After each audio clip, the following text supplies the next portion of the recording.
To the participants at the back, please kindly take a seat. Tea break is now over. You will have more time to have a tea break very soon.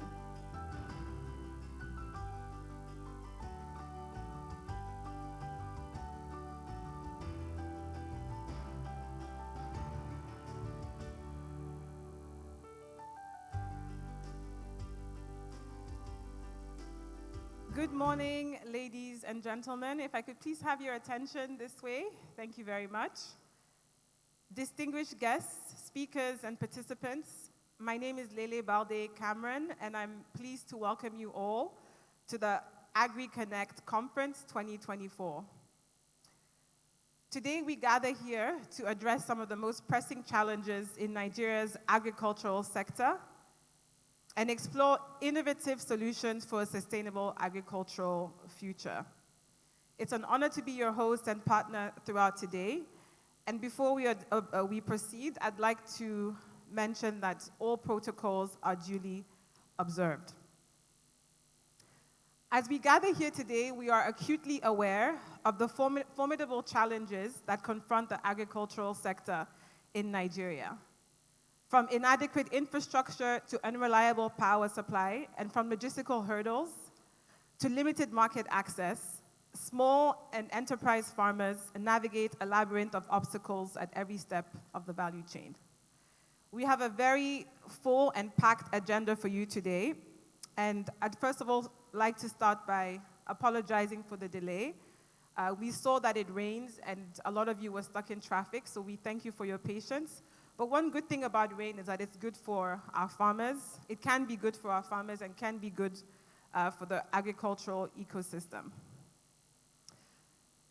Let's get straight into it. I'd like to welcome onto the stage Mr. Temire Bob Egbe, who will set the tone and tell us a little bit more about the AgriConnect Summit 2024. Mr. Temire Bob Egbe is a seasoned agricultural consultant whose extensive experience spans Nigeria, West Africa, and the United States. With a rich background in agricultural development and animal science, Temire has dedicated his career to enhancing sustainable farming practices, promoting innovative agricultural technologies, and bridging the gap between traditional and modern farming techniques. Let's put our hands together for Mr. Temire Bob Egbe. I think we can do better than that. I know it's raining, but let's welcome him warmly as he deserves. Thank you. Good morning. My name is Temire Bob Egbe, and it is my immense pleasure and honor to welcome you all to the AgriConnect Summit 2024. Today we are gathered here with a common vision to share the purpose, to forge strong collaboration and innovation to bridge the gap between the agricultural sector. We are privileged to have with us the chairman of the occasion, His Excellency, Chief Olusegun Obasanjo, a leader whose contribution to agriculture and the national development is unparalleled. His presence here today underscores the significance of our mission. I would also like to extend a warm welcome to all delegates and SMEs in agri, tech, and finance, and all government officials that have graced this occasion. In addition, I'm delighted to acknowledge the presence of our sponsors and all who have participated in as knowledge partners in making this summit come to hold. We all know agriculture remains a backbone of the economy, yet it faces numerous challenges. Today, more than ever, we must foster this collaboration between other industries to look at gaps in agriculture and see how we can cause a synergy to fill in these gaps. Furthermore, this summit is an opportunity to inspire the emerging youths. They are the future of agriculture, and we need their innovation, and we need to create an environment that encourages their participation, nurture their talents, and support their entrepreneurial ventures. As we embark on this journey together, let us remember that collaboration is key. By working together, sharing knowledge, and leveraging on our diverse strengths, we can create a synergy ecosystem that helps agriculture sector to a newer heights. Thank you, and again, welcome to the AgriConnect 2024.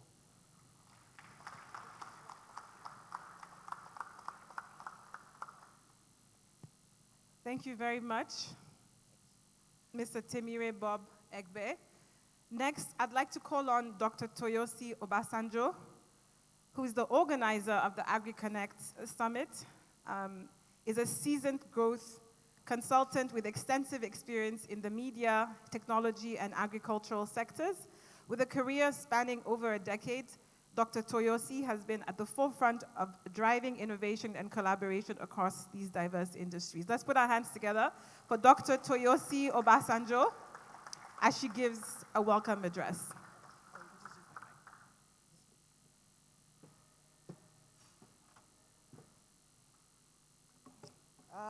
Good morning, everybody. As introduced, I'm Dr. Toyosi Obasanjo, and I want to say thank you to everyone that's been here. I know there was rain, and some of you have come from out of town, and everyone has been here early and waiting patiently, so I am so honored to have this diverse set of people here. Thank you so much for being here. Before I start talking about the AgriConnect Summit, I want to say a special gratitude and thank you to the chairman of the day. My inspiration, I will not be here without him in more ways than one, my father, Chief Olusegun Obasanjo. So I'm supposed to come here and talk about the AgriConnect Summit and tell you what it's about. But I think this room exemplifies what the AgriConnect Summit is about. In this room, we have people who are seasoned farmers. We have people who are just agricultural enthusiasts and trying to find their fruits in. We have the old, the young, the new. We have people who are financial experts and capital investors. We have people who are tech leaders, all in this room coming to talk about a sustainable agricultural future for all of us in Nigeria. And that is what the AgriConnect Summit is about. We don't think agriculture and food security should be a conversation that only the farmers should talk about. It is not a developmental issue. In my father's words, it is an agribusiness issue. It is a business, and for us to look at it as a future and a sustainable way of doing things and a sustainable development for us in Nigeria and in Africa, we have to come together and talk about this together. So in the spirit of collaboration, I am very grateful to all our speakers who have come from so many places and with diverse backgrounds, coming to talk, ask questions. You will find that within our panel, there are some experts and there are some people who are not experts but are just interested in understanding and forging a path forward. So I know it's been a long morning and some people are hungry, so I'm just going to finish here and say thank you so much again. We are truly honored to be here. Thank you for coming. Thank you, Obasanjo Farms. Thank you, everyone. God bless.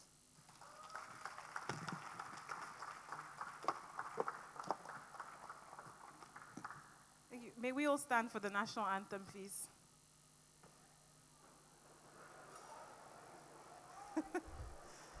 I hope that this is not going to cause any issues, but let's stand for the national anthem, please. Thank you.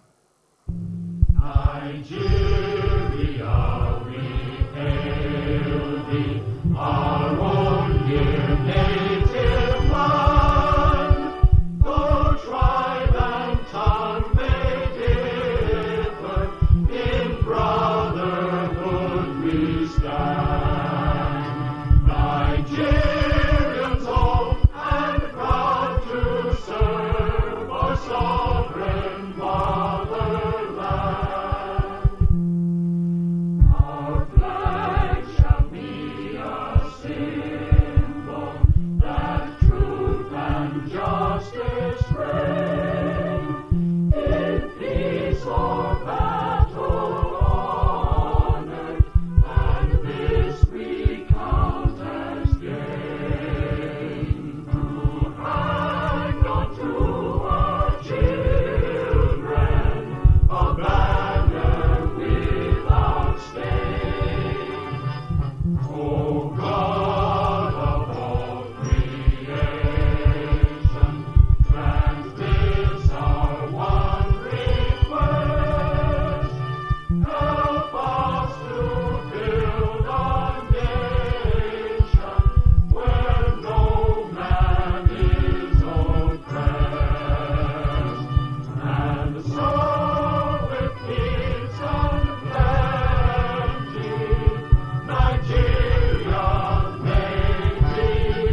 appreciated. Thank you. I have the great honor and privilege of introducing a man who almost needs no introduction, but deserves a wonderful introduction. His Excellency Chief Olusegun Obasanjo, GCFR, former President of the Federal Republic of Nigeria. Chief, or I would say Baba Chief Olusegun Obasanjo, is the esteemed chairman of this year's conference. He brings a wealth of experience and leadership to our event, and we're very lucky to have him in our midst. As a former president of Nigeria, Chief Obasanjo is a globally recognized statesman and a passionate advocate for sustainable agriculture. This event is brought to you by Obasanjo Farms Nigeria Limited. He served as Nigeria's president from 1999 to 2007 and made significant strides in economic reform, democratic governance, and international diplomacy. His tenure is noticed for efforts in improving infrastructure and fostering political inclusivity. He is the esteemed chairman of this year's conference, and we're very, very lucky to have him. Beyond politics, Chief Obasanjo is committed to advancing agriculture as a cornerstone of economic development and food security in Africa. He founded the Olusegun Obasanjo Presidential Library and the Olusegun Obasanjo Foundation, which supports agricultural innovation and education, empowering farmers and promoting sustainable farming practices. His influence extends globally with pivotal roles in international organizations like the African Union and the United Nations, shaping strategies to combat hunger and poverty, which links directly to SDG 2. As chairman, Chief Obasanjo's vision for a sustainable and prosperous agricultural sector will guide our conference discussions and initiatives, inspiring a better future for agriculture. Please stand up and join me in welcoming Baba Chief Olusegun Obasanjo, whose dedication and insights will enrich our event.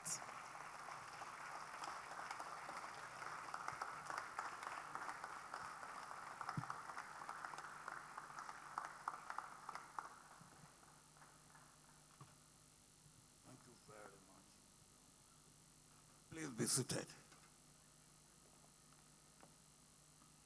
My dear young sister, instead of all that long thing that you have given, if you have said Obasanjo the farmer, then everybody will have.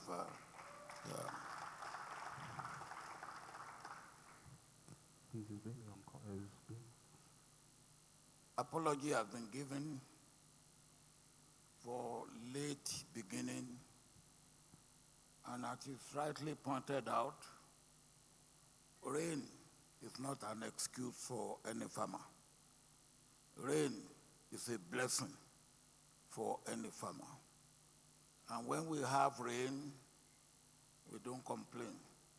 In fact, it is in the rain that we get the best out of whatever we put in agribusiness.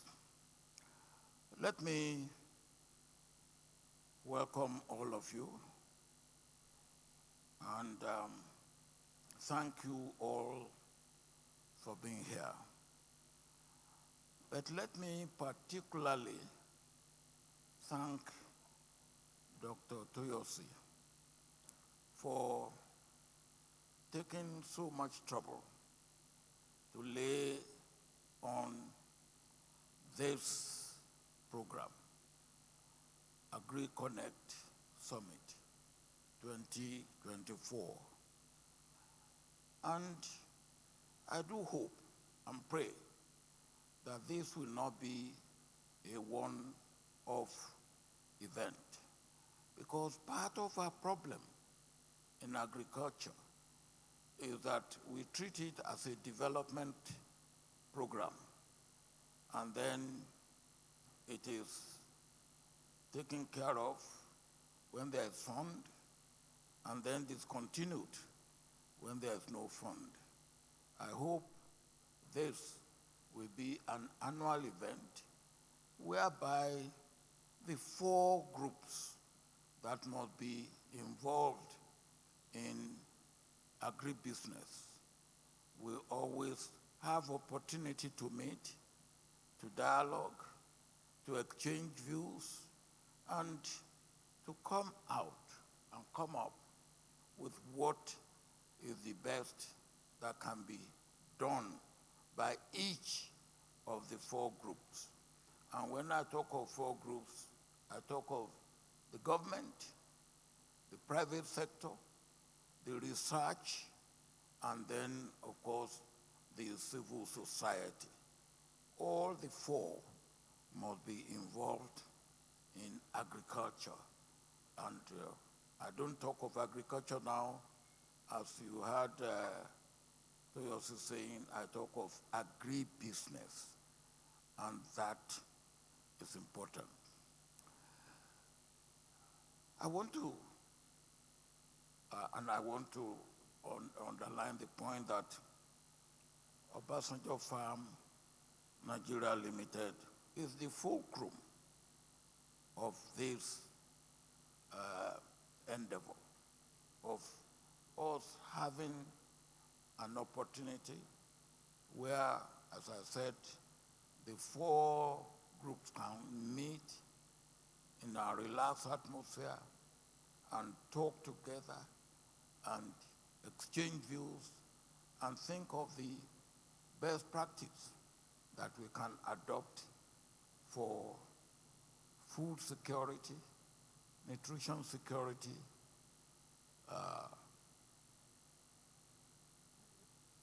wealth creation,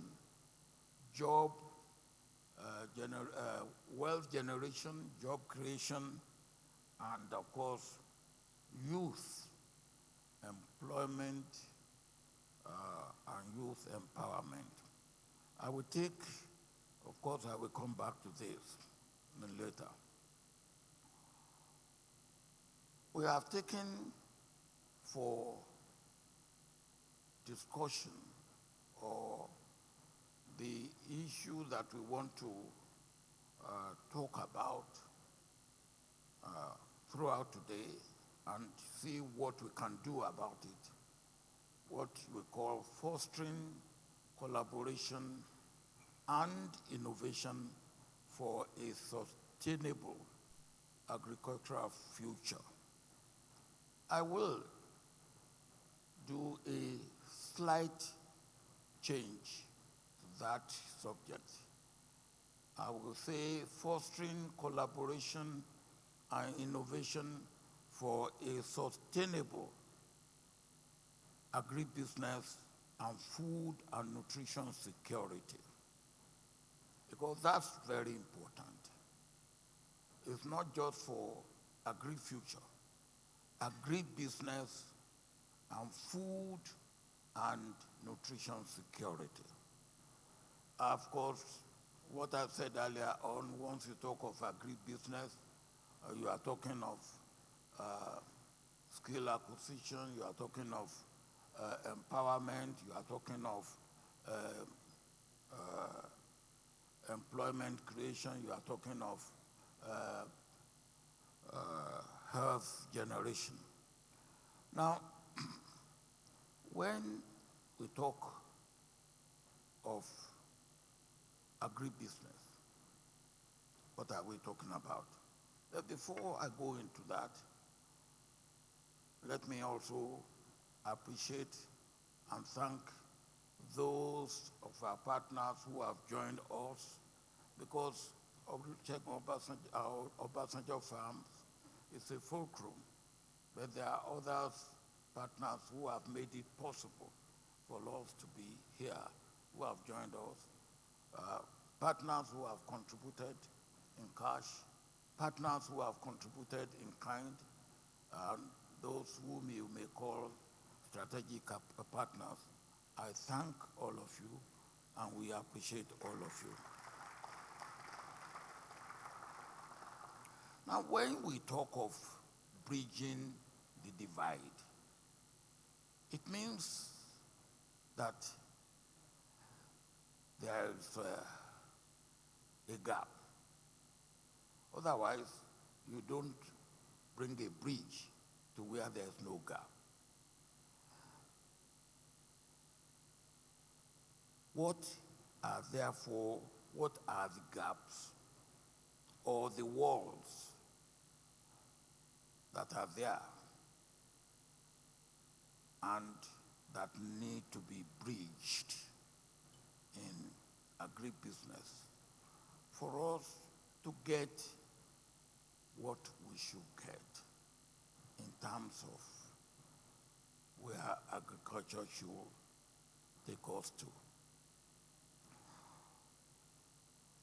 I will beg of you to come along with me for a bit of the time I will be here, because I will also, at the end of my short presentation, I will want a little bit of interactive, because that is the way I can get to know what is there that we have to do, and you can get from me what I believe we should do. Let me mention a few of the gaps. One, there's generational gap. In my village, before I decided to get the young people who are in Lagos and in Babna, in Abeokuta, a few of them back to my village. The youngest farmer in my village happened to be a young cousin of mine, and his age was 70. Now, at the age of 70, how much can you expect him to do with cutlass and hoe in agriculture? And none of the young ones, none, wanted to go to the village for agriculture, because that's all that you can do in the village. And our village was becoming a desolate place. So I appealed to one of them who was living in Lagos, and I said, please come back to the village. He reluctantly agreed. And that was 1978. By him agreeing to go back to the village, we started what I call village renewal. Today, our village has doubled what it was in 1978.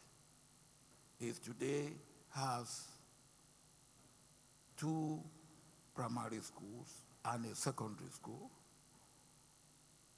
It has a police station. It has a petrol station. And this is what can happen when we do it the right way. And now you have not only young people, you have enterprising people, even from Lagos, going to that village and practicing not just agriculture, but, as I said, agribusiness. People who are processing, people who are adding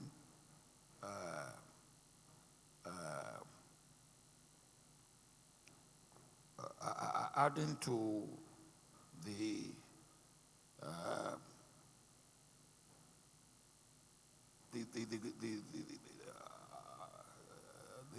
production of agribusiness. So the age gap has to be taken care of. and taken care of in the sense of how do we build successor generation of farmers to take care of those that are aging, those that used cutlass and hoes, and those that probably had little or no education. There is need for that, what I call bridging the generation gap. Another gap that we must, of course, understand is the gap between production and our requirement. The gap between production and our requirement.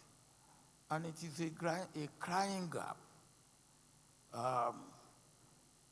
They say that we spend about $20 billion to import food.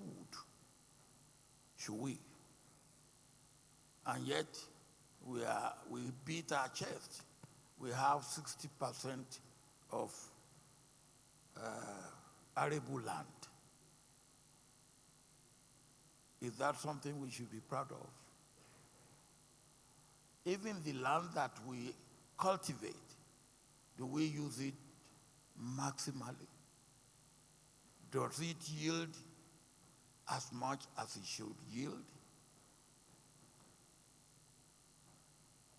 The gap between production and our need must be bridged. Then I put down the gap, agribusiness financing gap. You cannot do agribusiness without money. In fact, the first thing you need is land. And if you get land and you have no money, your land is of no value. And there are three ways you can get money.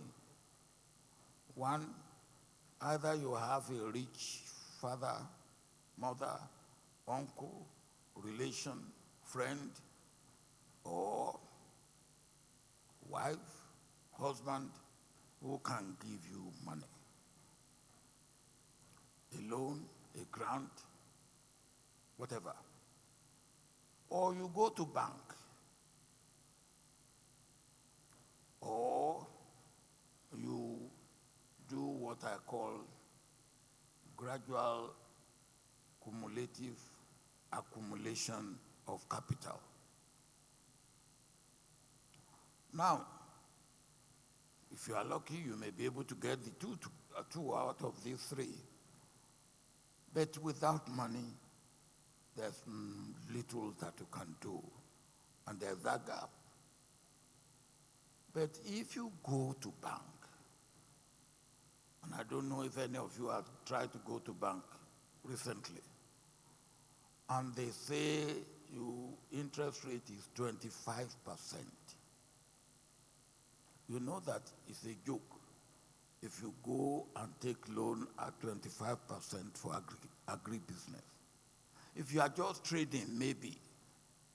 But any aspect of production in agribusiness, and you take a loan at 25%, both you who took the loan and the one who gave you the loan are foolish. Because there's no way you can make it unless you are growing cocaine. So there is that gap, financing gap in agriculture. And when you look at other countries that have made it, what did they do?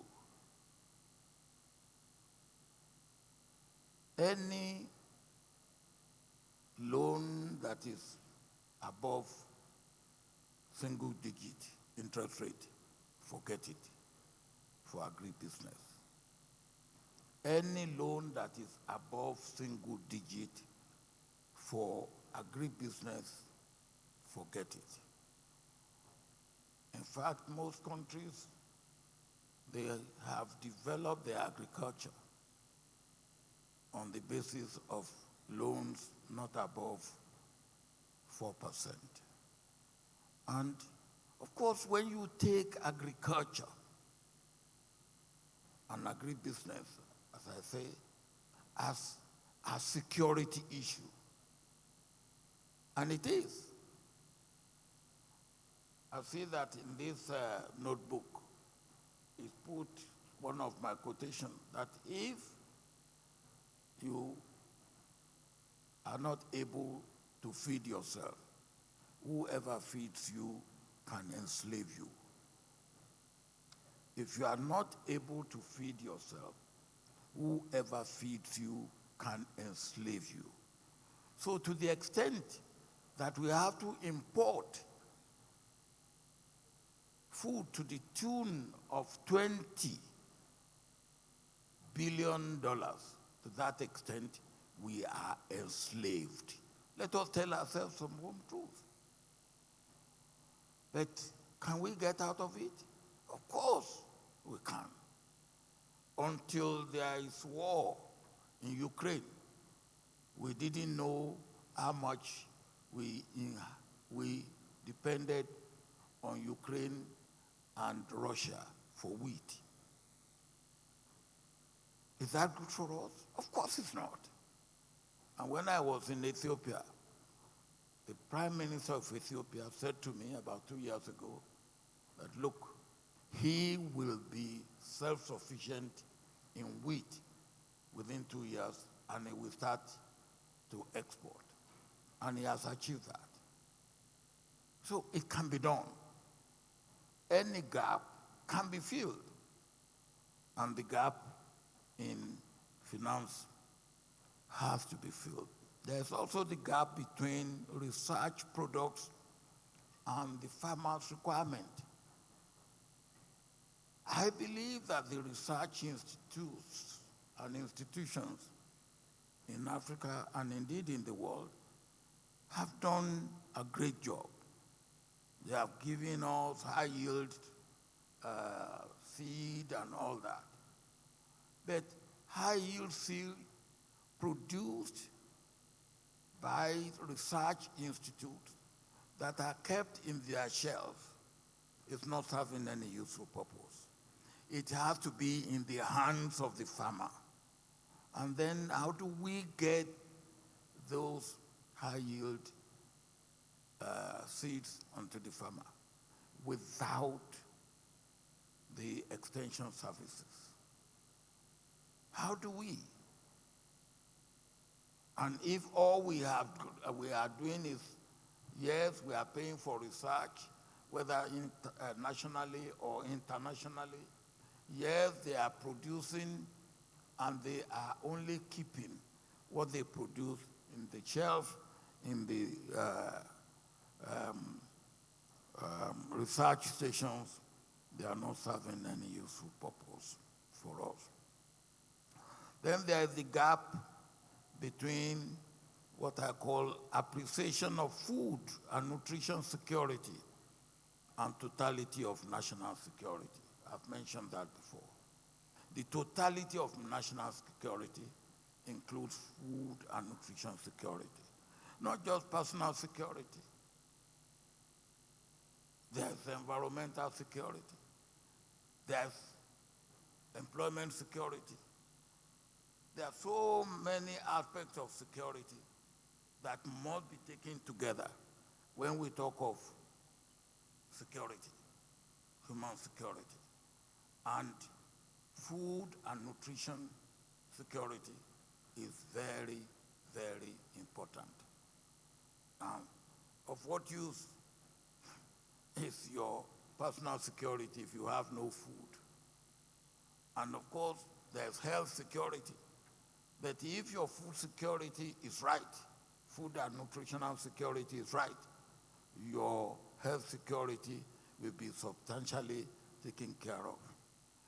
So, and then I want to take part of that, what I call appreciation of food and nutrition security and totality of national security, is what I call here now, what they call stomach infrastructure, which is food in the stomach, and hard infrastructure, which is road, rail, and electricity and all that.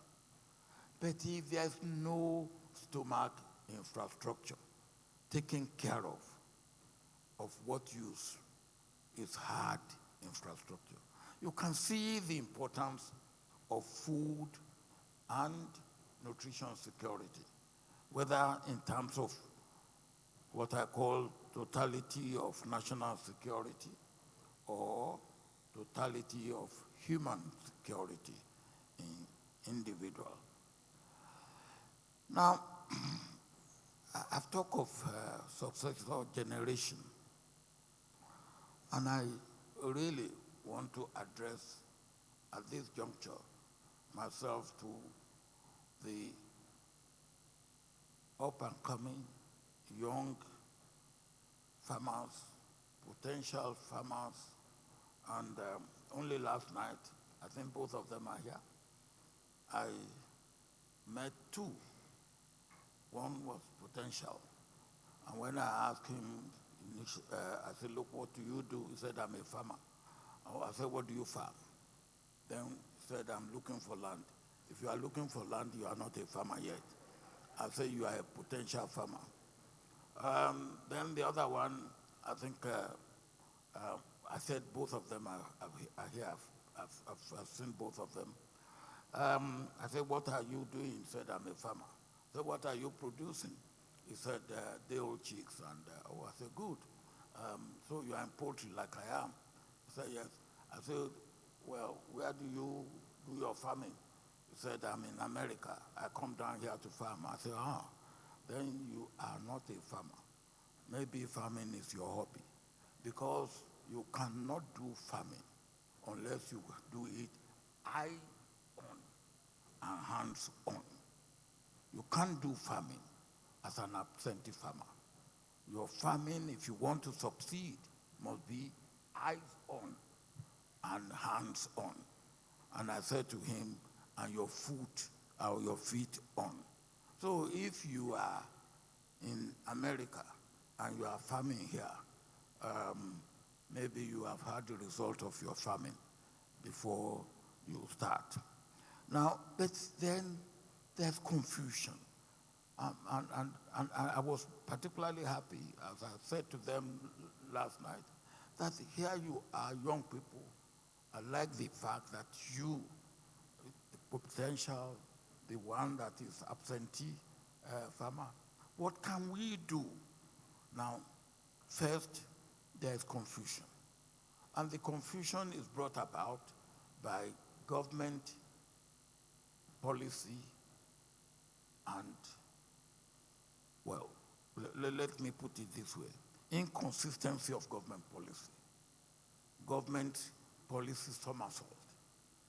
This year you have something, next year, but you don't do business that way. You put your money in business, you put your heart in business, you put everything you got into a business, and with an element of predictability, that if you put in 100 and everything goes more or less as you have planned and calculated, at the end of the year, you will get 120. But if, when you have put 100, government policy changes, and then at the end of the year, instead of getting 120, you get 80. And we get that almost all the time. So confusion comes in, which is part of our problem, because of government inconsistency in policy, discontinuity, and rather than continuity, and deceit and dishonesty on the part of government. And they tell you something that is rosy. But when you look at it, no bouncer, nothing in it. And then you have what I call agriculture as a development program rather than as a business. I've mentioned that earlier. Now, what can we do to help those who genuinely want to be in agriculture or agribusiness? Now, when I say agriculture, forgive me, I should be, wherever I say agriculture, put agribusiness. One, the first thing is that there must be interest. Some people look at when government said, Anchor Broa, oh, there's money there. They want to do agriculture.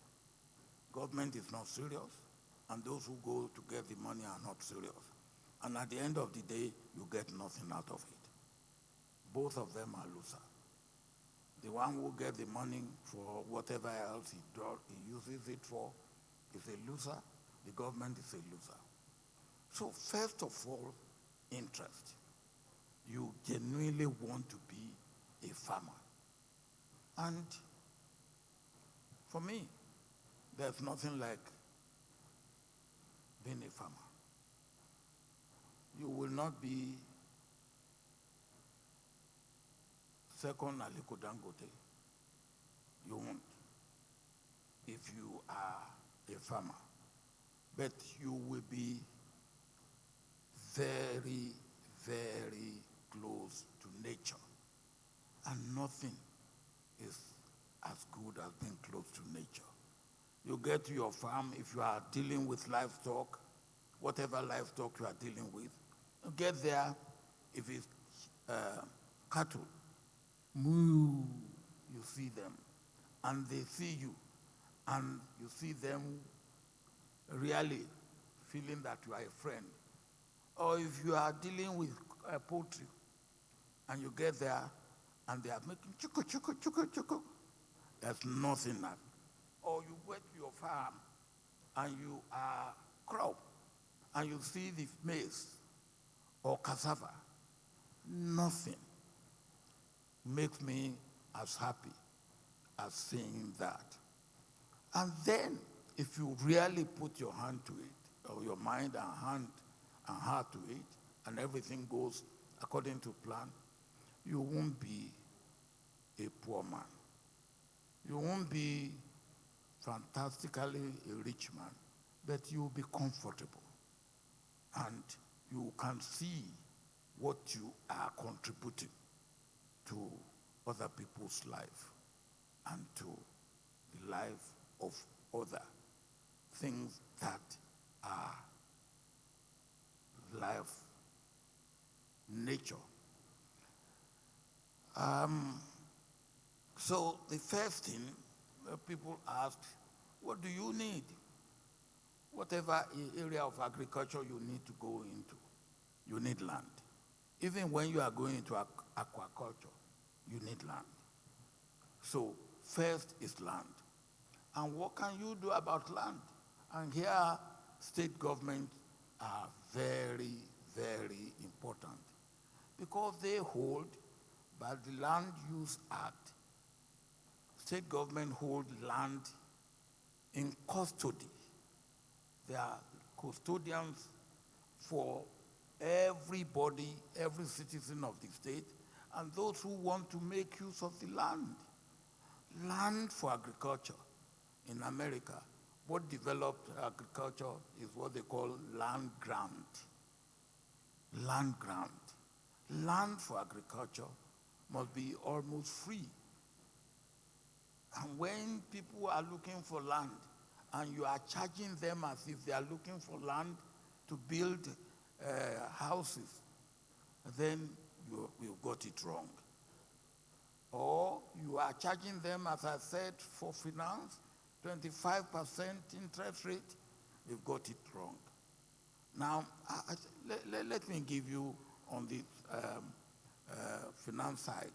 I went to Turkey on one occasion many years ago, maybe less than 15 years ago. And I was in Accra, Ankara, and I said, I want to see a farm, a poultry farm.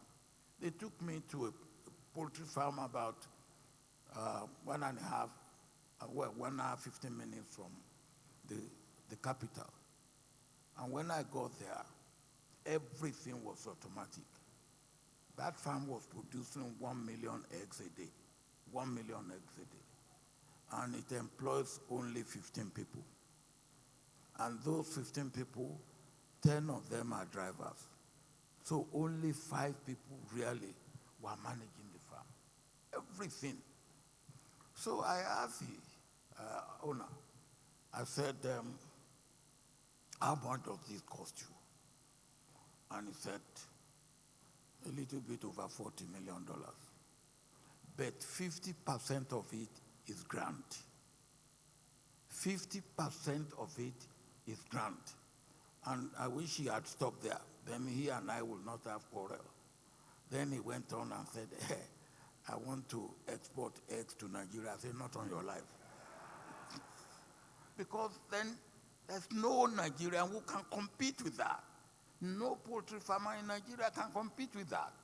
He got 50% of his investment free from government because they appreciate the value of food security as an inextricable part of total security. Now, and you can go on and on like that.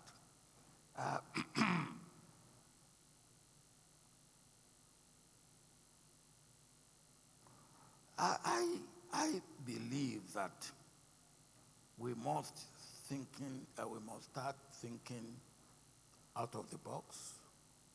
We must be innovative. We must look at what others have done that we can adopt and adapt from, and then what we have done in our own location that I will talk about. For instance, why don't we say, okay, if government gives money, you don't know what, where the one you give money will spend it. Okay, give whatever you want to give, not in terms of cash, but in terms of kind. Give it in kind so that it will be delivered at the farm gate or wherever. That may be one way of looking at financing. Now, again, establishing agri-business cooperatives for settlers and for participants. That may also be another way, and we are doing that in Ogun State, particularly in a group. We are looking at agri-business cooperative, where you can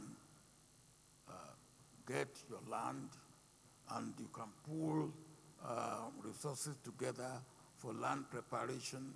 You can even, in these days, an age of banditry and kidnappers, the more you are together, maybe the more unlikely that you will be taken singly by kidnappers.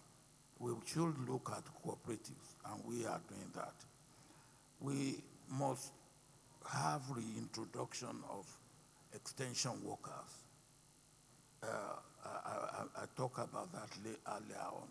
But the extension workers should be handled by 3 groups of people, or even maybe the 4 that I mentioned earlier. The research station, or the research institute, government, and the private sector, maybe including the civil society that I mentioned earlier on. But we need people who will go out, those high-yielding seeds, who will take them to the farmer and who will encourage the farmer to adopt them.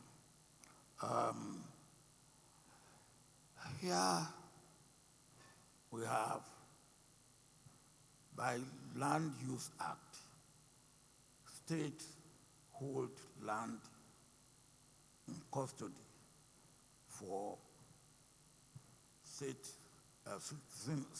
of the state and those who want to use land.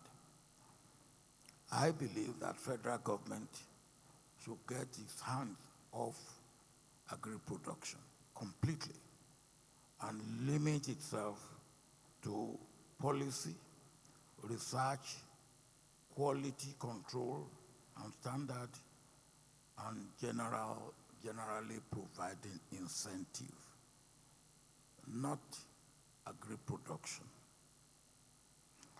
Young and new farmers must be exposed to training.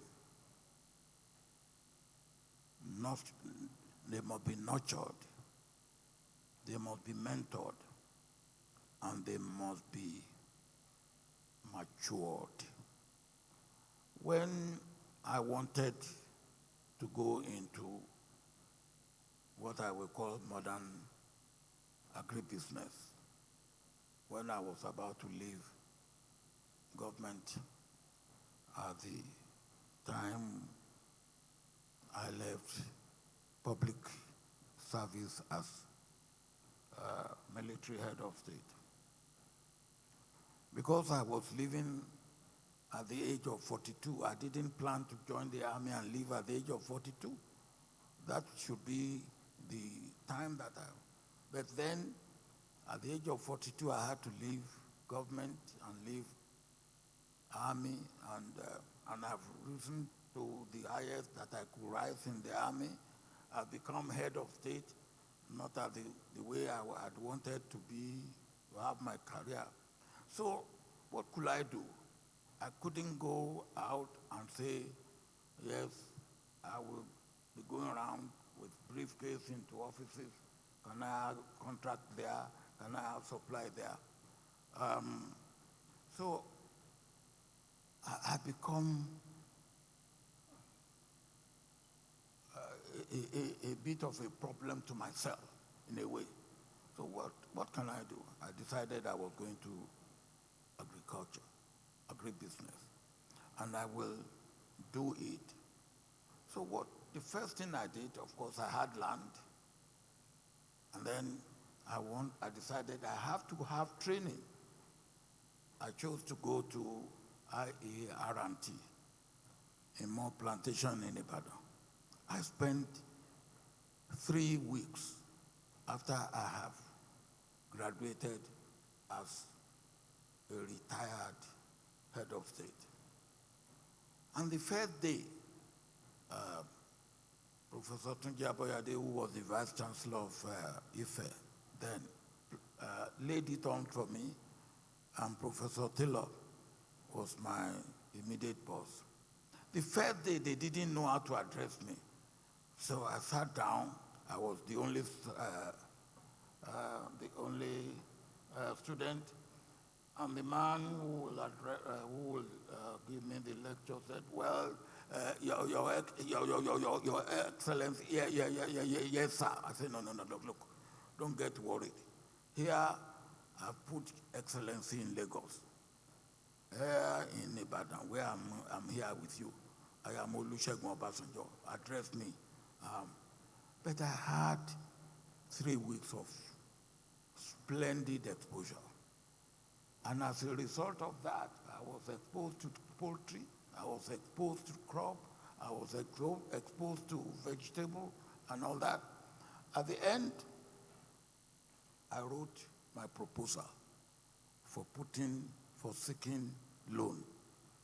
I'll tell you another story about that. I thought I've written a very good proposal. Then Nile Merchant Bank, I've given my proposal to them.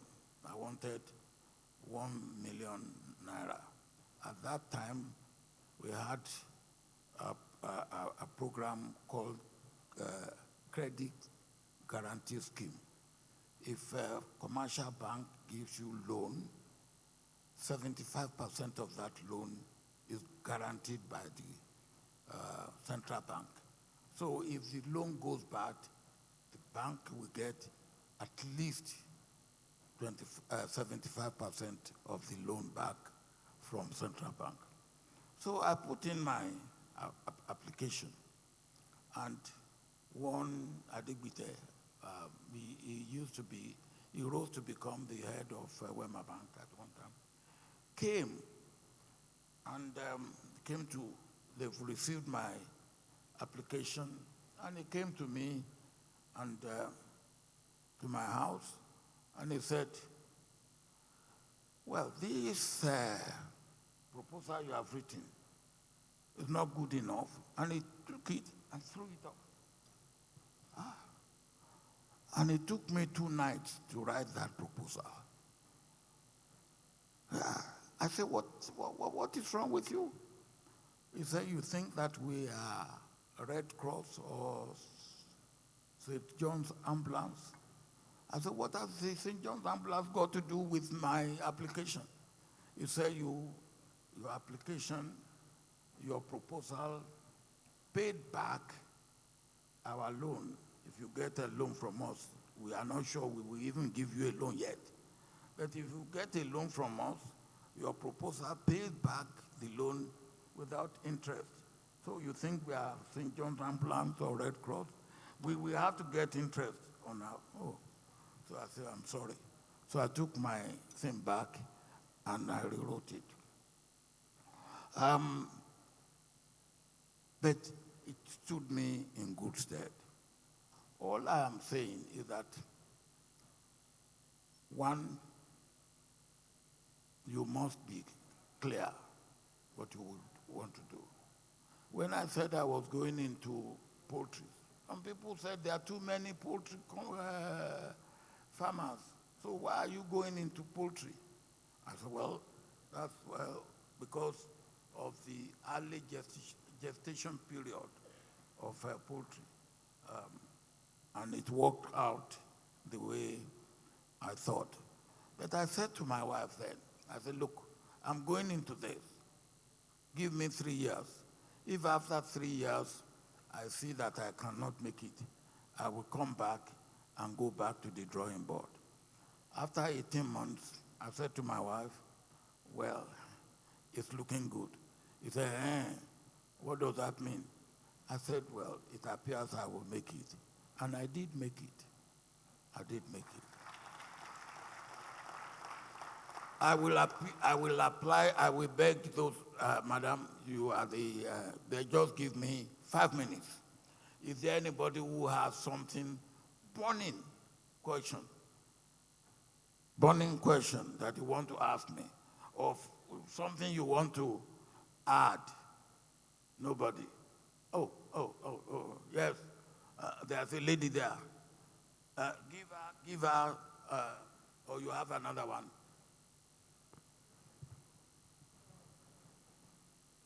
Thank you very much. Okay. Ẹ káàárọ̀, Baba. My name is Ajoke Ade, and beautiful enough, I just came in from a farm in Ogun State. That's in Moson village. I'm a farmer, I'm a data scientist. Where are you farming in Ogun State? Moson, sir. Where? Moson. Ilu Moson. Okay. Yeah. Which local government is that? That's it. After you leave Ifo, then you pass, you go that axis. Where are you going when you leave Ifo? Wasimi. You are going to Wasimi, yes? Yes, just by Wasimi, Lema Yasi, Abule Moson. Okay, Moson. Bẹ́ẹ̀ni. Okay, Moson Louis. Bẹ́ẹ̀ni, Moson. Why do you call Moson as you anglicize it as a Moson? No. Moson, Ninja Moson. Okay. Okay. Moson. Yes, sir. Yes. Moson, for those who don't understand Yoruba, means you're okay, like you're well. So that's the town.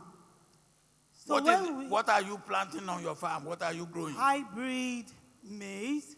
Okay. And it's a demonstration farm. Okay. Where we want youth to see that we can be rich as farmers. Okay, how large is your farm? Just 2 acres. Okay, all right, a little bit under 1 hectare. That's what I can afford for now. Yeah. Thank you, sir. How did you get the land? I bought it, 1.5 million. You bought it? Yes, sir. Okay, all right, good, good. What is now your problem? Okay, the problem is, over the years, we have been told agriculture is good, and then, Your Excellency, sir, you've been at the helm of affairs for long. We heard of so many things, Operation Feed the Nation. So my question is to the elders. Why are we here? What happened to the money for Father Mine down south here? What happened to Operation Feed the Nation? What happened to all these investments? What about the Ministry of Agriculture, the department? Why are we at this point? Like, when you talk about insecurity, sir, I had to join Agbekoya for me to secure myself. Why do we still have it till now? I am young. I shouldn't be here still struggling after making money, investing. The youths are willing. Now, we've been able to, over the week, we've been able to train some youth. I think so that we can get there. Okay, thank you, sir. Look, you have good point. And it's part of what I said. There is government policy somersault, lack of continuity. And you talk of Operation Feed the Nation. For instance, when Operation Feed the Nation was going on, people get what we wanted to achieve is awareness and get people to know that, and people got into it. Some planted things in their backyard, some raised their livestock in their backyard. Then the succeeding government said Operation Feed the Nation is military. Then they want to have green revolution, if you remember. And then what they brought in was neither green nor revolutionary. So Operation Feed the Nation was killed, and there was nothing in place. And that is the way government goes, unfortunately. So that's why I say, look, if we are going to get it right, we must get the 4 sectors involved, and it must be led by the private sector. Government has to be there because government dictates policy, but the private sector must be the driver. Then the research must be involved, and the civil society must be involved. You talk about security. Yeah, I have talked about security. What can you do to achieve security? Because if you are on your farm alone, any day, I have got to close one of my farms because my workers have been kidnapped 3 times, and I couldn't go on with that. So that is part of the problem. What will government do to ensure that we have security? And that, again, government, the private sector, the research, and the civil society must work together. Thank you very much. Thank you. We have one more question. Thank you very much. My name is, Your Excellency, my name is Emmanuel Zeole, the CEO and co-founder at API Century, a cybersecurity software company in Nigeria. Yeah, my question goes to us. We've seen the adoption of technology in farming, and we've also seen from research the gap in terms of cyber actors trying to exploit the industry. So my question is, what are the strategies in place to ensure that farmers are oriented of cybersecurity protocols and also closing this gap so that cyber actors will not have that fit play to exploit data in the farming industry? Who are the one exploiting? Did you say? Cyber actors. tribal actor. Cyber actors. Cyber. Yes. Oh, how did they exploit you on your farm? Okay. I don't understand. Maybe I'm not a farmer of your own type. Because. Okay. No, don't laugh. I want to learn. You know, before Okay. before you do, Dayo, you stand up. Let them see you. Now, Dayo, no, don't give him anything. Dayo is looking after one of my farms now. Actually, he's looking after our farm. His brother is looking after the industry in next to your farm, Abi. That's Sheung. When Sheung came back, Sheung had a PhD in electronics from Cambridge University in the UK. And when he came back and I say, hey, Sheung, why don't you work with me on the farm? He was annoyed. He said, I have spent 7 years learning to be an expert in computer. You want to waste my life on your farm? I said, Sheung, please, there's a little bit of electronics on my farm too. Try and see it. So we agreed that he will be on my farm for 6 months. And if he's dissatisfied, he can go to MIT, where he has been recruited to come and become a lecturer. And he agreed to stay 6 months. After 5 months, he came back to me and said, well, your farm is a little bit more complex than I thought. I said, you see? And I didn't go to Cambridge to establish my farm. On a serious note, Sheung, this was about 2006, I think, 2006 or 2005. Sheung is still with me, isn't he? And now, if you ask him to go to MIT, it doesn't matter what you give him, he will not go. What I'm trying to say there is, again, what do we do to really encourage the young to go into agriculture? But I want to hear your story about cyber. Cyber, okay. What does cyber do? They come and steal your farm by internet? No, sir.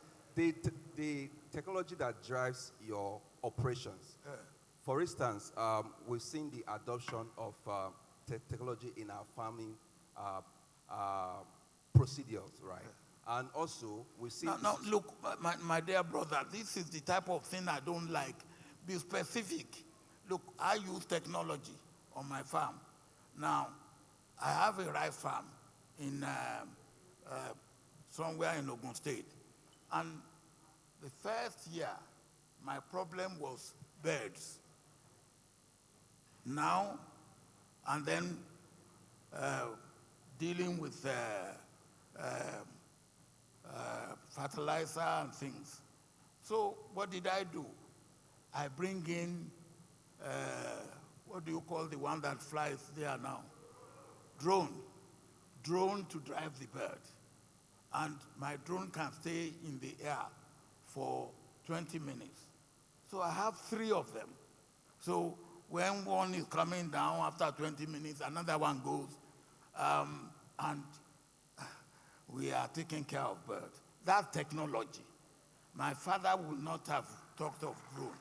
Now, but what you're saying about your cyber, I think that one goes for another thing, not for agriculture. Thank you very much. Thank you very much.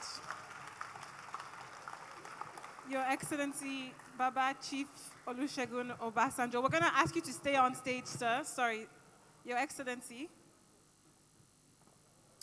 Your Excellency, we need you on stage with us. Thank you so much. Yes, please. Let's put our hands together for Baba the farmer, His Excellency Chief Olusegun Obasanjo. I'd like to invite, thank you very much, Your Excellency, for those remarks. I think we can almost all go home now. We've learned what we need to learn about agriculture in Nigeria. But please stay with us. Let's take a picture. with the organizers and His Excellency as well.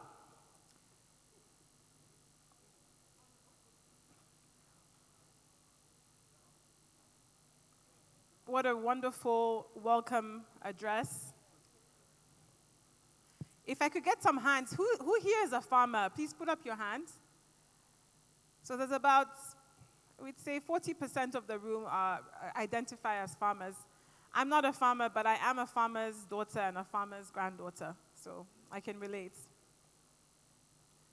And I must say that a lot of the things that His Excellency were saying are similar throughout Africa, not just in Nigeria. I'm from Senegal, and some of the issues that he was referring to are prevalent across our continent.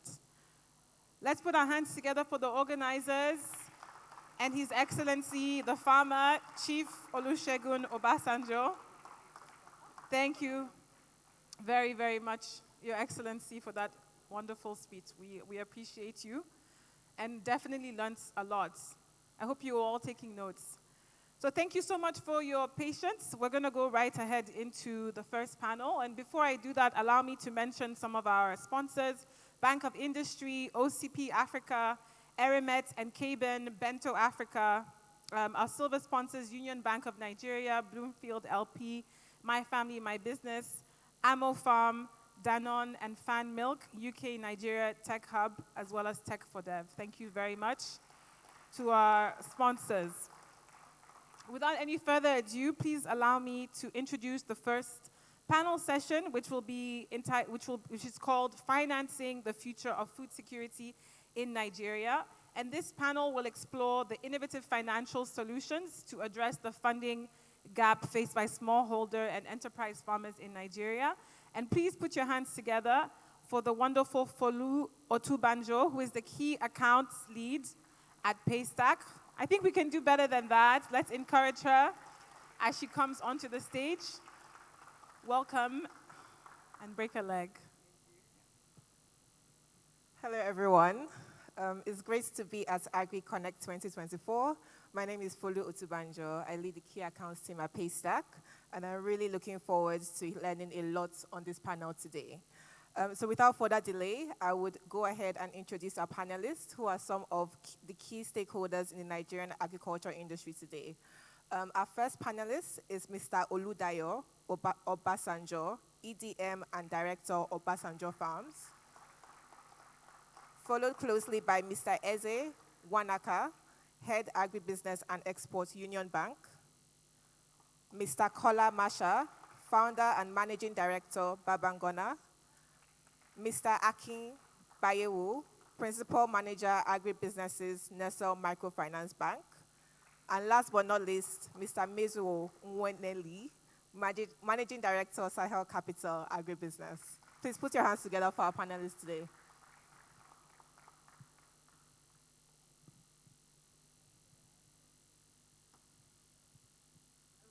All right. Before we get started, I've been instructed to, for the mic, there's a button on the mic. If you want to speak, just press the button, and the microphone will project your voice. All right. So let's get started. On this panel, we'll be focused on financing the future of food security, and we'll be discussing innovative financial solutions to address the funding gap faced by farmers in Nigeria today. So on that note, let's kick things off. I will start with Mr. Eze. So my first question is, what are the most significant challenges in financing agriculture on a large scale, and how can we address these challenges effectively? Good afternoon, everybody. His Excellency, good afternoon, sir, and every other participant here. The question with financing agriculture in Nigeria, it's just like His Excellency said. After his expose, to me, it was as if he had taken everything, and what I'll be doing is just to add to what he has just said. The greatest challenge to access to finance are in various compartments, actually. He mentioned the age of the farmer, which has to do with adopting new technologies to improve yield, number one. The inability to understand contracts and keep to contracts because of their level of literacy. And that inability to understand contracts and keep to contracts makes it impossible to have your recoveries back. Thirdly is the fact that, like the smallholder farmer is, your level of productivity is not what will give you the kind of yields that repay the loans because of the practices in the field. So there has to be ways to make sure that the smallholder farmer has access to innovations that can move yield to represent and repay the loans. Now, other issues, as a banker, I'm not going to absolve the banks, but I also need for farmers to understand that the banking sector is about the most regulated sector in this country as it is today. And when you have guidelines guiding your operations, you have no option than to abide by those guidelines. So let's start with the current regime of where we are, where, in my own words, not in any economist word, in my own words, we're sacrificing economic growth on the altar of reining in inflation. So we have refused to look at the impact. We're not looking at we don't have a bird's eye view of the impact of some of these policies with respect to productivity and food security, which, like His Excellency has alluded to, food security is next to national security. And in most countries of the world today, most of the advanced countries that we have subsidy regimes that support what farmers do, but it's only in Nigeria where you cannot issue subsidy on fertilizer, you cannot issue subsidy on anything. Farmers are supposed to appropriately buy at the appropriate market-controlled prices. So I give you a typical instance. Some years ago, fertilizer was about 5,500, 6,000. NPK is about 45,000 today. How many farmers can afford that? So if you don't have fertilizer, what kind of yields are you expecting? If you buy fertilizer and you have the yields, how much are you going to sell? If you take a loan from me as a bank, and I will look at asset and liability management, and I look at CBN directives, I put 30% as my liquidity ratio, which is out. I put another 42.5% as cash reserve ratio. So for every 1 million you give me as fixed deposit, how much do I set out that CBN sterilizes? How much do I trade with to give returns on 100% of the money? What interest rate do you think I'm going to charge? So it doesn't really add up. There is a play which the government has to play to facilitate the flow of finance. We cannot run away from it. So you're looking at food security, you're looking at availability of inputs, you're looking at enticing the younger generation to come in and replace the old generation so that we can have better production. You're looking at bringing in mechanization. You're looking at aggregation, like His Excellency said. You're looking at forming cooperatives. So if we have 1 hectare, like the lady who talked about her land, if we have 10 of them with 2 hectares in those places, you have all 100 of them put together, that's about 200 hectares. You can actually put in mechanization, and on a fee-for-service basis, what they're going to pay is cheaper than owning a tractor. A farmer doesn't really need to own a tractor, except you have very large expanse of land. So you can pay for these services. Now, when this happens, we'll be on our way to reining in the cost of this thing. But on access to finance, so unfortunately, Bank of Agriculture is now here. We're the only country today that has a Bank of Agriculture. In my words, not anybody's words, a Bank of Agriculture, a bank reports to a ministry and not to the central bank like every other bank. So by the time you say, you talk to AFDB, I'm just giving instances, or you talk to development agencies on technical assistance, you're looking at grants, they look at your structure does not align with any known structure, because any grant I bring, a politician is in charge, I can actually move it to my constituency and you can't do anything. Nobody is going to, give you those kind of grants. So structurally, we have a structure that is ab initio very defective. A structure that is designed not to achieve results. Now, we must start by taking responsibility. The political office holders must actually accept responsibility, because next year, I'm very sure by the time you hear from farmers who are from practitioners, the food inflation is going to double what it is, except something happens. You can't have a system that you don't have a structure that allows finance at a subsidized rate to drive primary production. And you've called smallholder farmers. The truth about it is that the way Nigeria is structured, how many million hectares of arable land that we have, those lands are not all, they are more in the hands of smallholder farmers. You can't throw them away. They're an intricate part of the population. So you must design a structure that accommodates these smallholder farmers. Are those structures available? Yes, they are available. Is it possible to structure them in such a way that I can put finance in that place, I can ring fence my finance, and at the end of the day, I can get my money back? Yes, it is possible. But how do we do that if I am just left to borrow to go in the wild without any hedge surrounding what I give? So when people say banks have money they don't want to give, banks actually buildings, they don't have money. Let me give you, a typical bank has a shareholders fund with the new CBN directive, 200 billion. But the loan book is over 2 trillion. So how can 200 billion be equivalent to 0? The money in the bank is your money, which they have aggregated. You're saving to go to school. The mama frying akara is saving to send her children to school. We keep that money, you don't need it in 9 months. Mr. B needs the money now and will return it in 60 days of the 9 months. I give him that money. I intermediate, I take a profit, and by the time you're ready, you get your money. That's what the bank is.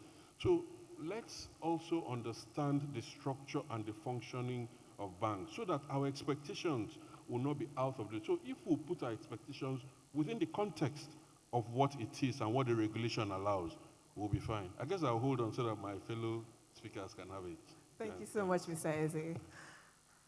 All right, now that we've heard the significant challenges that exist, my next question will be to Mr. Oludayo Obasanjo.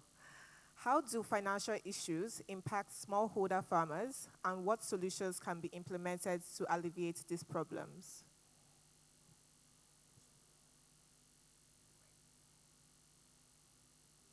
Repeat, please. Okay. How do financial issues impact smallholder farmers, and what solutions can be implemented to alleviate these problems? That's for small-scale farmers, right? Yes, smallholder farmers. I think we should first classify it, right? When we talk of smallholder farmers, we first talk about commercial agriculture. Commercial agriculture, we're not talking of agriculture done for business and for profit making. Just like the other lady said, she's at the bedrock. The smallholder farmer is at the bedrocks, and that's someone who's just starting their agricultural journey. So they're normally in a small, we have 3 sections. We have the smallholder farmers, small-scale farmers, middle and large scale. So small-scale farmers are those who are into a little production, and they're just starting out. Now, obviously, like everyone, they have their own issues and peculiar issues.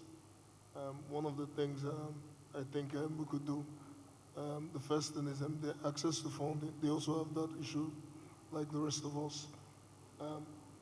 I think now, if they don't have finance, they cannot get quality seeds or inputs or checks, whatever it is, whether you're in crop farming and non-farming. You need what you call the beginning, whether it's seeds and whatever inputs, fertilizers. If it's animal farming, you need your feed, and there is quality in farming. That's one of the issues that happens, and one of the issues with small-scale farmers. They just tend to buy whatever they want, whatever they see and they can is available, just because of funding. And this matters because when you talk about seed or when you talk about seed or whatever input it is, quality matters. Quality will affect your yield. And what does yield do in farming and agriculture? We sell volumes, we sell tonnage, we sell kg. So you have better inputs, most likely to translate to better yield.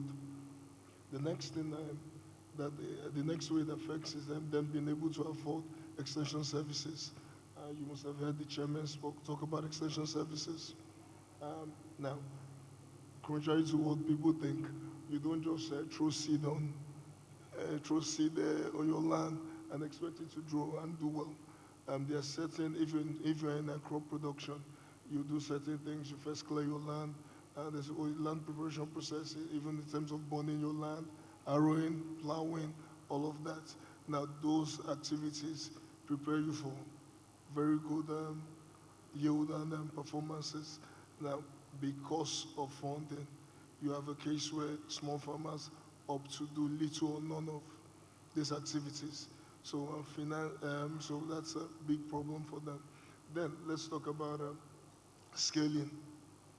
Scaling and even keeping production.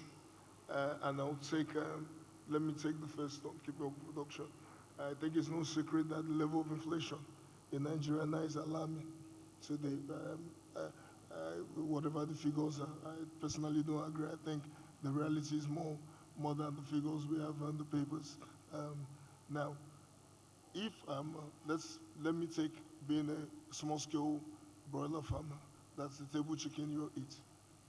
If I produce 5,000 birds now, and it cost me about 10,000 naira to produce that, I believe that's going to cost me about, if I'm not mistaken, 5 million naira to produce that.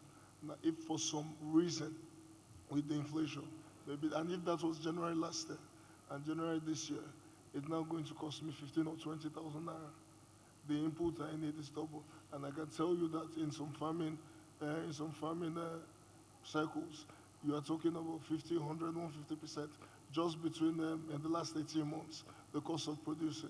So a farmer who was doing 5,000 birds a cycle cannot even keep up. Even if he made over the year, made 50% profit over the last 1 year, he can't even keep up with the same number of production he was doing last year. So now, so just to even keep up with that number, he needs financing to get there. Now, you talk about, now, even if he's able to, you need to expand.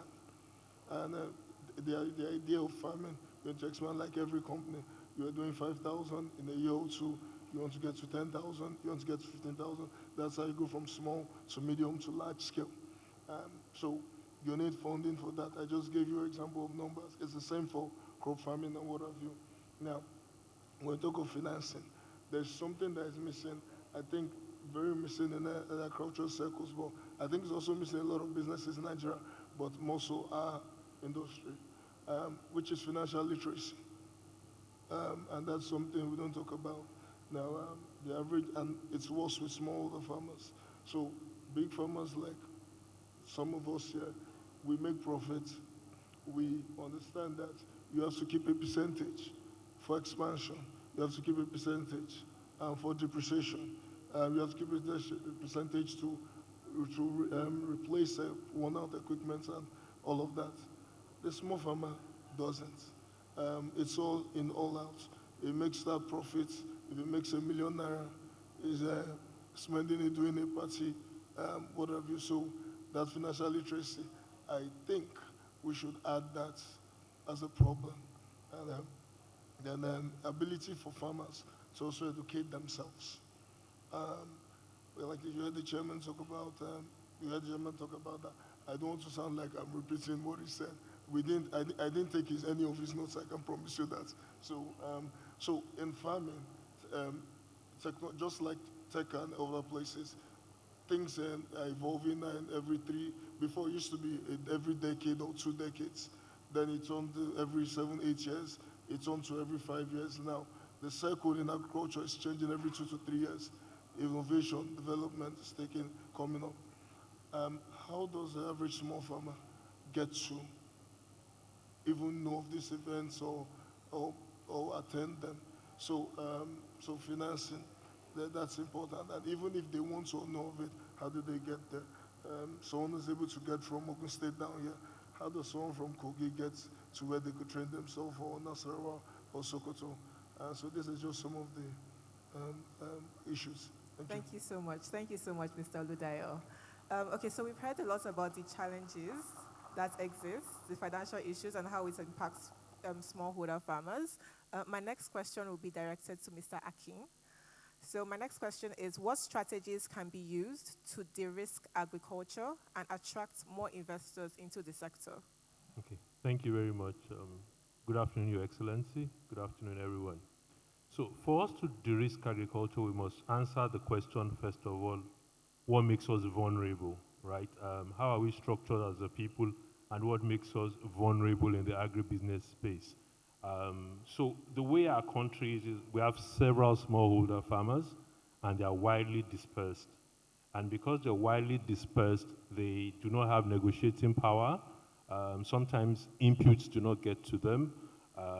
Sometimes they're exposed to production risk, and the little extension that is available doesn't get to them, because if I have to move from Musa to the next farm, which is 5 kilometers away, and I'm an extension worker, before the end of the day, I tire out. So some of the things that we can do, first of all, is to deal with the way we are structured, and then we can also deal with financial products that can help de-risk.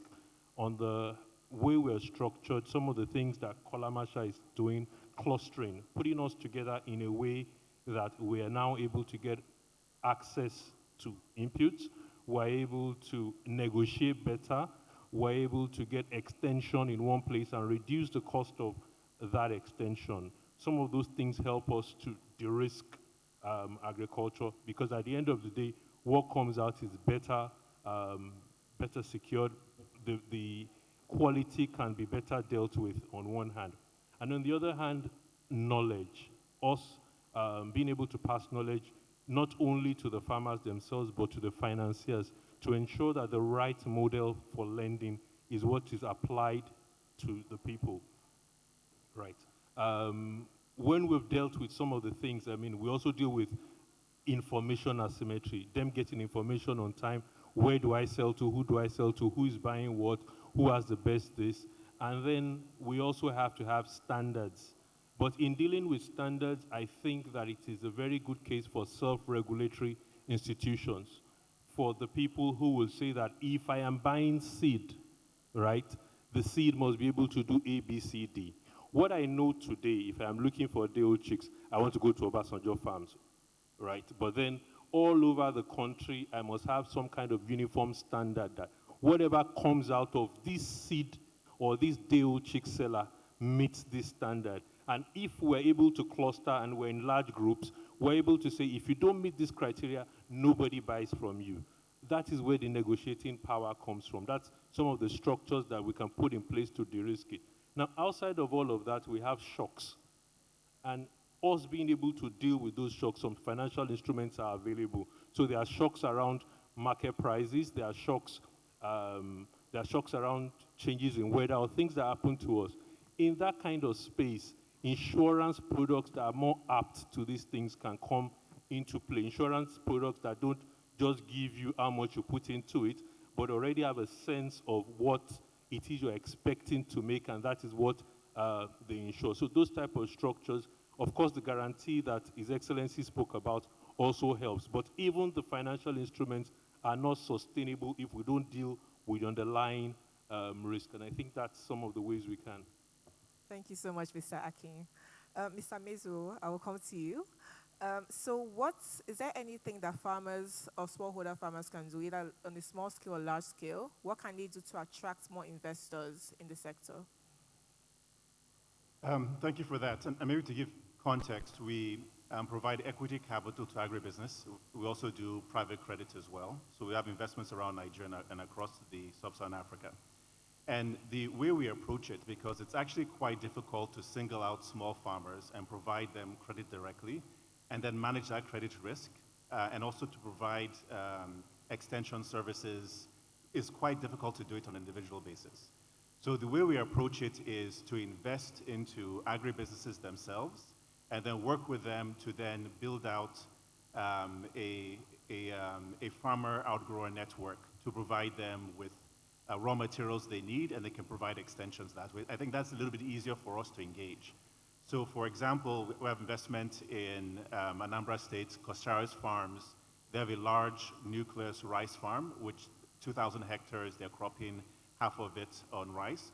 But we've also worked with them to engage 5,000 farmers from the surrounding community for them to actually then take rice paddy. And then that's providing them inputs, extension services, training, in some cases helping them with land clearing and other services. And engaging that way, so if you are either a financial institution or a firm like ours, engaging that way is easier to then get financing to the farmers themselves.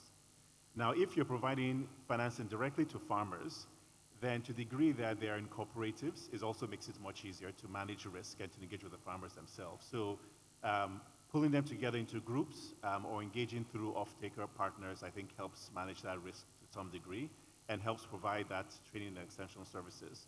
I think Baba mentioned it earlier, I think Dai also mentioned it as well, is that ultimately, beyond giving the financing, beyond giving the inputs, it's very critical to see how do you wrap around that support, which in many cases is even more important than the financing, to then provide, to enable that growth and output. On our side, we have a small pot of grant money. So beyond our commercial money that we raised, we also have a small pot of grant money from donors to provide some of this training, extension service and support, which is actually quite needed, and in some cases hard to do with commercial money. That training should be done in a multifaceted fashion. It should come from research institutes, like is done in many parts of the world, engaging with the farmers for extension. It should also come through private sector engagement as well. So the more we provide that support, multifaceted efforts to the farmers, the more we see widespread impact. Thank you so much, Mr. Mizo. All right, so we've heard a lot about the finance play. I will bring it to Mr. Kola into like the technology and how like financial institutions and governments can collaborate better. So my next question is, what role can technology play in facilitating access to financial resources for farmers? Well, thank you very much. I hope everyone can hear me all right. So I'm going to answer that question utilizing the really excellent framework that His Excellency outlined in his keynote. So first, looking at the generational gap. I think at the end of the day, with Babangona, so Babangona today is, we've grown to become the single largest corn producing entity in Africa. We're supporting about 400,000 farmers at our peak in a single year. Supported farmers on 170,000 acres. So to put that in context, if you visualize what one Manhattan looks like, now visualize 12 of those, and that's about 170,000 acres. Now, on the generational gap piece, it's a very critical challenge. We've been able to address that with our average farmer that we work with is 70% of them are youth. And the way that we're able to do that is by identifying the constraints that young farmers have above older farmers and solving for those constraints. So those constraints are really three key constraints. The first constraint is small farmers tend to have smaller plots of land. So for them to be profitable, the level of intensity that they have to practice is much higher. So that's one of the reasons the packages that we provide them, the technology, all of the best practice technology enables them to really achieve incredible yields, with the top 25% of our farmers getting yields that are about 3 to 4 times the national average. Now, the second challenge that they face is they have less access to capital. So you have to develop a loan product that has a very, very low equity contribution. So our equity contribution is very easy for a small farmer to come up with. And then finally, they have less access to labor. And so, because they have smaller families or younger families. And so you not only need to bundle into the package the standard seeds, fertilizers, so on and so forth, but you also have to bundle in products that help them overcome that labor constraint, so labor-saving technology. So we today run the single largest harvesting operation in Nigeria. We have a capacity to harvest 900 metric tons of corn every hour. So to put that in context, that's about 30 trailers that you see on the highway every hour.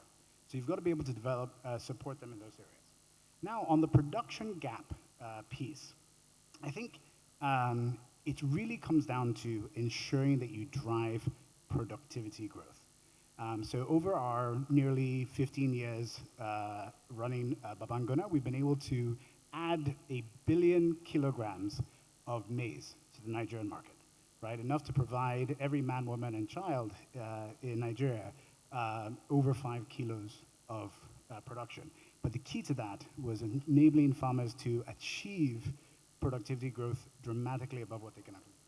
Now, on the financing gap, which hands down, His Excellency highlighted, is the biggest challenge. So our goal at Babangona is by 2043, we want to support 50 million farmers, not just Nigeria, but across the region. And to accomplish that would require $50 billion in financing.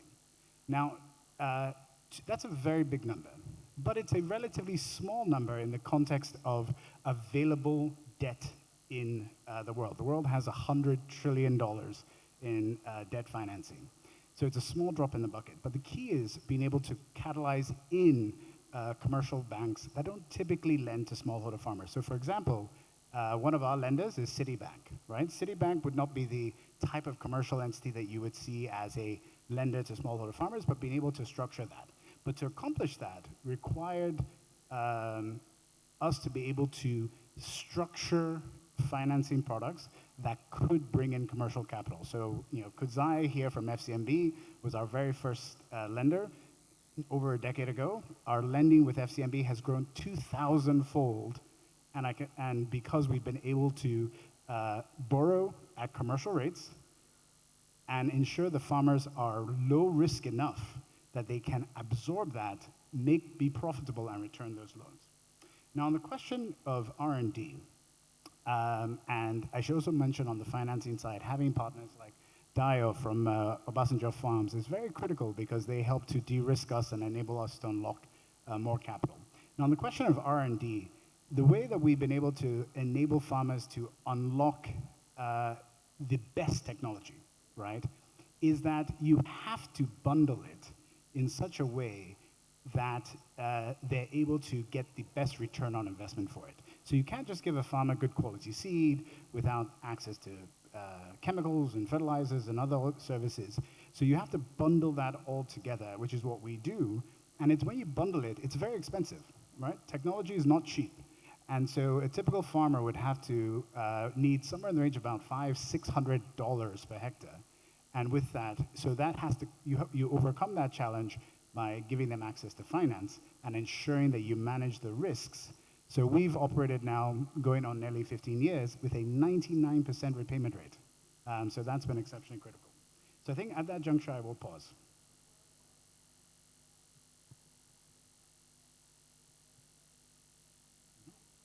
Okay, my final point is to the last thing that His Excellency talked about, infrastructure. I think stomach infrastructure is exceptionally important, but I'll highlight on physical infrastructure. At the end of the day, the number one thing that government can do to drive growth in the agriculture sector is invest in the key infrastructure that unlocks private sector investment. And the number one thing they can do is actually investing in rural road networks. Because at the end of the day, what does an investment in a rural road network accomplish? Several studies have shown that the average yield of a farmer, once they are more than 4 hours away from a major market, drops in half. The longer they go, and that's fundamentally because the further away they are, the higher it costs them to get inputs. And there are fewer suppliers of those inputs, so there's less competition. So they're paying higher for the cost of farming. Then when they need to ship out their produce, there are fewer buyers, and it's more expensive to ship from there, so they are getting a lower price. So their margins are very squeezed. And so by investing in rural roads, which countries like Ghana have done an incredible job with, you are fundamentally providing a dramatic increase in profitability to the average small farmer. Thank you so much. That was very enlightening. All right, so we've run out of time, but if I could go on and on, I could ask more questions. So thank you so much to our amazing panelists and for all the insights that you've shared. I don't know if we have time for questions. No? One or two questions? Do we have time for questions? I think we can maybe take one question. Yes, if we can take Let's one take question. One question. If you have a question, please just signify by raising your hand. I saw a hand in the middle over there. No. Okay, maybe okay, no, I think that's, any questions? All right. Okay, I Thank don't think you we s- have any questions. If you have a question, maybe you can speak to the panelists after. Yeah. All right, thank you so much to our amazing panelists, and thank you for being a great audience. Thank you very much. Let's put our hands together for our moderator and our panelists. Very well done. Financing the future of food security in Nigeria. Please kindly stand and take your picture, and then we will get ready for the next panel. Please allow me to specially mention the presence of Honorable Minister Bosun Tijani, Minister of Communications and Innovation and Digital Economy of Nigeria, who walked in as the first panel was starting.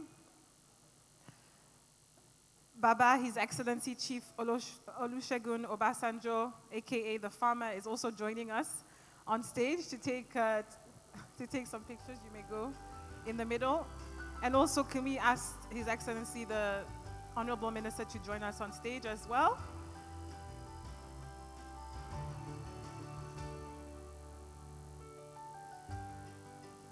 I'd like to also mention Honorable Olayato Aribo of Ondo State is represented by Mr. Adio, former SSG of Osun State. Really glad to have you in our midst. As I mentioned the VIPs, let's all remember that we're all VIPs. Ms. Abisola Olushania will be joining us, Honorable Commissioner of Lagos State, Ministry of Agriculture. Mr. Emmanuel Audu, Permanent Secretary of Lagos, Ministry of Agriculture. Thank you. Let's put our hands together for our panelists. Well done to our moderator.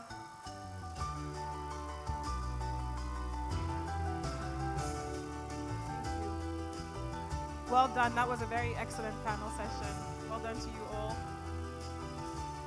So, moving right along, we're going to go into our panel session number 2. And this is going to be focused on cultivating technology-driven solutions for agribusiness. This discussion explores the role of technology in transforming agriculture. It focuses on building innovation ecosystems that bring together leaders from the technology and agricultural sectors. And moderating this panel will be Chinasa Collins, Advocacy and Communications Lead at EFINA. Let's put our hands together for our moderator as she comes on to, I think we can do better than that. Let's encourage her as she comes to the stage.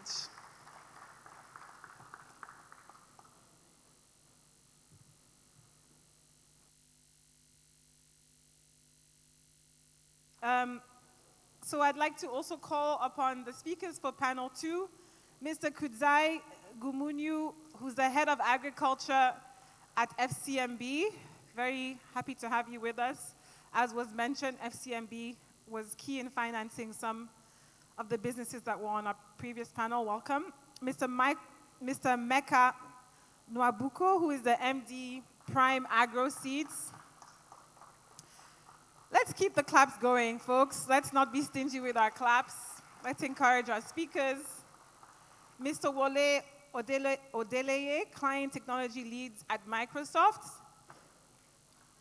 And last but not least, Mr. Akinbulejo Onabolu, Head of Enterprise Segments at MTN.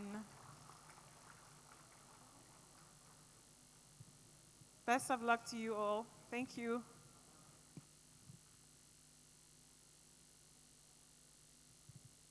Good afternoon, everyone. So our distinguished ladies and gentlemen, eminent personalities in the room, and permit me, as they say, to stand on existing protocols. My name is Chinasa Collins Ogbo, and I'm moderating this panel session, which I believe would be illuminating by the time we're done. I have a distinguished lineup of experts in their respective fields who will be talking to cultivating technology-driven solutions for agribusiness. But before I go into the conversation, I think that it's important to highlight why this is important.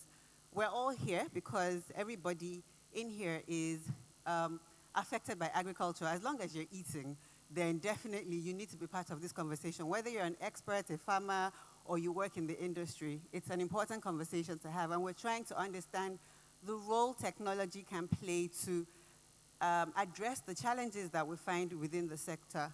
So recently, I was at a press conference by the small-scale women farmers of Nigeria. And there was a chant that they kept reading, and it was, no woman farmer, no food, no nation. And as simple as that sounded, it was also very powerful, and it resonated with me because it was especially highlighting the role of women in the agri space. So majority of the smallholder farmers in Nigeria are women, and they're responsible for over 70% of the food production, but they have challenges. And that means that also can impact on food security if they're not able to provide at the capacity that they should to produce, and then it means that we don't get food to it. So I will not take a lot of time. We have very limited time to unpack this conversation. So what I will do is start with one of my panelists that works in the banking sector, Kudzai. I know that when Lele was talking about farmers in the room, I saw that you raised your hand. Sorry, to speak, just press the button, and yes. So, as a farmer, and in your role as the head of agric within a financial institution, women are usually the most excluded when it comes to agriculture and in terms of access to finance. So the organization that I work with, they have a survey that has shown that women are the most excluded financially compared to men at about 41%. And if we know that smallholder farmers are largely women, how are you as an institution addressing that issue in a sustainable and profitable manner, understanding their nuanced challenges? Thank you. Yes. Thank you. So financing, especially to smallholder agriculture, is a number of challenges. Okay. And the challenges are premised on the land tenure systems that are prevalent in Africa in general. Some of our customs don't allow women to own land. Okay. And some of our women, usually, they are the most advantaged in terms of education. So those challenges. Can you let it face? Can you hear me? Maybe move close. He's pressed there. Did you So most of the challenges that are faced by women are almost twice the challenges that are faced by men. But not only that, these women, when they are in agriculture, they are usually in smallholder farming, which in itself already has challenges in accessing financing. So it's really a double problem. But I always say most of the solutions, I'll say if you have one problem, you have more than 10 solutions to that problem. So those are opportunities for business. One thing that we are doing as a bank is to use the aggregator model to reach women, to reach the youth, especially in agriculture. And if we are, as a bank, are to reach or to engage the farmer on a one-to-one basis, it's going to be very expensive and unprofitable for us. So what we usually do is we take the likes of Babangona that Kola talked about, Okay. and we work with them. We give loans to the aggregators. The aggregators buy fertilizers in bulk, buy chemicals in bulk, and also give extension services to these farmers. And they off-take the produce that the farmers have. And when they do that, they are solving a number of the pain points that prevents banks from giving loans to farmers. One, as a bank, I'm giving a loan to Babangona, which is one entity. So it's cheaper for me, it has scale for me. And at the same time, as a bank, I'm now able to deploy inclusive banking products to those farmers. Through agency banking, Babangona becomes a master agent for me, and we actually have bulk acquisitions of the farmers under the Babangona model. And it's not only Babangona, there are a number of such entities that we are actually financing.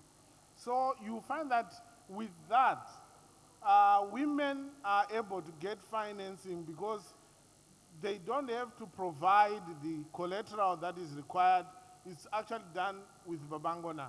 They don't have to be educated for them to access because Babangona solves those problems. Okay. In terms of transportation of inputs, they are readily transported by Babangona. And Babangona also would actually make sure that the inputs that are being provided are quality, unadulterated inputs to the farmers. The farmers get those inputs on time, which means they planned on time. They can also layer mechanization services to these farmers. At the end of the day, the farmer, when they produce, they've got a ready market because they can just deliver to Babangona. And you find that there will also be lower post-harvest losses that the farmers have because Babangona has got storage spaces that come in. And when they sell, if a farmer is to sell on the open market, there are a lot of middlemen in between who then give farmers very low prices. Babangona, for instance, the farmers under the scheme are getting 38% better prices than ordinary farmers who would sell on the open market. So the solving of these problems enable women and the youth to access financing and also make them earn better returns on their crops. And as a bank, we are able to reach them through digital platforms, agency banking, USSD platforms, where they can actually open accounts and be included in the banking system. So I believe that's the way to go currently to enable especially smallholder farmers and women to access financing. For them to go on a one-to-one basis, it will be difficult. I think His Excellency noted the difficulty that he as a person with his stature had difficulties in access financing because it's a straitjacket with minimum requirement criteria. Risk acceptance criteria is almost uniform throughout the world. So you have to do that in a way that unlocks all that logjam. And I believe we found a winning formula which is sustainable and scalable. Thank you.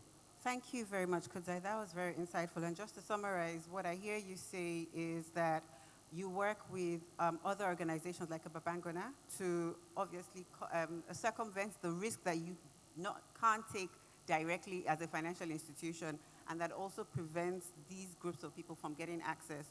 So Babangona understands the needs of these segments and is able to address the issues that you can't address as a financial institution, and by that way, they're able to get access to finance, correct?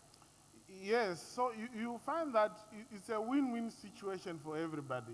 Babangona is making a profit, the bank is making a profit, the farmer is making a profit. It's easier for the bank to reach the farmer, to reach Babangona. Babangona has ability to get financing. And we now are even getting other organizations to join in, like we're working with MasterCard Foundation, which gave a $26 million facility where ordinarily if you were going to ask to finance, the farmers would not have been able to do that. But because it's sort of a grant, we are able to actually on-lend it to the aggregators to then on-lend to the farmers. So it's a win-win situation, and it's enabling to unlock a lot of resources to on-lend to farmers. And that facility comes at 9%, which is a rare thing currently in the market. So thank you. Okay, thank you, Kudzai. And perfect. Okay, here's some people clapping. 9%. I know that in our current market, that's really low. It's single-digit rates. But then the question is it still affordable to the groups of people that need the financing? And I'll come to you, Mecca. Premier Seeds, right? Okay. So based on what Kudzai has talked about and in your interaction with these farmers because of the work that you do, The approach that the bank is taking, do you see it working perfectly for these farmers? Does it give them the opportunity that they need to scale and to be able to produce at the level that they need to be producing at? Yeah, thank you. Can you hear me? Yes, it's just. Yeah, so, I mean, we've talked a lot about financing and the importance of it. And Baba started by saying you first need your land, and then after that you need the financing. So yes, all these solutions are important, and they do help farmers. I think one of the critical things that has been highlighted here is it's not just what you need, it's also how you use it and how you deploy it. We talk a lot about smallholder farmers, and that concept imagines somebody who has perhaps an acre or 2 acres of land, cultivating it, which is the basic definition. Deploying capital to that level of smallholder is inefficient. If you imagine the vastness of the country and the challenging infrastructure, one of the last speakers talked about government intervening in rural road networks. Yeah. So that gives you the impression that it's really it's almost impossible to solve the problem by going to that micro level. So it already has been mentioned, the use of cooperatives, for instance. Another way we look at it in Prime Agro-Seeds is we look at it as cluster farming. So we have done a couple of programs. The first one was a bit small scale. It was 5 states. I think about 5 farmers in each state, where we provided them with our seeds as kind of a trial, but it's a form of financing. If you're successful, you can pay it back. If you're not, then we benefit at least from the experience and the data. So that was that first program. We ran it in 2022. I would say that the output of that program honestly was a failure, but the program was a success because we learned a lot. And one of the things that we learned is that you cannot really support farmers at an individual level. So you have to group them together. And so when we partnered with an extension service company, and basically they were our agents or our partners on the ground, it improved a lot the success of, or the outcome. When I mean outcome, we talk about it in yield and the yield improvements that you get. We're now running a second program with the Tomato Growers Association. And now you're talking about 500,000 to 1 million farmers in a cooperative. It's a lot more efficient because we're dealing directly with the heads of the association. It's a lot easier for us to get the data that we need to improve on our own breeding programs. Clearly, when we have the winning varieties identified, I can imagine that folks like Zai and his bank will have confidence in lending and funding those type of programs through cooperatives. So in my humble opinion, I think we need to do more in cluster farming or cooperative farming than at individual level, and then these solutions will work. Because you then can pull the resource, you can pull the funds, but you don't just need the money. You need access to good quality inputs. You need access to good quality chemicals. You need extension services. You need consultancy. You are more successful when you pull the infrastructure together. You can deploy things like solar pumps, and it is a lot more manageable and therefore a lot more successful when you actually go down that route.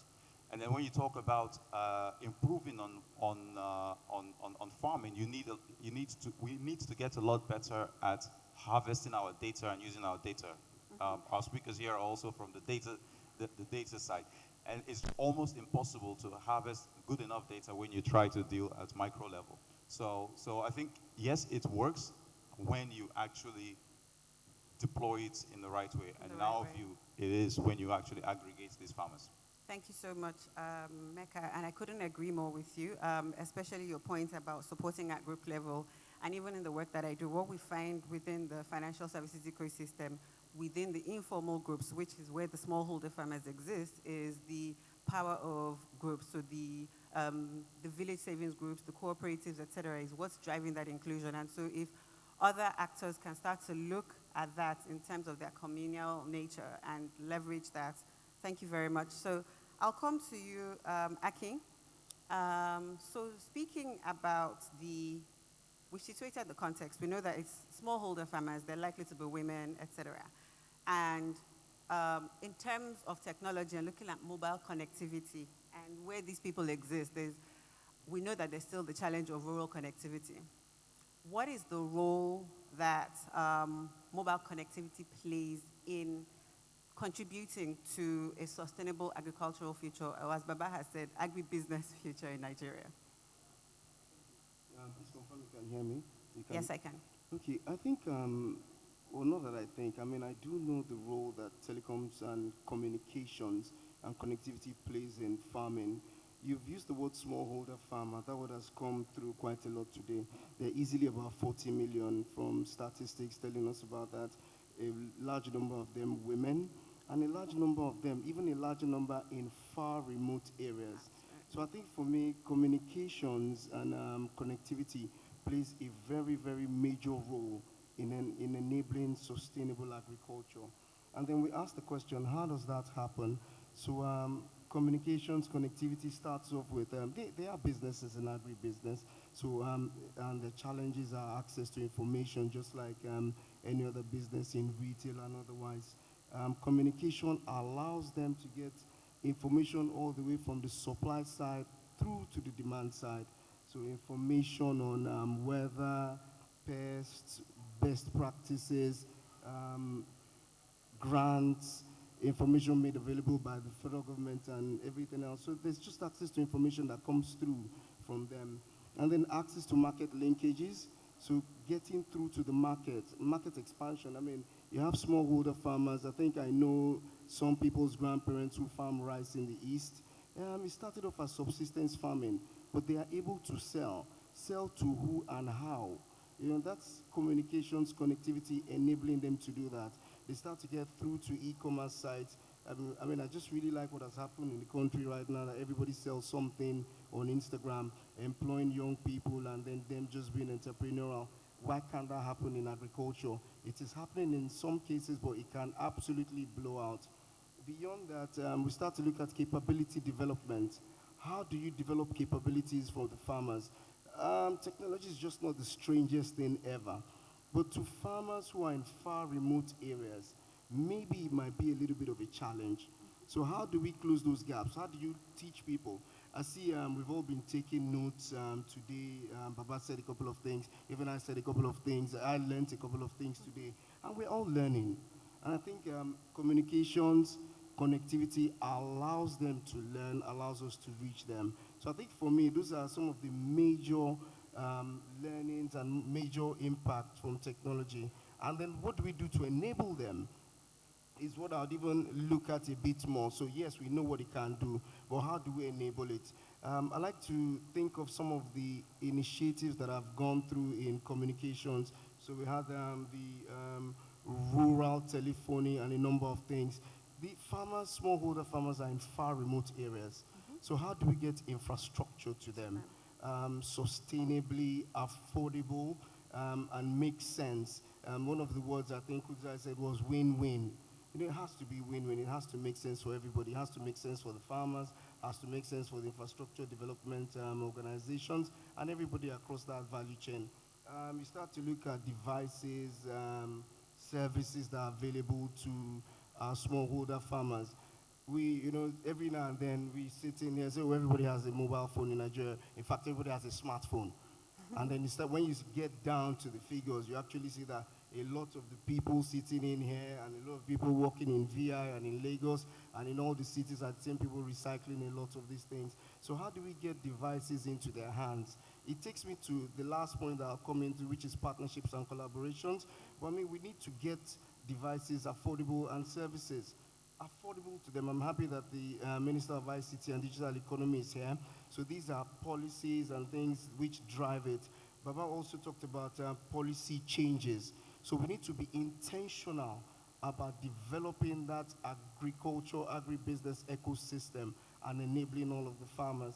And then obviously, we come into, I've had conversations with people where we talk about, we sit here in our offices, try to work out solutions for farmers in remote areas. and we don't correct for certain things, literacy, languages, and just local nuances. So we need to be speaking to solutions and services that address some of these challenges. And I think most importantly for me is the entire business of partnerships and collaborations which are able to drive them. I mean, I look at the panel here, these really, really fantastic guys here with me. We have Microsoft, we have FCMB, have a number of organizations. Why don't we all just partner together, sit down, collaborate, and see how we can make sense for some of the smallholder farmers in far remote areas? So that for me is, I think, the role that communications and connectivity plays in business of smallholder farmers and also driving sustainability.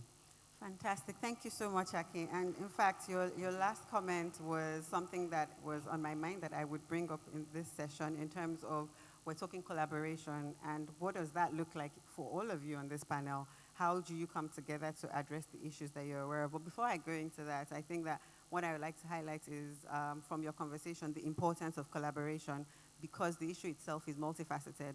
So you've spoken to one part, and that part also affects whatever it is that Mecca is doing in his own ecosystem and what Kudzai is trying to do. So it's important that everybody comes together to understand the part that they need to play. And I'll come to you, Wale. Aki talked about Microsoft, and if I were sat somewhere and somebody said Microsoft and agriculture, I wouldn't see the correlation. So please, I want you to do a great job of educating the audience in, we know that technology is fast evolving and we're we are in a digital economy that is fast growing. Can you talk to us about the role that big tech organizations like yours can play in driving a sustainable agribusiness culture? All right, thank you so much.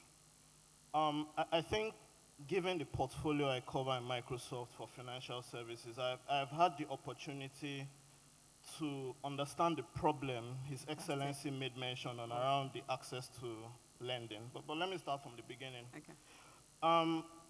In Microsoft, we have a number of industry practice areas, one of which is agriculture. Within the agriculture sector, we have 3 fundamental priorities. The first is ensuring that we can enable sustainable farming practices that answer 2 questions. That one, allow us to increase crop yield and reduce disease. And 2, reduce carbon footprint that makes our ecosystem of agricultural producers or anyone who operates within the supply chain eligible for sustainability-based financing from European-based countries who are really big on ESG. The second area is in value chain management, which is what happens in between production and the end consumer. How do we ensure that we're able to introduce a number of supply chain optimizations in terms of seed storage and preservation, seed transportation, product transportation, yield management, up to the players who work within the supply chain journey, distribution chain, in such a way that the freshest products can get to the consumer in a timely fashion. The third area is in predictive analytics, which is where our AI investments play a predominant role in terms of helping the aggregators, and I'm using the aggregators specifically in this case to the point he made, to empower the aggregators to be able to harness the very complex data points you find in a farm or in an agricultural produce. Because we forget that it's not just what you do in front of the soil or a terminal point that matters. There are a number of things. You need to look at climate. You need to look at seasonality. You need to look at soil texture. There are a number of very complex data points that can be overwhelming. And imagine a farmer who is producing rice. He does not have that kind of sophistication. And so we provide the technologies for the aggregators who can deliver it to these people. Now, from a platforming point of view, we realized that that doesn't answer the entire question. And so we started looking into the banks who have the money. And we started to realize that the banks don't want to increase their risk portfolio. They don't, because if I'm giving money to a farmer and I know that by the time I give him money, he's going to marry a second wife, you know, it's not looking good for our portfolio. What we started to do was, again, using AI, help these banks build credit risk evaluation models that can allow them profile people to inform their lending decisions faster and automate the process of their SME and digital lending through electronic channels such as SMS banking. Because these people, again, don't have access to sophisticated smartphones, but they can text. So if I'm able to make lending requests to my banking provider through a text message, and a lending and credit decision can be done very quickly based on, what we've done is, we as Microsoft may not have brought the money to the table, but we've architected the system in such a way that it can work. Finally, because there's no more time, is access to market. We started working with the African Union through the Pan-African Continental Free Trade Agreement and Zenith Bank in the existing partnership to help build the Africa Trade Gateway to give access to the markets. Because again, it's one thing for me to produce, but if we want to answer the question His Excellency mentioned in terms of access to markets and preventing a situation where we are treated as just raw material producers, but the actual manufacturing and value chain happens in Europe and America, it doesn't help us. And so being able to facilitate that cross-African trade became important to us. And so we're partnering with them to actually build that trade gateway so that on your phone, you can quickly sell your produce in Zambia. If you sell ginger, you can send it to Cameroon.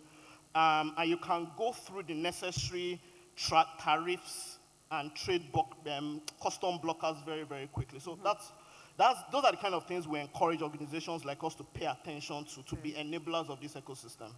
Thank you. Fantastic, and a lot of great work that you're doing there, fantastic solutions. And my question then is, who on this panel have you gone to talk about your solutions? Because it sounds like you solved all the problems. Or when are you going to speak to them about it so that... Okay, so there is an existing partnership with MTN, again on this one. So the gentleman there, is this true? His family. I do agree we need to do more, even as an organization within the Nigerian. But again, this is where the policies would help.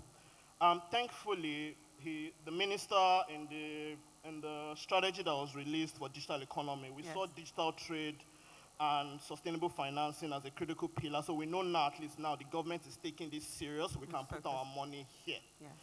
So I think in the coming periods, you begin to see a lot more investment and expansion and engagement with these aggregators who play in this specialist agri-ecosystem. Fantastic, and I totally agree with you in terms of even the minister and the work that they're doing. You can see that some of the issues that you've touched on appear to be the focus area. So we'll talk about rural connectivity, making sure that everybody sort of has access is what we're working towards.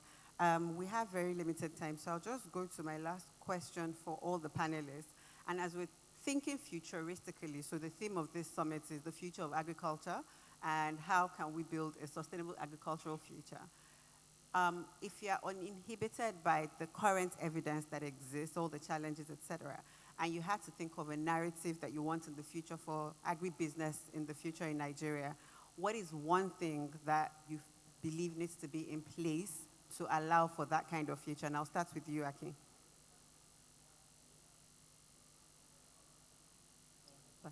Can you hear me now?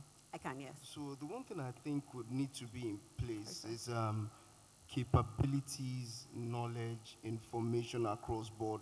Honestly, when Baba talked about how he dealt with birds, with drones in the sky, sitting up for 20 minutes at a time, that is some really, really advanced engineering. I mean, it's simple. My kids have drones and the like, but I would really like to see a place where a farmer in Adamawa, in the far remote area in Adamawa, doesn't see a drone as witchcraft.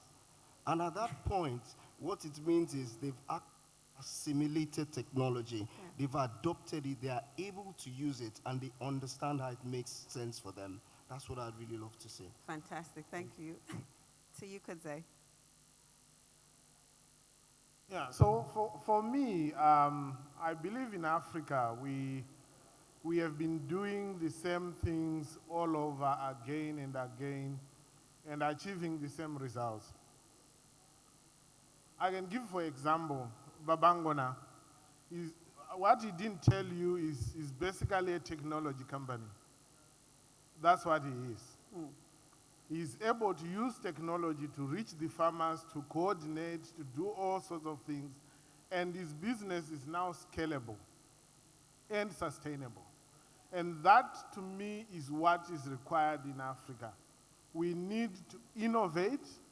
We need, and with innovation, we will be able to leapfrog and catch up and even overtake everybody else. We now have what I call economies of numbers with what Babangona and other aggregators are doing.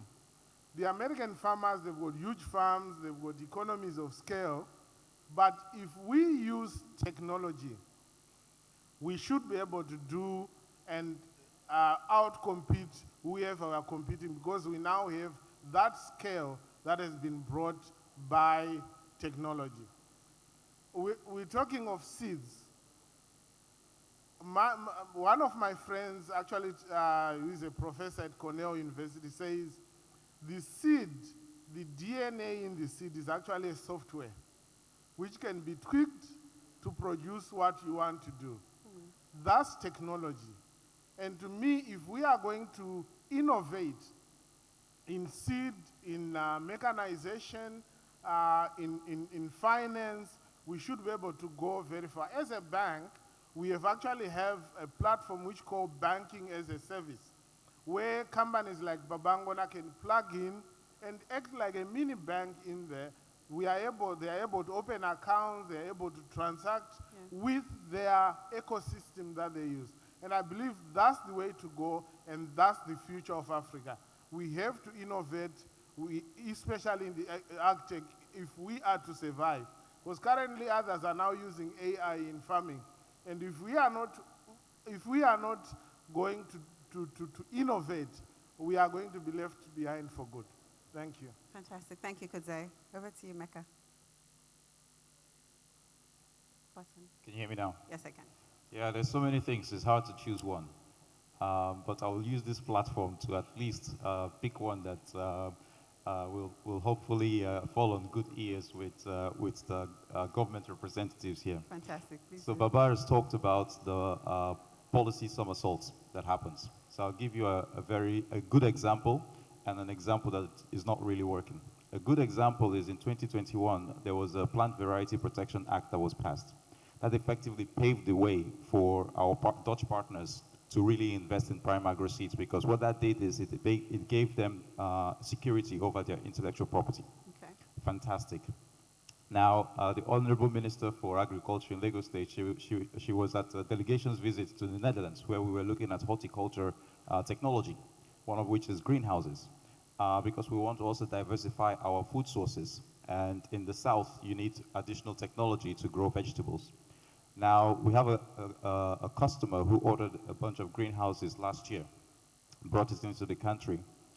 It's working well for them, so they ordered a whole bunch that just came into the country, and they paid 20% more on duties. Wow. Right? So in 6 months, duties has been introduced, so it's costing 20% more for that technology. And yet we say that we want to actually grow vegetables in the south. So I think hopefully that is clear enough that we do need to take a value chain approach to policy, both from government, from private sector, and collaborate, so that we do not inadvertently. I'm not saying duty is a bad thing, but it is now appearing contrary to the signals that investors are getting. Thank you. Thank you very much. See you, Wally. Yeah, so if I was going to pick one thing, I would focus more on ecosystem collaboration as a quick win.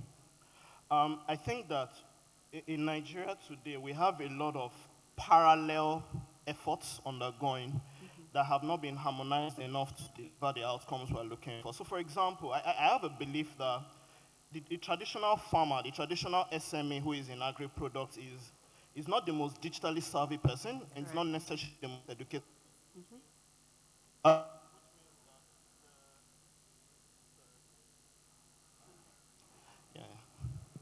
Which means that this individual needs the element of physical touch, which unfortunately many of the aggregators cannot invest in. However, we forget that organizations like the telcos organizations like the banks have very large footprints across the country, but are still focused on traditional transaction banking services. And these people, these same terminal-based services can be leveraged to position what the FCMB boss just mentioned around value-added services, where I can go to a POS terminal, and in addition to doing a wallet-based and account-based transaction, I can apply for a loan. I don't need to know how to use a phone. I just need to be able to speak with an agent in some capacity. And this is a win-win. It's a win-win for a telco who decides to leverage the footprint they have to be utilized for that kind of purpose. It's a win-win for organizations like the central bank who have focused investment vehicles like NIRSAL that is focused on driving this, because they can just ride on this kind of banking foot soldiers and telco foot soldiers to penetrate these areas quickly and get that access to financing and access to information in a sustainable manner. So that collaboration needs to happen across these industry stakeholders to work. Thank you so much. And we have no time left, to be honest. And this conversation could go on for hours because we've only barely scratched the surface, but it's understandable. The issue is multifaceted. It requires multi-actors to address. And I think one thing that rings true and consistent is the fact that we need to come together and work together, collaborate, which is something that at different events we keep talking about. It just never really happened. So my hope is that at the next summit, that if we were to have this panel again, we'll be talking about the outcomes of working together, to achieve address some of the challenges that we've talked about today, and how we're seeing the impact of those changes. I don't know if we have time for questions from the audience. No? Okay. So in the absence of questions from the audience, I hope that this session has been insightful and illuminating. Thank you to my distinguished panelists. Thank you so much for doing the topic justice. If we had more time, we'll do more. And thank you to a great audience. Thank you very much. Well done, Chinasa. Panel discussion 2, cultivating technology and driven solutions for agribusiness. Please could our panelists kindly stand so that we can take a picture. Could we ask our excellencies to please kindly join them on stage, and then I'll ask the Honorable Minister to please stay on stage. Thank you.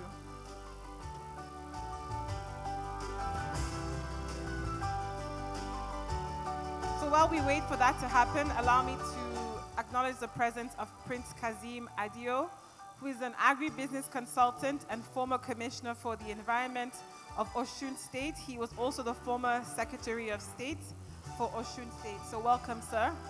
Lucky to have you with us.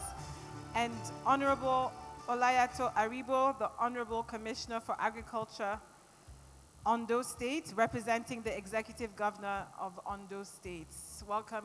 We're very happy to have you with us and have you in our midst.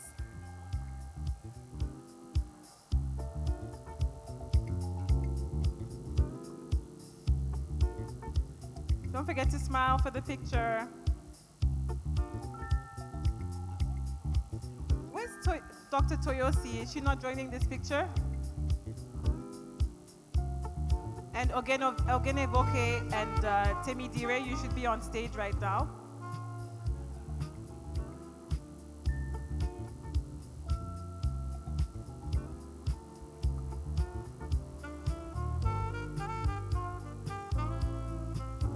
Yes, please kindly join them so that we can get started. Hope you all are having fun. I am.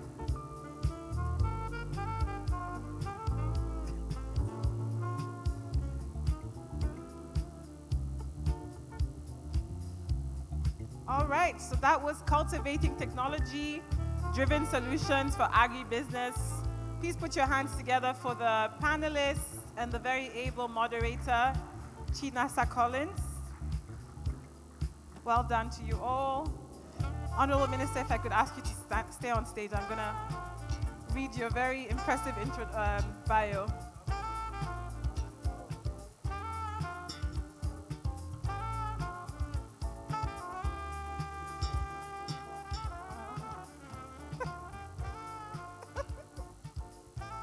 All right.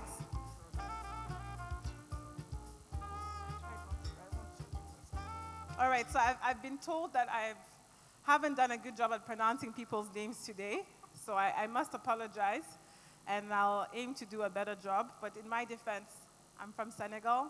I moved to Nigeria 7 years ago, so please bear with me. I don't mean any offense by that. So Dr. Bosun Tijani, all right, Minister of Communications and Innovation, as well as the digital economy, is at the forefront of Africa's technological renaissance. As the current Minister of Communications, Dr. Tijani brings a wealth of experience and visionary perspective to the realm of digital transformation and innovation. His career is a testament to the power of technology as a catalyst for socio-economic development.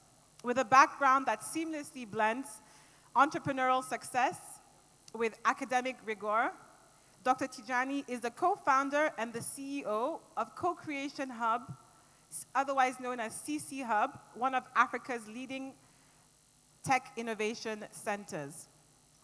Dr. Tijani's commitment to education is evident through his efforts to bridge the digital divide.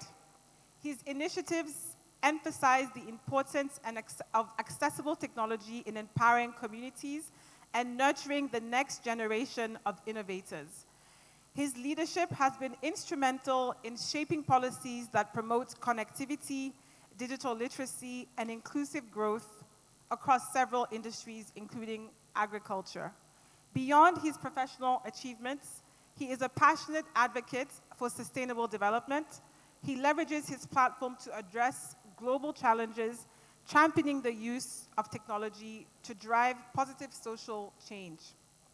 His work has earned him recognition on the international stage, where he continues to inspire and lead conversations around innovation, technology, and development.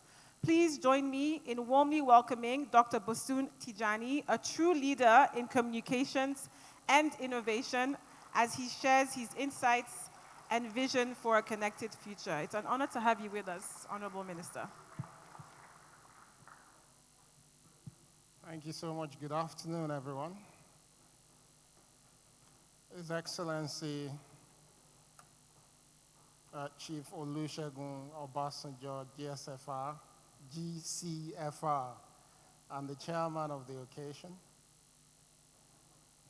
His Excellency, the Honorable Minister, Lagos State Ministry of Agriculture, Ms. Abisola Olusoya, all other senior government officials here today, the passionate people of the agriculture sector in Nigeria, ladies and gentlemen, good afternoon once again.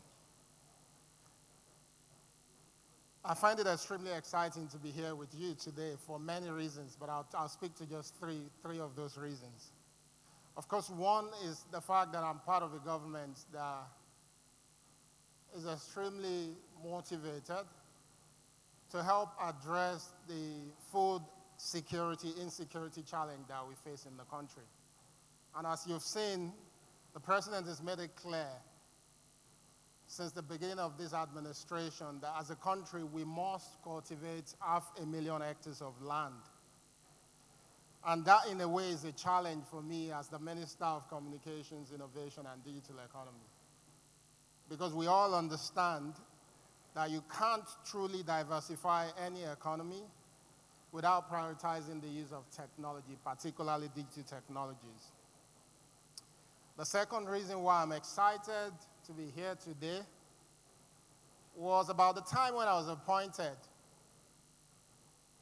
We also happened to the price of food generally across the world, including Nigeria.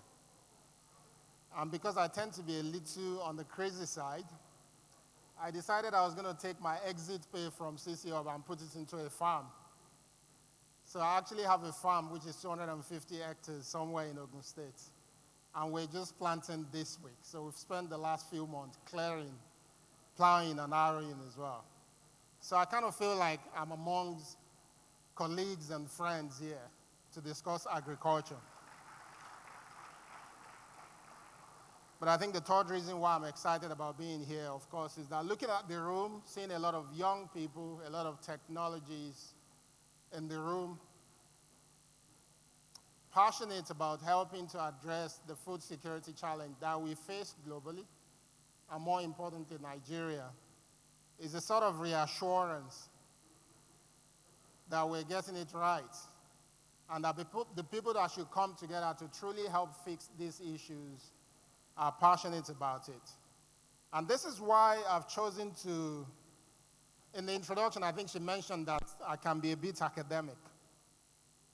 Because of course I have a PhD in innovation systems, and I've been looking at the innovation ecosystem, particularly digital innovation ecosystem for agriculture over the years, even before being appointed. And two things are important for us to take into consideration. Of course, the food security challenge that we face globally is a big problem. But another point which is a problem but an opportunity as well is the demography of our population on the African continent, where about 60% of our people are under the age of 30 across the African continent. In Nigeria in particular, that number is 70% of our people are under the age of 25, which means our population will continue to grow. In a way, we must find ways to continue to fit them. But at the same time, it's an opportunity for us as a nation to actually leverage agriculture in strengthening our economy. Because not only do we need to produce the food to feed this population locally, but we have the workforce and the manpower to help us feed the world as well. And the numbers, the statistics on the screen speaks to this reality, where you start to see the undernourishment challenge that we face and chronic hunger globally. About 16% of the global population are currently suffering from this. You can also see that world hunger rose by 2021 to about 9.8%. And some of it is attributed, of course, to undernourishment, which rose from 8% to 9.3%. These are numbers from UNICEF. But when you move forward to what we've always talked about, I don't know if you can see the screen properly, but the graph here is trying to speak to a reality, which is the contribution of the agriculture sector to GDP across the world. So it's about 4% of global nominal gross domestic product can be attributed to agriculture. But this is very special in Africa because the statistic that I use for this presentation, which is quite dated, from about 2010, you can see it's about 15%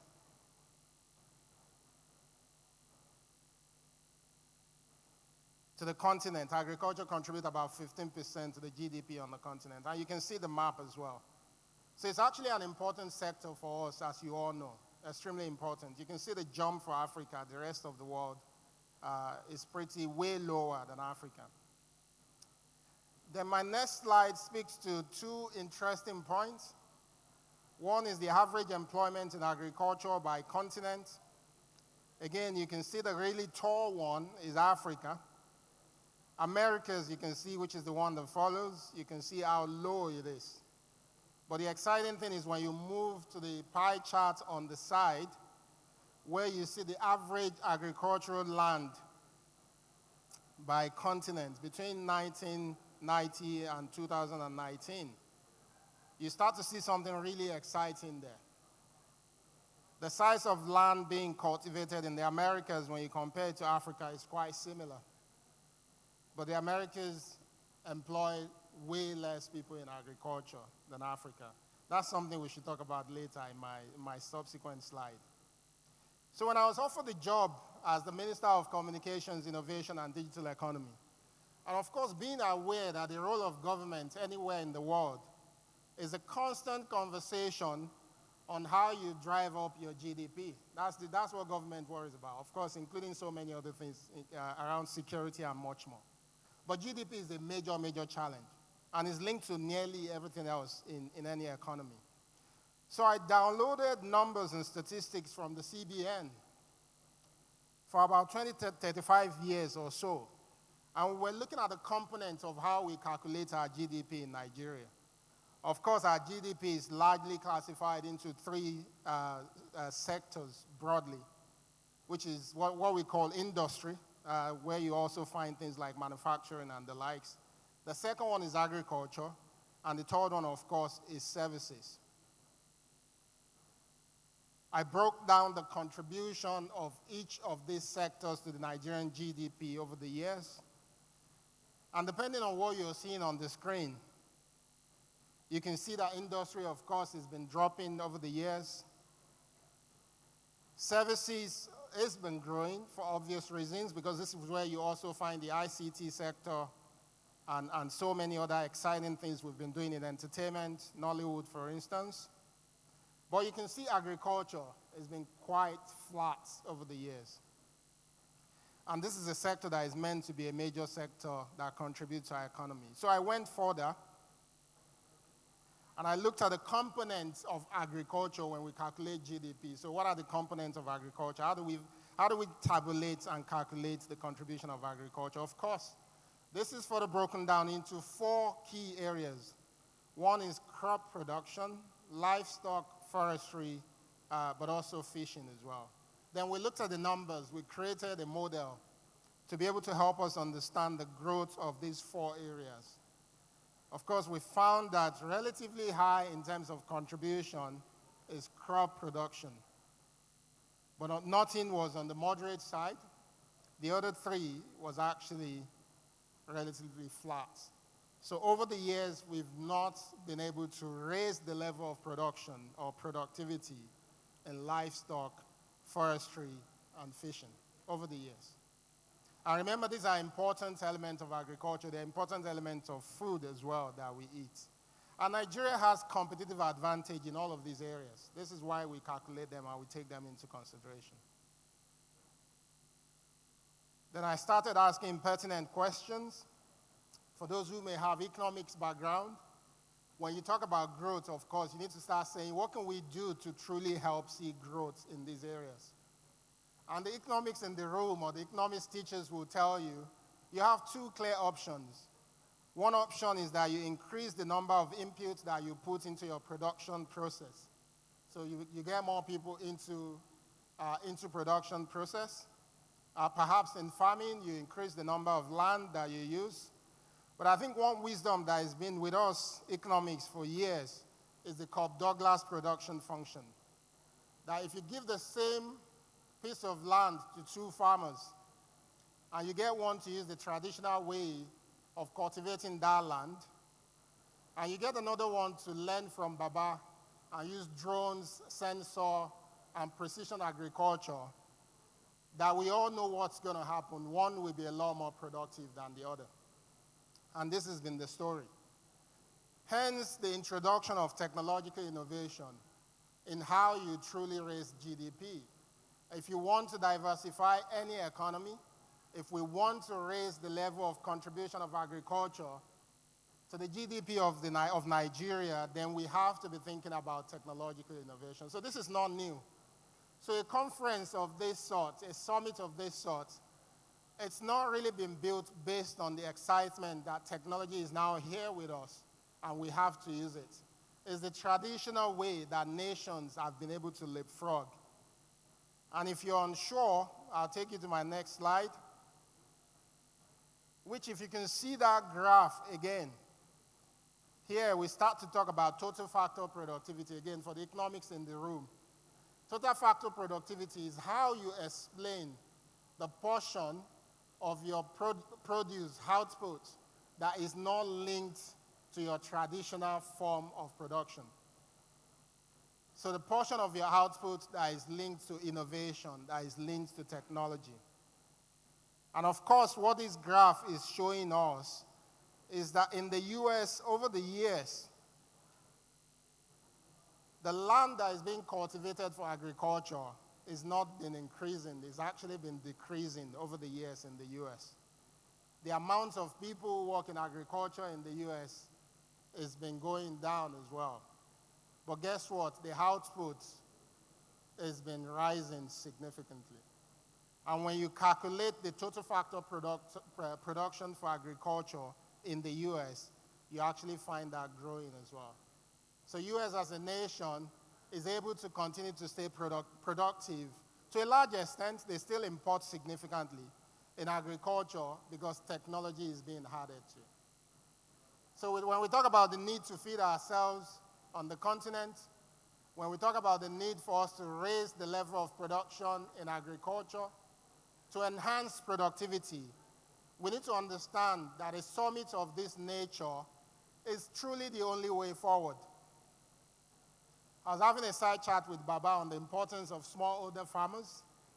Whilst I'm a very big advocate of smallholder farmers, I also see the need for us to actually prioritize large-scale farms that can allow us to use technology efficiently. When I was looking at my farm and we were talking about herbicides and we were talking about fertilization, and we stumbled on AgriSat T40, I was talking to someone on my table as well. To spray the farm, which is 250 hectares of farm, I can get it done in about a day and a half. The drone will do about 50 acres in 1 hour. Imagine if I was going to go through the manual way of doing that. Or imagine if my farm is just 2 hectares. It's going to be a waste of technology. So we need to balance the need to build a robust ecosystem with the application of technology to actually help us solve the problems that we currently face on the continent. And we've started seeing a set of fantastic innovation in this space. You know, when we were looking at data on this, luckily I did some research for the EU, I think about 2 years ago on this topic before becoming a minister. And of course, we found on the African continent some trend that was already emerging in terms of how technology was being used. I decided to put just a few of the companies on this slide. Of course, the most popular one was crowdfunding. I think Nigeria played a major role in actually mainstreaming crowdfunding in agriculture. It's a concept that is still evolving. We've learned a lot from it. It's worked in some cases. It's had its own challenges, but we've learned from it significantly. Precision agriculture is also another area that has been growing over the years. Agroecology is coming in. Advisory and information services, I think this has been with us for a long time in terms of the use of technology. But the one I would like to focus on, if you can see my slide, is actually precision agriculture. And I think luckily for us, we have the head of NIGECOMSAT, the satellite company, the Nigerian satellite company, also in the room today. And of course, I think we can't talk about NIGECOMSAT without giving a round of applause to Baba, because the only satellite in West Africa was actually launched by him when he was the president of the country. And the reason why I think we need to talk about precision agriculture is that there's immense opportunity for us to actually start to change efficiency, raise the level of technical efficiency, start to raise the output that we generate in agriculture through precision agriculture. Precision farming offers the opportunity to use models to be able to farm better. We can start to test with things like GIS and RS. Sensors, for instance, provide significant opportunity on my farm. I'm paying NIGECOMSAT to actually build out a mesh network on the entire farm. I'm paying them, they're not doing it for free because I'm the minister. They're putting a mesh network on the entire farm, and they're also burying sensors around the farm as well. And these sensors will allow us to be able to do things like crop management, particularly around protection, around the nutrients of the soil, to be able to test and be sure that the crop on the land actually has the right water. And also under precision agriculture, some of the other possibilities, which I'm not considering on my farm, is also its use for animal protection, but also animal monitoring as well. Precision agriculture, as we all know, can support with plant yield enhancement. And of course, beyond plant yield enhancement, there's quite a number of other opportunities for precision agriculture that we can also start to see. Things around crop mapping, soil mapping, growth monitoring for plants, and endless opportunities that we have to be able to take advantage of this new set of technologies. As a minister, with a mandate to ensure that we can use technology to contribute to the development of the Nigerian economy, and understanding that my president and government is extremely passionate about the growth of agriculture in the country, we started to look at the convergence of digital innovation and digital innovation ecosystem in agriculture on the continent, not just in Nigeria. And broadly, we found 3 areas that has been emerging.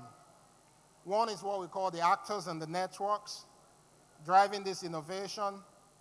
We saw a lot of opportunities around specific technologies and knowledge that are driving these innovations, but also in institutions as well. And by institutions here, we're referring to policies, in some cases, lack of it, regulations, but also norms as well. If I break that down for you, I don't know if you can see my screen if it's big enough, but I'll read out some of it. So we found that smallholder farmers, to a large extent in some areas, are beginning to consider innovative approaches, but also use of technologies. We've seen many aggregators actually leading the introduction of innovation within the agricultural space. I think a number of them have been mentioned earlier. Extension workers on the continent are beginning to encourage innovative application. Fintech startups, most of those tied to crowdfunding platforms. Tech investors, a number of the people in the room today are technology companies, and their investors are also driving the changes that we're seeing. Space and satellite companies are beginning to also consider and also participate in an innovative program. I remember before leaving CC Hub, we did a program with Airbus, and I think some of the beneficiaries are in the room today as well, which was actually focused on using satellite technology to support the agriculture space. So there's a ton of stakeholders and actors, networks that are driving this growth. But on the other side as well, you can see specific technologies that are helping us to drive the growth that we're seeing today. Financial technology, for instance, the ability to be able to pay people remotely. Mobile telephony and communications technologies also contributing significantly to the growth we're seeing in this space. I talked earlier about satellite and space technologies, big data. The fact that we can now process a lot more data and we can make sense out of it, from affordable computing, remote sensing as well is contributing to the growth that we're seeing in the space. Some elements of Internet of Things, because we can now connect things to things, but also things to people. We're beginning to see early stages of the use of artificial intelligence as well to drive this innovation. And on the policy side, a number of policies have been responsible for the growth that we've seen. For instance, the fact that we've had weak policies around crowdfunding actually led to the crowdfunding platform's ability to be able to innovate. So sometimes lack of policy is also an opportunity for innovation. Also, things like crowdfunding became quite big in agriculture because of the perception of the newness of this concept. The growth and investment in space and satellite technologies, because we now have more technologies covering a lot of African countries, imply that we can collect data much more seamlessly, and innovation can also happen with those data sets as well. Advancement in communications protocols. So a lot of the communication protocols required for IoT, because we're seeing a lot more advancement in them, is also why we see this innovation as well. But I think liberalization of the regulations of space and satellite technology is also the kind of policies that we see that needs to happen. So what are we doing as government to support this drive? I think this is probably what you want to hear from me. So what we did was to leverage what we already know about the digital innovation ecosystem that is growing. So what I'm going to speak to today is not what the government is doing in the agriculture sector, but what we're doing within the digital economy space to actually ensure that digital technologies and innovation can help drive the growth we need to see in agriculture. We came up with a few lists. Of course, we've not implemented all of them. I've been in office just for 9 months. But we started working on this. So we broke them down into 3 specific areas. One is the need for us to enhance know-how and technology application in agriculture.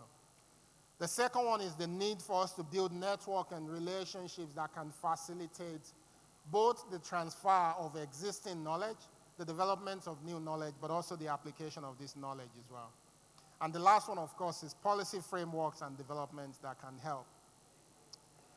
On the know-how and technology application, some of the things we've done as government, and I did this the first month of being appointed, is to facilitate collaborative research activities, particularly around technologies that we know can help improve and increase productivity in agriculture. So we started a program that is focused specifically on artificial intelligence. And we made it clear that some of the innovations that we will fund must focus on agriculture. Today, we funded 40 of those innovations. We funded 40 of them. And the funding was quite basic. We gave them 5 million naira each to test. We only picked existing solutions, but we wanted them to pilot and test. So that's something we've started. The other thing we believe we should do is to create thematic acceleration programs for startups who can also start to build. And again, when we created this program, we specifically focused this program on agriculture. So we said we were looking for 10 demonstration projects for technology in agriculture, 10. And we announced those 10, I think, sometimes in January. We funded 10 of them. And what we did was to get them to pilot their solution on large farms. And we gave them 10 million naira each to be able to do that pilot as well. The other things we believe we should be seeing under know-how is the need to enable knowledge and technology transfer, particularly on space and satellite technologies, because we believe these are a set of technologies that will play a major role in the space.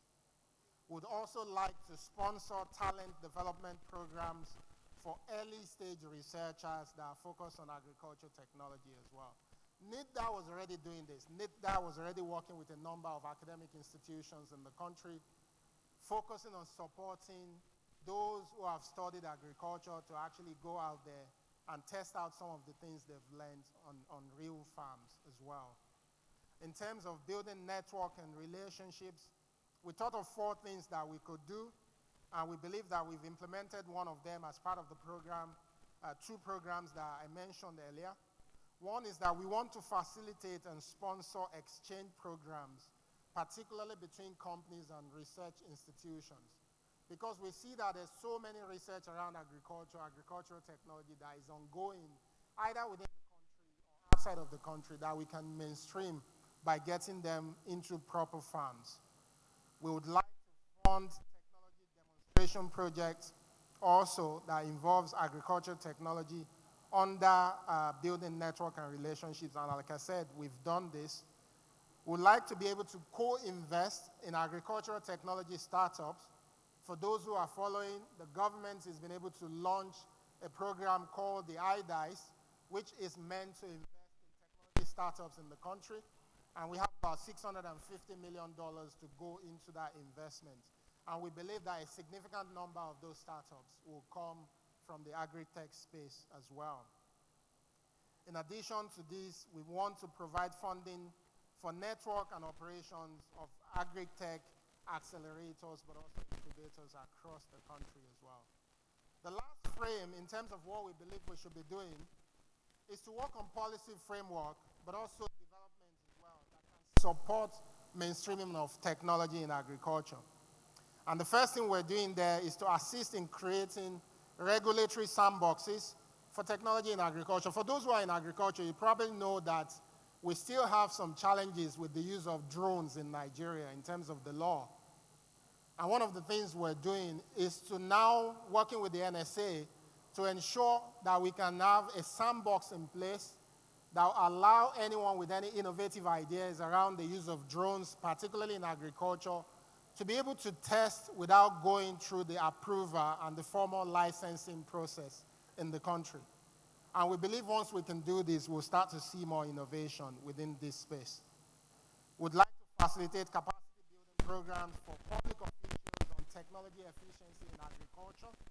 Again, as much as agriculture is not my responsibility as a minister, we believe that we have to work with the right agencies for them to understand the power of technology in agriculture. Under this framing as well, we're providing funding for think tanks and academics on policies and regulations. We've identified sectors. Our goal as a ministry is to fund at least 5 parallel think tanks that can also do policy research on everything that we do so that their research can inform the policy that we come up with as a ministry as well. And last but not the least is to provide support for harmonization of agricultural policies as it relates to technology under the Single Market Agreement, which is AFCFTA. As you can see, though our mandate is digital economy, we have a strong understanding that the digital economy can help to also strengthen the agricultural sector in Nigeria. We believe that also by investing in the digital backbone of this country, that our critical sectors can begin to perform optimally, and by performing, these sectors can help to strengthen our economy. And this is the mandate of the Ministry of Communications, Innovation, and Digital Economy. And I hope some of you will be beneficiaries of our programs and that you will indeed find ways to partner with us to help ensure that agriculture becomes a truly great sector for Nigeria. Thank you. Thank you, Honorable Minister. Please kindly stay on stage. It's really great to hear the intersection of the digital economy with agriculture, and we thank you so much for your wonderful remarks. I'd like to call on His Excellency Chief Olusegun Obasanjo to join you on stage. And I'd also like to recognize Ms. Abisola Olusanya, who's the Honorable Commissioner of Lagos State Ministry of Agriculture, representing the Governor of Lagos State as well. Please kindly stand, ma'am, so we can acknowledge you, and let's put our hands together for her. Kindly join us on stage as well as we take the picture with the Honorable Minister. You may go over there. Really some wonderful remarks. I think not a lot of us think about the intersection of digital economy and agriculture. One would have thought that perhaps you were the Minister of Agriculture as you were speaking, so definitely some great points there. Please kindly make your way to the center of the stage to take your picture. And also organizers of the event, please kindly join us on stage. It's protocol, we have to take pictures, sorry about that. So as you can see, the tea break has been brought to your tables, so we can just move swiftly along the agenda. If you need to stand up to stretch a little bit, I invite you to stand up a bit, stretch, because you've been sitting down for the better part of the day. I hope that you're enjoying the sessions as they're ongoing, and we have much more in store for you as the day continues. Thank you very much. Please let's clap for them as they exit the stage. Thank you all very much for being with us.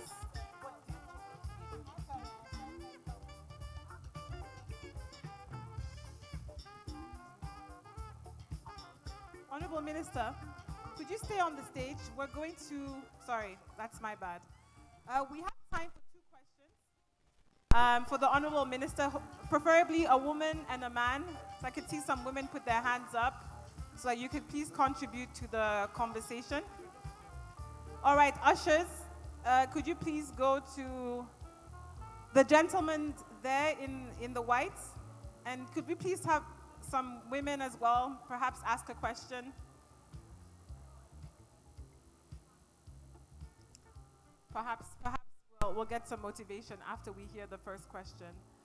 So please go ahead and please make your questions succinct. Let us know what your name is, and please be direct about your question. Not too much context. Thank you. Okay. Good afternoon, and thanks for the awesome presentation, the Honorable Minister. I'm the co-founder of RIPE, and at RIPE we are kind of building a solution that will help improve the value of produce, especially fresh produce in Nigeria, optimize their value and also preserve them so that from when they are being taken from the farm, products like plantains and tomatoes, they can get to the final users and still maintain their freshness and quality and be available for a longer period of time that we currently have. You said a lot of things about supporting tech products in the agricultural value chain through your ministry. And you didn't mention anything about solutions that are involved in preserving produce and also optimizing them. Because when we talk about agriculture, a lot of the times we like to talk about farming, and it doesn't end yet. Tomatoes, for instance, we lose a bigger portion of the tomatoes we produce in Nigeria. So how will your ministry help to support solutions that optimize and preserve the produce within the value chain? Thank you. That's an interesting question. So when I leave this place, I'll be doing some site visits on the NIPOST. You all know NIPOST, and I'm sure everybody, you have something to say about NIPOST. And one of the places I'm going is actually in Abeokuta. So there's a NIPOST workshop in Abeokuta. Because I'm from the innovation space, we build in the open, so I'll share this concept openly. And what we're looking to do is we have what we call NIPOST workshop in strategic locations across the country. And we're looking to test out a model where we can convert those workshops into food hubs. And by food hubs, I'll explain. So NIPOST is looking to build out these warehouses in strategic locations across the country that will hopefully help farmers, but we're not going to run this bit. We're looking for technology companies and technology startups, aggregators that are already working with farmers that will be able to use these warehouses where the farmers can bring their produce to those warehouses. And these warehouses would obviously be operated with a lot of technology in them to preserve the produce, but also not just preserve the produce. NIPOST is building out that last mile delivery chain from those warehouses, those workshops, to specific locations across the country. So for instance, we're hoping to pilot this in Abeokuta, where the workshop in Abeokuta will become a food hub. And as a food hub, we will work with a number of technology companies. There will be the companies who produce IoT solutions that will manage the temperature and the condition of the warehouse. There will be the companies also, the IoT companies will also work with NIPOST on the logistics bit to be able to track the condition of the food whilst they are being moved. We're hoping to work with the aggregators or maybe the likes of Price Pally, who will actually take the food, they will buy the food, pay the farmers. All the farmers will need to do is to drop it at the NIPOST workshop, which we're going to change the name to Food Hub. And NIPOST will be responsible for seamlessly moving the food from those food hubs to wherever the partner organization wants us to take the food within the country. This is a model that we're looking to test. We're not sure if it's going to work, but you can clap. So if there are people in the room with ideas on how we can optimize it, because we know food crisis is there, so smallholder farmers can't sell their food seamlessly. We're hoping perhaps NIPOST can disrupt, and don't quote me in public, NIPOST can disrupt, is it my 2 or my 12? I always mix them up, right? That's the hope, that instead of the food going to those markets, that we can seamlessly help the aggregators, the farmers, to package them neatly, but also transport them in record time to key markets like Lagos, Abuja, Port Harcourt, where these things are needed en masse. And once we do that, a lot of what you're talking about is not going to be done by NIPOST. NIPOST's role in that entire value chain will be logistics and the warehouse itself, because these are government properties that exist, so we're not selling the properties. We'll repurpose them because they're not being used for anything at the minute. And also, NIPOST will then invest in that logistics system solely for agriculture as a pilot. And hopefully when we do that, we can help address some of the things that you've mentioned. Thank you. If anyone works in the space and you'd like to talk about this concept, please reach out. Thank you. Thank you very much for that answer and for that question. We have time for one more question. Over here, Mr. Eze from Union Bank. I was hoping that we would have a question from a woman, but no such luck today. this will be the last question, and if you have any further questions, I'm sure you can meet the minister after this. Thank you. Good afternoon, Honorable Minister. In line with what you've said, first of all, how do we reach out for those that are interested in participating from the finance sector? That's one. Then secondly, I wanted to ask, I am aware that Nigeria had a lot of storage facility that was privatized or sold to public, and most of these places are still dormant and comatose, not in use. Now, this second effort you're talking about is also going to involve a lot of money. Meanwhile, you have assets that were given to people, and some of those assets are actually not in use. And I wouldn't know anything about the conditions of those privatizations.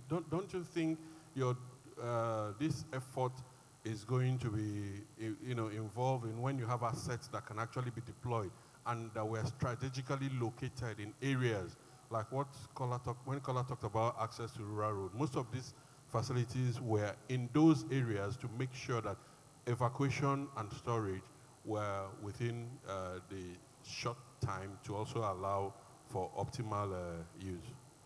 I think the second leg of your question, actually, you're buttressing the concept I spoke about earlier.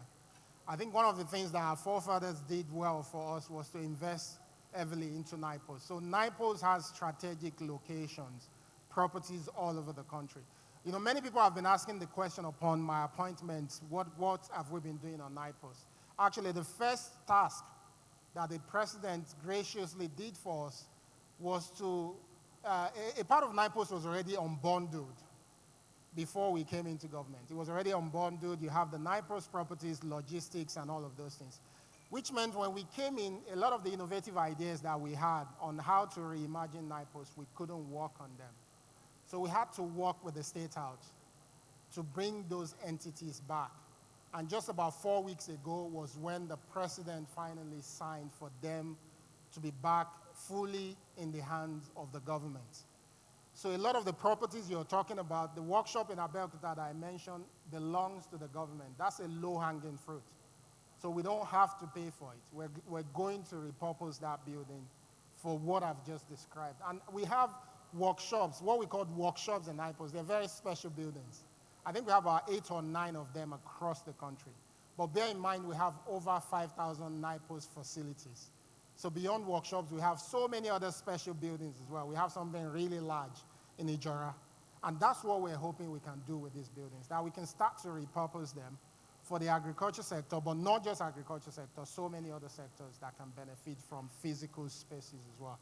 In terms of how you can reach me, I think my team will give you a card or something if you need to talk to us. Thank you so much, everyone, for listening. Thank you. Thank you very much, Honorable Minister Dr. Bosun Tijani, for answering those questions. And yes, please do reach out to his team if you have any further questions. Before we get into, I hope that you're all enjoying your tea break. If you haven't been served yet, please let one of the ushers know so that you can be served appropriately. And I'd also just like to mention that our caterers today is a company called Toasties, which is a proudly Nigerian restaurant. So make sure that you check them out in their various locations in Lagos. So please allow me to mention someone quite special that's here with us, Mr. Emmanuel Auche, Permanent Secretary, Lagos State of Ministry of Agriculture. Please kindly stand, sir, so that we can recognize you. Sorry? His name is Mr. Emmanuel Audu, Permanent Secretary, Lagos State Ministry of Agriculture. Welcome, sir. We're happy to have you with us. I'm really trying. Thank you. All right. So as we were talking about, the third panel session is entitled Farm to Table, Enhancing Market Access and Building Resilient Food Systems. This panel will focus on strengthening the agricultural value chain by improving market access for farmers and enhancing the efficiency of post-harvest handling, storage, as well as transportation. I'm very honored to welcome the moderator for this panel session, Mr. John Sunday, who is a senior associate at Bloomfield LP. Let's put our hands together for Mr. Sunday, John Sunday, who is a senior associate at Bloomfield LP. Let's put our hands together for Mr. Sunday, Mr. John Sunday, senior associate at Bloomfield LP, who will be moderating this session. Okay, and joining him today, Farm to Table, Enhancing Market Access and Building Resilient Food Systems, Mr. Kunle Olushanya, Executive Director and General Secretary of Fan Milk and Danone, Dr. Ayola Oduntan, Group Managing Director of Amoform Sierra Hatchery Limited, Dr. Bolaro Olulade, Head of Corporate Strategy, Flour Mills, Nigeria. Welcome all. Dr. Ayola Odutan, MD of Amo Farms. Farmer Samson Ogbole, Team Lead, Eupepsia Place Limited. And last but not least, Mr. Luther Lawoyin, Founder and CEO of Principali. Price Pali. Let's put our hands together for these gentlemen as they make the way to the stage. I must say, I'm asking myself, where are the women on this panel? I think it just goes to show that we need more women actively participating in this ecosystem. All right, over to our very able moderator, Mr. John Sunday. Thank you. Good afternoon, everyone. May I stand on the existing protocol?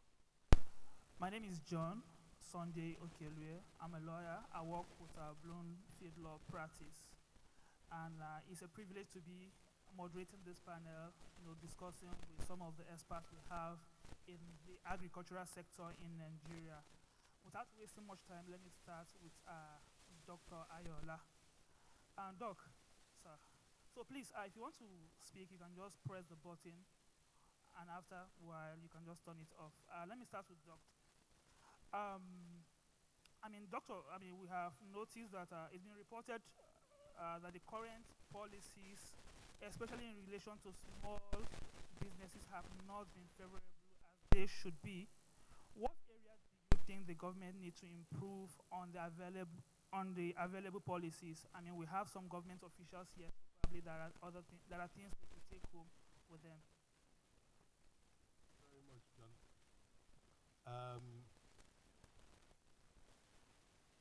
With regards to policy, we have all the right ideas to take agriculture or agribusiness from where it is now to where it should be.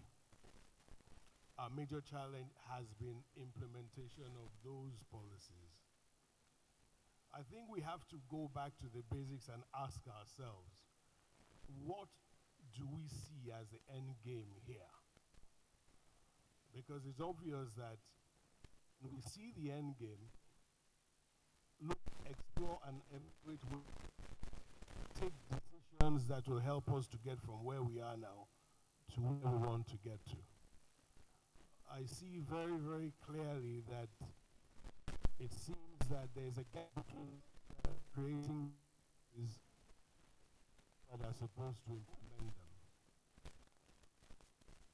I want say, for instance, in the area of science, and he actually was able to discuss across a wide spectrum. So much that we know established, but is not actually contributing to productivity on the ground. And as a result of this, grappling with problems that we already have solutions to. The government goes ahead and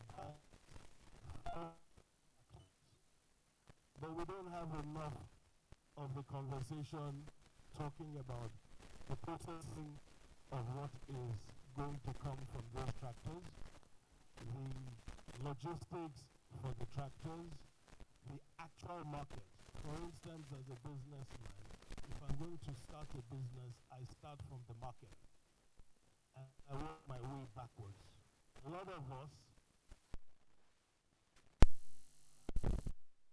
ask me every time, I want to go into farming and then primary production, and I'm saying, look, much more that can be done in farming that is probably even as popular than just the farming. So I think this mismatch is there, but I want to suggest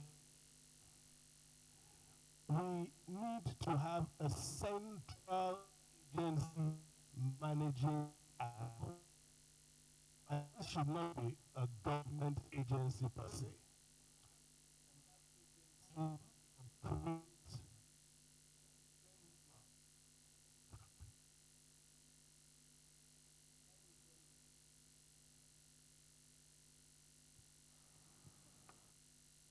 That agency should create benchmarks. And it is those benchmarks, thank you. And so it does not change every time a new minister comes on board. In the 34 years I've been in agriculture, I have worked or met at least 7 ministers in this space. And every minister starts and wants to redesign what he has met on ground. However, if we have a central coordinating agency that is charged with the responsibility of scientific research coordination, with the efficiency of our agriculture, with regards to environmental issues, with regards to coordination of research and development work across the whole spectrum, with regards to relationships with the private sector, with regard to socio-economic development of the 70% of our population that are in rural, that agency should now create benchmarks for development over the next 20 years. And what each minister does when he comes and what he's evaluated on is how many of those milestones he's able to achieve in his own tenure based on that single strategic master plan. Redefining and restarting this process for something as critical as agriculture every time we have a government change will not work for a long-term sustainable business like agriculture. Thank you. Thank you very much. If I might summarize what you said, my takeaway is we have wonderful policies in place. I think Nigeria is one of the countries that have some of the best policies across the globe. But one of the problems, like you rightly pointed out, is implementation. And also the other one you made mention of, issue of policy instability. Policy somersaults, new governments comes on board and want to introduce new policies and abandon that of its predecessor halfway. Let me move to Mr. Olusanya, sir. I know that recently FARMIC entered into a strategic partnership with Obasanjo Farm to help our dairy business and outsourcing in Nigeria. Can you tell us more about your recent collaborations with farmers in Nigeria? Thank you. Very much. Our journey in dairy started. Danone is known globally for dairy. That's one of the biggest dairy companies in the world.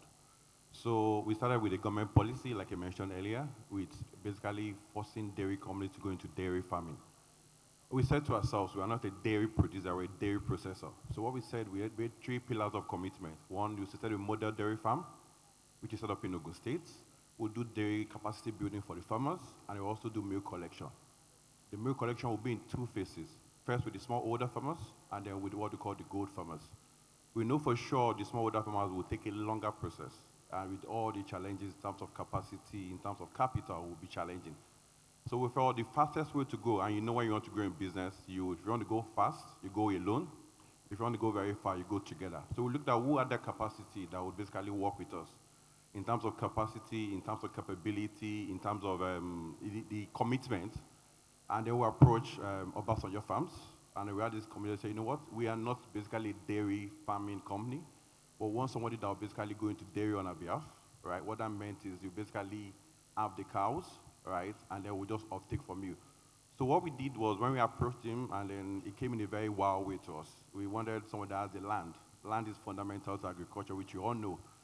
So he said to us to give us a 2,500 hectares, which was whooping to us, right? Our farm in Ogun State is less than 10 hectares. So we are getting 2,500 hectares, which is massive, bigger than what the minister is, 250 hectares. So we know it was massive. And then we said to ourselves, you're doing 2,500 hectares with 1,000 cows. It was going to be a big leap for us. So we said, you know what? What you will do for us is we'll give you, as a way of commitment, we are going to basically give him a seed offering of first 100 pregnant heifers.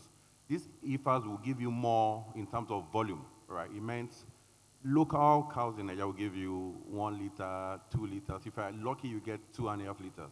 But these cows that we're bringing in, coming from Egypt, to give you close to 13 to 15 liters a day. So if you know you can get that capacity, it means you're going to grow. So we enter into that relationship with that massive expanse of land with the cattle growing, and then we know in another 2 to 3 years, we'll basically be able to unfold our local sourcing agenda, which is basically increasing our import dependency. I'm sure you know locally now we import practically everything in Nigeria, including milk. So milk is a major component for us as a producer. So if you can localize milk sourcing coming from Obasanjo farms into our production, it means you're going to create more employment. You're going to increase the pressure coming from FX. You're going to basically look at growing a value system that can grow and sustain the economy. If you look at the value chain for agriculture, apart from eggs, there is another big daily cash producing. So if you sell a liter of milk per day, which is almost 250, 300 naira per liter, it's everyday money for you, so both for the smallholder farmers and for the big farmers. So you've got a value chain of people that grow pastures, right, which is basically small, that grow pastures on behalf. People that will have the milk, then will basically uptake the milk and will basically sell to our consumers. So that's the whole 360 value chain of basically growing to develop the dairy sector in Nigeria. Thank you very much, Mr. Olusonya. That's really enlightening. And I believe that maybe by the end of the session, maybe you have 1 or 2 other people you enter into strategic partnership with here. Let me move to the man sitting next to me, Mr. Luto. As the founder of Price Pally, sorry for that, Price Pally, yeah, which is one of the leading e-commerce, of course, company in Nigeria within the agri sector. Can you tell us how technology can help connect farmers and consumers seamlessly? And how has Price Pally been able to integrate different technology tools in their business, in your business, basically? Yeah, thank you very much for the question. So at Price Pally, what we're trying to do is, bring together shorten the distance between farm and fork, between, the farmer who farms and the consumer who eats it. And technology has done a lot because with tech, we're able to streamline so many activities that wouldn't make commerce as easy as it is for us right now. So the basic technology, like your e-commerce platforms. So we have a website, have apps, we have a chatbot as well that enables people shop online and have their orders delivered to them. But beyond that, we are moving to, with a lot of people shopping on our platform, we are able to gather a lot of data around what they're eating, produces that they love to buy, things like that.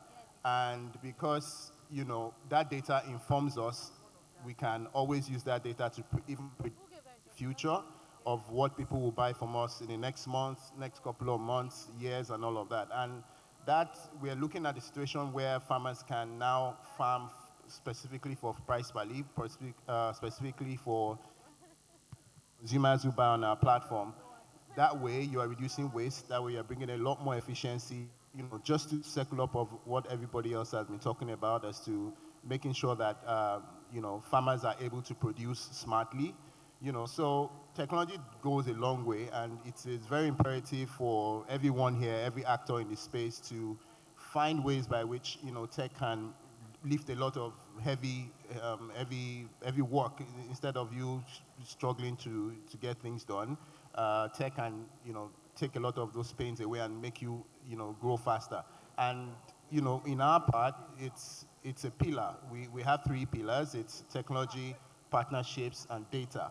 So with the technology that we have and the data that we are gathering, we can build sustainable partnerships with almost everyone in the room, from the Obasanjo farms for milk, for instance, or Farmer Samson here, who farms a lot of vegetables and all that. With the data that we have, we know what we want to get, and that's how technology. I'll let others also speak. Thank you. Thank you very much. Thank you very much. Technology, partnership, and data. That's my takeaway from that. Let me go to Mr. Elude. I mean, like the Honorable Minister rightly pointed out, agriculture is one of the major components of our GDP. And we all know that the more we export our agricultural products, or even the finished products, that is, if we're able to add value to the raw materials, it will help us in balancing our trade with international counterparts. And it, of course, help us solve some of the FS liquidity problem we are having in the market at the moment. What do you think are the major challenges farmers face or agricultural producers face when it comes to exporting agricultural products from Nigeria? Thank you, John. So I represent Flour Mills of Nigeria PLC. We are arguably the largest food and agro-allied business in Nigeria. We process inputs into finished products. I mean, I could sit here and wax lyrical about infrastructure challenges, how long it takes for you to move the products from wherever to the seaport or airport, wherever you export from. But I would like to speak from our perspective as a processor. And for me, the biggest challenge is competitiveness. You being competitive where your export market is. And I would give a very, very live and real example. As at 2015, Nigeria used to export $35 million worth of pasta. We produce pasta. Export $35 million worth of pasta to Ghana. Ghana is just next door. But by 2020, that had reduced to just $1 million, simply because they couldn't afford our pasta. Now, how did that come about? I can do a summary. So majority of the pasta that lands in Ghana comes from Turkey. Interesting, Turkey also imports a lot of their wheat, and that's converted to pasta. We also import wheat here. We don't produce enough locally, so we import and then we convert to pasta. But you find that from a Nigerian perspective, for every dollar that you spend to import wheat, you spend an extra 22% paying levies, taxes, and all of that. So that increases your cost. Now, you haven't added your cost of finance, you haven't added your margins, which, of course, your shareholders expect some returns. And then you had on top of that power. You don't really rely on power from the grid. You get power from either diesel or gas. Now, it will interest you that Band A, I'm sure we know what Band A is. Band A is more expensive than diesel today, even from a manufacturer's perspective. So when you load all of that and you try to export, you are not competitive. So at the inception of AfCFTA in 2021, we did a study, and we could only sell our pasta in one African country, Ethiopia. In all other countries, we were not competitive. So interestingly, what has helped, so currently we export pasta, we export pasta to Ghana, but we couldn't export our premium product because it will land too expensive. So we had to downgrade and then export some of our value products. But what has also helped is that somehow Turkey stopped offering subsidy. I'm sure subsidy comes up again. Turkey stopped offering subsidy to pasta exporters, and then we were able to compete. So being able to compete where your export market is, I believe, is the singular biggest challenge that exporters face. And that's from the finished goods, also from the intermediates. So for example, we export soybean meal to France and Europe. You find that, I'm sure we remember the pyramids, groundnut pyramids and all of that. One of the reasons why that went away was aflatoxin, because at some point science said you couldn't consume that much aflatoxin. Now we export soybean meal. We have to go all the way from the planting to the harvesting to the toll milling that we do to ensure that the level of aflatoxin in our soybean meal is within the acceptable range. Now, all of that have cost implications. Now, what has worked for us is that we export non-GMO, so that has some premium. So you can imagine competing with all of that cost with soybean meal that is coming from Brazil. So competitiveness for me is a major issue. We have what we have to do internally, being efficient with your operations, your sourcing, being innovative with your packaging and all of that.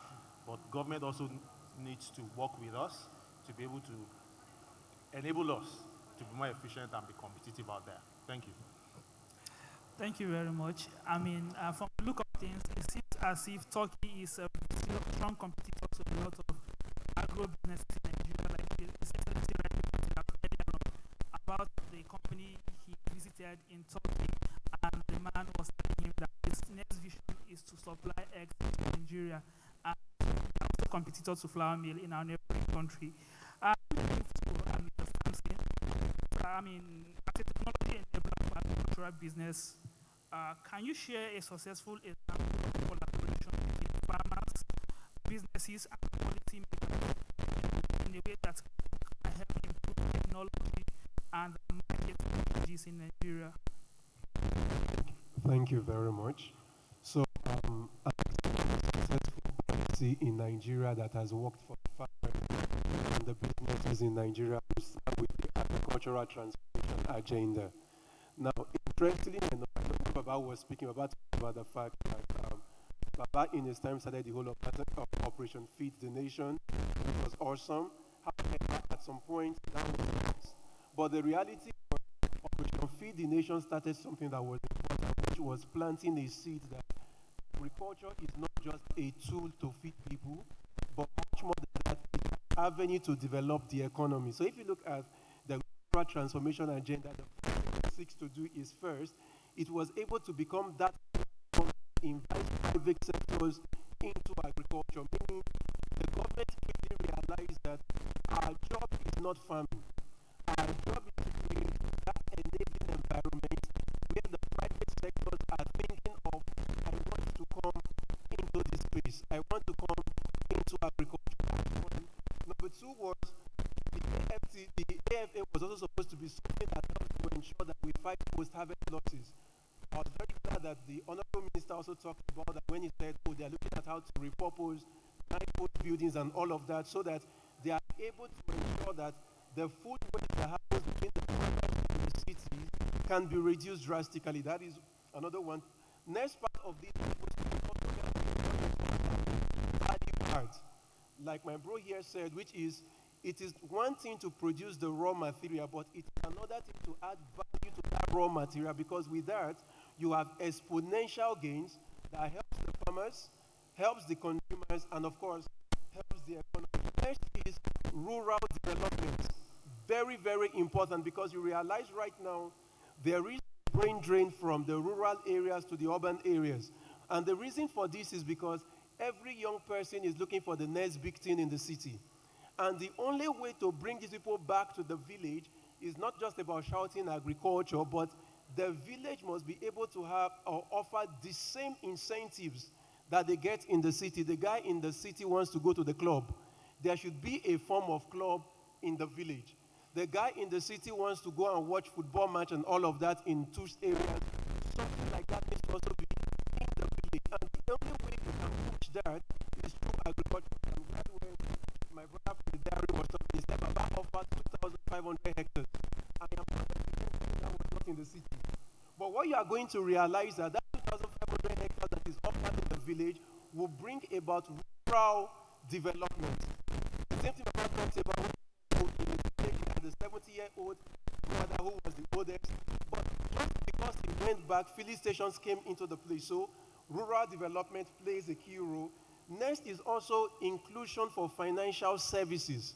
Baba extensively about that it is not enough to have access to funds, but there must be access to affordable funds, such that before you realize that today the CBN through the instrument of NISA has been able to bring about the single-digit lending, MasterCard Foundation through the likes of FCMB providing single-digit lending, then of course access to markets. Very, very key, access to market, because the farmer is not as rich as his production. No, the farmer is as rich as the market he sells to. So if there is no good buying power in the market, the farmer can increase his productivity as much as he wants, he will still be broke. That is why today you have people who are hungry in the village, but yet the food finds its way to the city. Because the farmer understands I am as rich as who I sell to. And this is what this policy was meant to provide, to ensure that the farmer can earn as much as it is possible from whatever their output is. Thank you.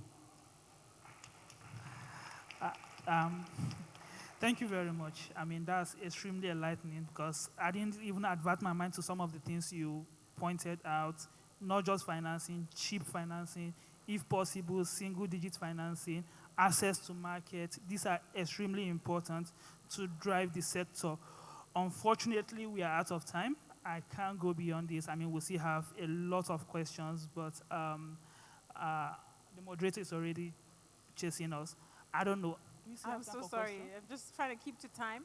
I'm sure there'll be time for some more questions afterwards. Let's put our hands together for our wonderful panel discussion, Farm to Table, Enhancing Market Access and Building Resilient Food Systems. Let's ask our special guests to take a picture.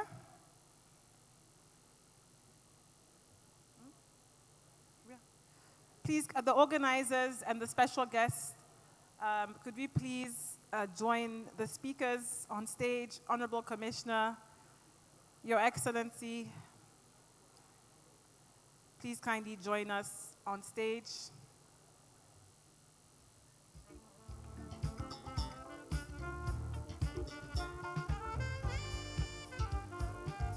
Earlier, Baba, he referred to the 20 billion exports bill that Nigeria faces every year. So we hope that as we start to build upon our agricultural value chain, that number will go down significantly and those resources will be spent locally. We definitely have the potential to feed ourselves. We just need to figure out ways to do it and to be more efficient with our agricultural value chain.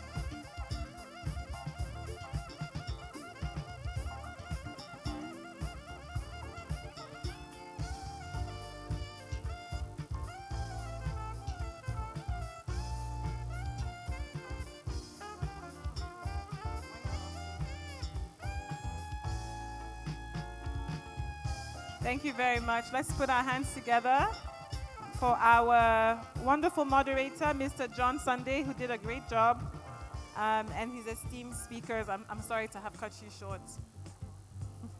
Thank you. All right, so we are swiftly moving along with the agenda. Please help me welcome the fourth session, Frameworks for Promoting Agricultural Trade and Investments Across Africa. In this session, we will explore frameworks for promoting agricultural trade and investment across Africa, and hopefully we can find ways to make the famous AFCTA work for our continent and work for what it's supposed to work for. So please allow me to welcome Adetoyese Oyerinde, who is the Director of Operations at OADC TechSAF Digital.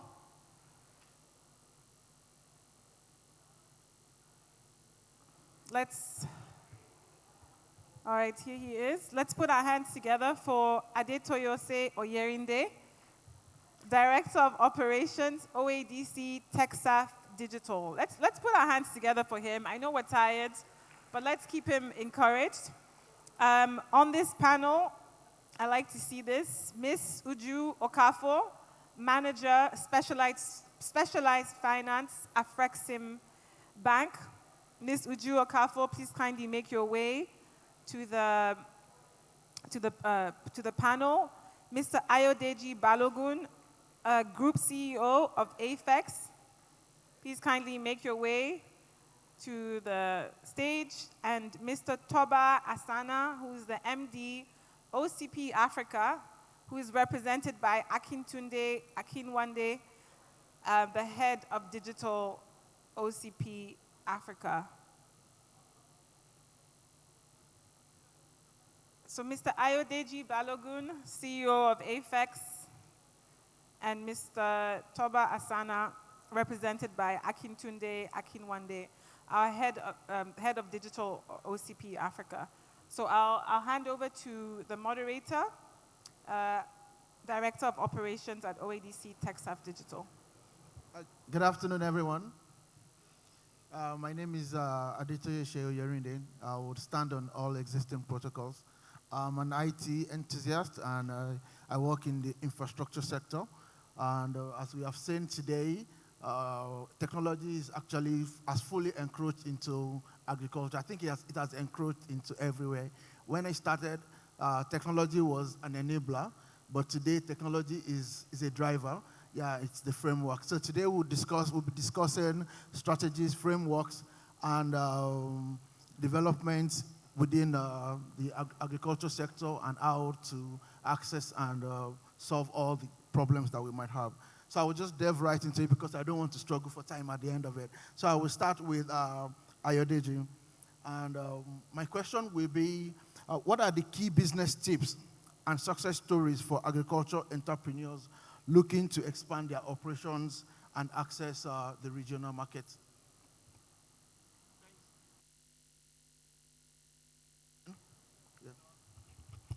Yeah, thanks very much. Great to be here today. I think the first thing I say is that think very big. Think agriculture is one of the only sectors where you can grow 10 times your business, come back, grow 10 times again, and grow 10 times again. So the opportunity, the market is deep. There is a lot, 1,000 of every 4,000 spent every day in Nigeria goes to agriculture. So it's a very big market. Think very big. As you start your business, think of scaling in mind. It's easier to build a big business from the start gradually than to build a small business and try to make it grow big. So your systems, your technology, your branding, think very big from day one. Secondly, co-creation, and I think that is the key message I've heard throughout the day. When you're thinking agriculture, you can't just think agronomy alone. And that's, I think, one of the biggest mistakes we make as founders or startup in this space. You have to think technology, you have to think finance, you have to think agriculture. And when you think in agriculture, you have to think the science. I think here is also the point about collaborations. What are the points that you can anchor and build together? It's a very difficult journey. So, the more you go and the more industry players you're able to support along your journey, the better the journey is for everybody. Lastly, I say stay power. Like, agriculture is not a nice boy, fine boy affair. I think there's been a number of rhetoric that has tried to paint it, and I'm judging from the word that is typically being used. But it's not a nice affair. It's not a quick win. It's not an easy job. It's a very difficult, very grunting, very sweaty work. So prepare for the long haul. Come and do this only because you find purpose. But as we can see from our Baba here, farmers are the happiest people in the world. And this is not just really in Nigeria. It is very purposeful. It's mission. You're solving a problem, and probably what would be the biggest problem of our generation. Thank you, Ayodeji. So, growth, passion, and purpose. Thank you very much.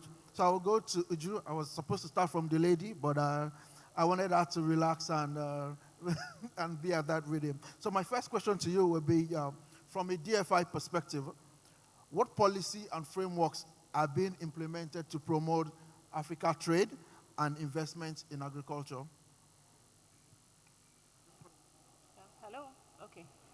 So thank you very much. So from a DI perspective, the DFIs need to lay down initiatives that will support intra-Africa trade and investments in agriculture.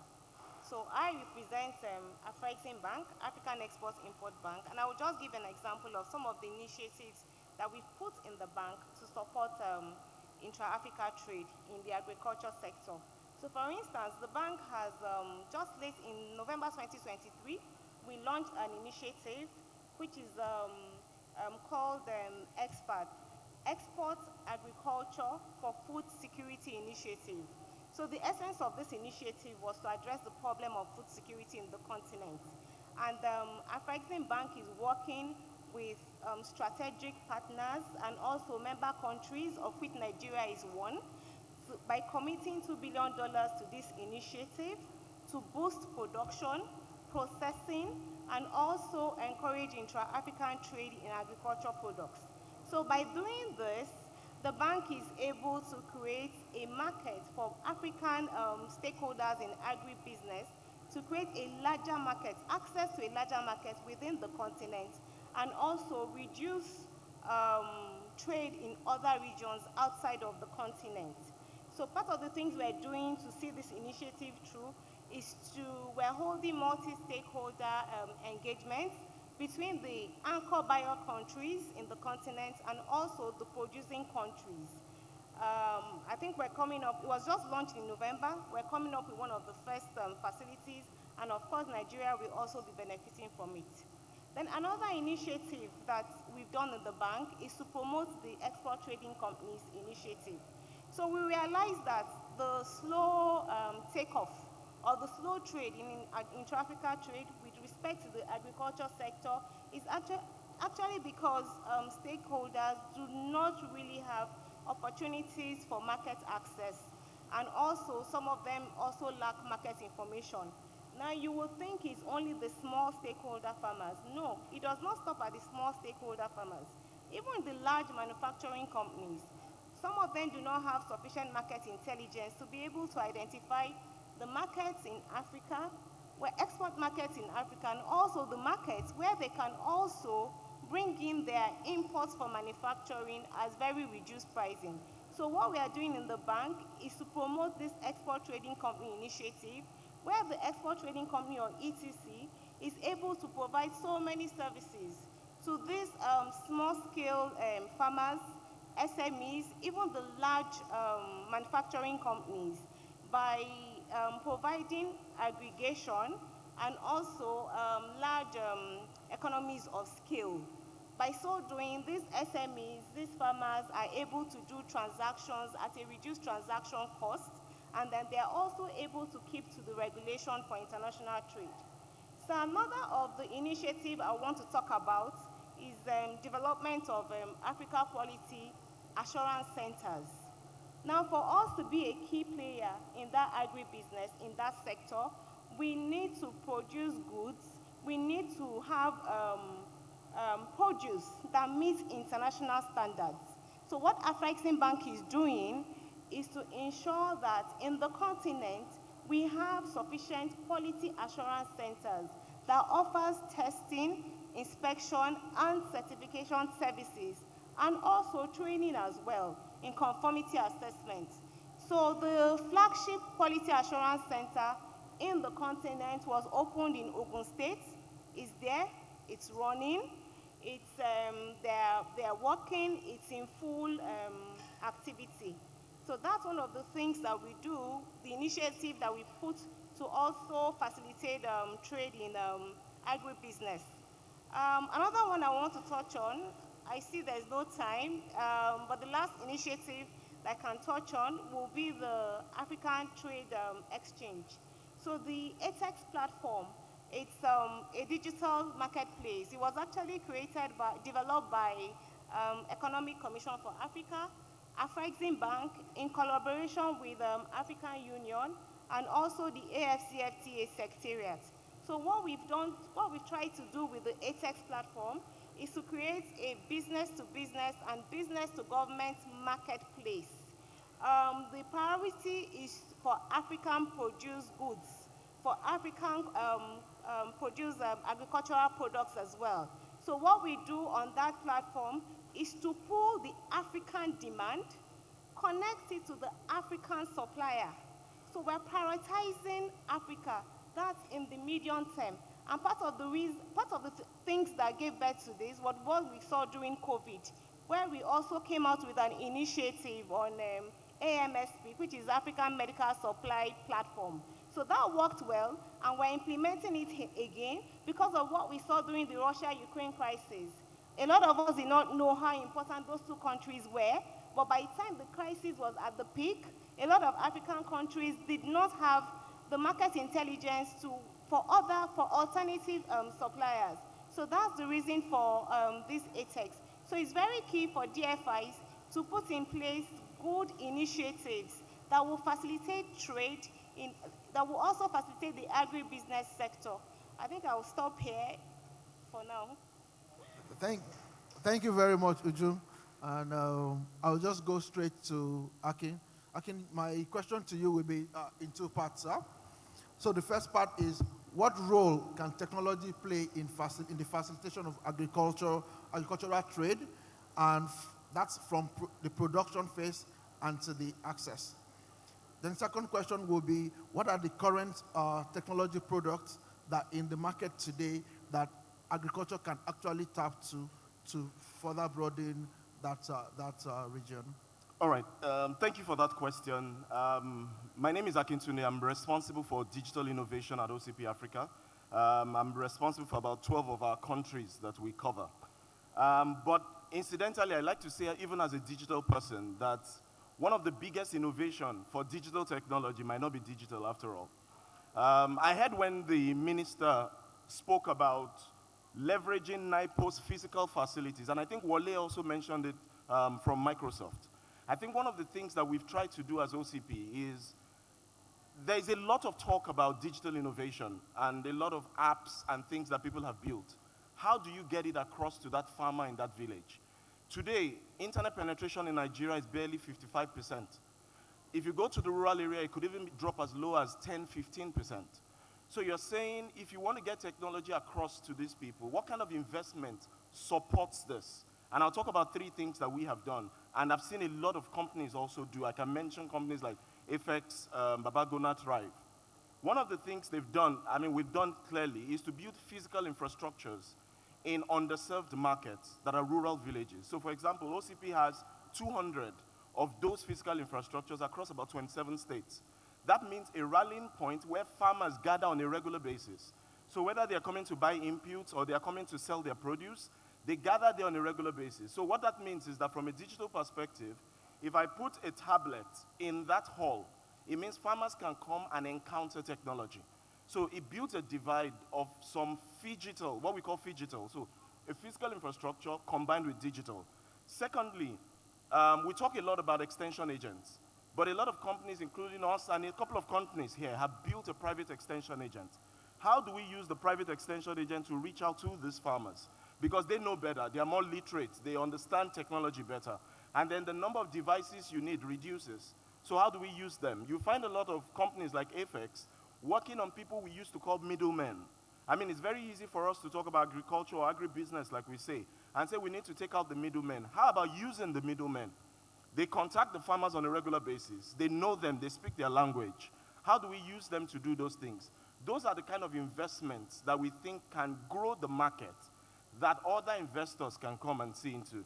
OCP, for example, in the last 8 years has been putting so much into the market because we know that the potential of this market can grow and will grow. And then lastly, you can talk about things around bundling products. And I think it was Akin from MTN that mentioned that in the second session. How do we bundle products so that people and farmers can experience a wholesome offering? So whether it's technology, inputs, insurance, financial products, how do we bundle that together? And then the second part of your question says, what kind of areas can we look at in terms of technology? I mean, everybody wants the young people to get involved. I'm as young as you can think of. And we want every one of us to get involved. But what are the areas that we want to get involved in? And I'm going to talk about just 4 of them very quickly. One is farmer data capture. Can we begin to find how technology can be useful in capturing the data of farmers. Today, we've had so many sessions where bankers are telling us, oh, we cannot lend to farmers because we don't know them. We cannot lend because we want a single obligor. We understand that, but understanding the data of farmers, season in, season out, helps you to do that. Kola was here and told you about his project, being able to get 99% of repayment. Even government projects don't get that close with a lot lower funds. But these are people who are able to get higher repayment, even with higher digit funding. So what is it that has been done? One is data capture. So we say from things like surveys to things like psychometric analysis, are you actually a farmer? What are the tests? How do you know you're a farmer? How do you use digital technology to actually find out if these people are actually practicing farmers? Secondly, will be farmer advice and recommendation. That's something we've been doing a lot in OCP. We always say in OCP that the kind of fertilizer we want to give to farmers are not the bread and butter fertilizers. We want to give specialty fertilizers. So if you're planting maize, we want to give you a fertilizer that's specific to maize for a maize growing area. And the only way to do that is to be able to reach out to farmer with farmer advice, whether it's on fertilizer recommendation, weather recommendation, what he should do. It's not enough to tell the farmer that it will rain tomorrow. It's important to also tell him when it rains tomorrow, this is what you should do next tomorrow. So how do we make those recommendations available to farmers? And thirdly, marketplace. So many people have talked about the marketplace. How do we form a digital place where farmers can come and encounter a lot of things? And we can talk about a lot of brands, but I don't want to talk about brands now, just the areas. And lastly is artificial intelligence. Today we have robots, what we call chat robots, that a farmer can speak to in any language. Today, because of generative AI, what it means is that I can speak in any language. I can speak in Yoruba, which is my native language, and pick up an app and say, what should I do in this particular thing, all right? And a farmer can get tailor-made recommendation to himself. So those are the kind of things that is opening up a lot of opportunity for investment. I'll say this lastly. We say that the Nigerian market, I mean, I was involved in a program in the US once, and we're talking, and they say, Nigerian market, you have a lot of problems. And we say the fact that we have problems is actually why we have opportunities. So in all these problems, digital and digital innovation comes as opportunities for us to be able to get to where we want to get to. Thank you. Thank you very much, Akin. There's still a lot of questions I would want to ask, but our time is fast. I was trying to rush so that we could take. I was trying to rush too. But so I will just give opportunity for the audience. One man, one gentleman, and a lady, if we can get. But if we can't get, then anything is fine. Questions for the panelists.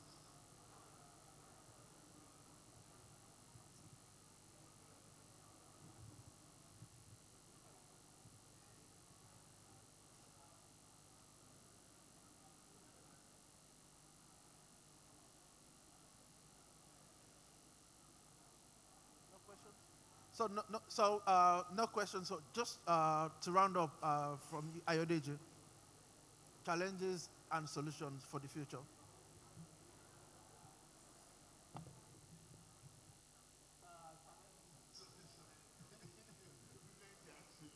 So, 1 minute.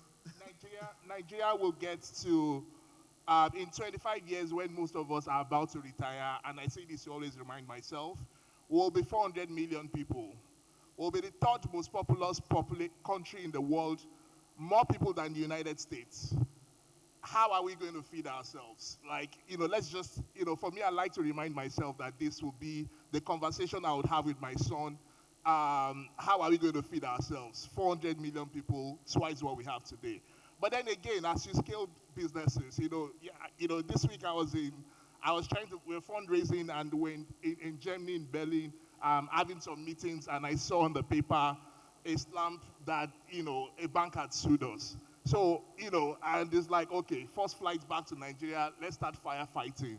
So I think, as you're in the business and you start to grow and you get this relevance, I think one thing that would always need is that resilience to be able to withstand some of these pressures that the country will throw at you and continue to grow and innovate in spite of all that challenge. Thank you, Ayodeji. Uju, any last one? Challenges, opportunities?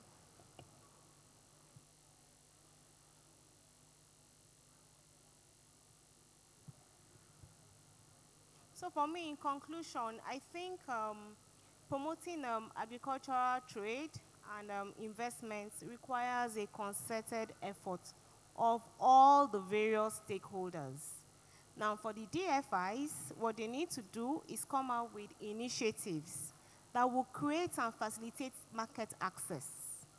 Now, for the commercial banks, they also need to come out with financing products that are reasonable and will also address all the challenges in the sector. Let me give an example. For instance, if a farmer, an agribusiness approaches you, maybe they are trying to export cocoa. I don't think you need to go and start asking for that farmer, give me a house in Banana or give me a house in VI as collateral. No, you need to look at the transaction, follow the documents, follow the flow of money. Most times when they export, they also export to maybe the high-end chocolate makers, manufacturers in Switzerland. So you could structure it in such a way that you follow the flow of money. So when the Swiss company that imported from Nigeria is paying, the money just flows through the bank. You, the funder, you take what is yours, and you give the remaining that's left to the farmer. So these are the things that we need to do. And also for the government, we need a conducive regulatory environment. You know, we also need the infrastructure. There's need for infrastructure development. We need safety. People should be able to farm on their land without any issue of kidnapping. So these are all the things that I think would encourage agribusiness in Nigeria and in the continent. Everybody, we all need to put our hands together. And before I forget, for also the small-scale farmers, we need to begin to have discussion on how to aggregate the farm produce so that we'll come out stronger and better. This is not the time where everyone will want to do individual things. This is the time for partnership where it is necessary so that we are able to actually access those global markets. Thank you. Thank you very much, everyone. Okay, so I'll just quickly pick up from where Uju lastly just stopped. Partnerships, and that's the only thing I'm just going to say in a few seconds. Partnerships is very, very important. If you look at a company like OCP, Apex, Babagona, mention 4 companies, and within those 4 companies, you talk of retail agents, extension agents of about 1,000 people. How about these companies come together and bring in this army of people together to be able to deliver bundle services? There's no room for competition. There's so much room for collaboration. Can companies come together and the infrastructure they've set? We're waiting for government. We can't wait forever. The private structures and infrastructure that we have set in place to reach farmers, can we begin to ride on this infrastructure together? Can I begin to use my own, the 200 hubs I have, to be able to do a bit of produce aggregation so that eventually in that synergic effort, we'll be able to reach these farmers and solve their problems together. Thank you very much. That's very well said, and I think you ended the panel excellently. SDG 17 is Partnership for the Goals, so we definitely need to work together. Thank you very much to our wonderful speakers, to our moderator, Adetoyese Ayerinde. You did a great job. Please kindly stand, and if I could ask the organizers and our VIPs to kindly join us on stage for the picture. I'm sorry that you have to keep coming in and out of the stage, but you're all strong, so you can all do it well. Let's put our hands together for a very wonderful panel discussion, frameworks for promoting agriculture, trade, and investment across Africa. Let's take our final picture. Thank you very much for joining us once again on stage. And we're gearing up to have our final panel for the day. I'm very excited about this one. It's called Building Food Security in Africa, a public-private and development partnership approach to sustainable agribusiness and agri-tech. Yes, let's have more of our organizers on stage with us. Ogenevoke, I don't see you. You should be here taking the picture. You're probably busy somewhere running around.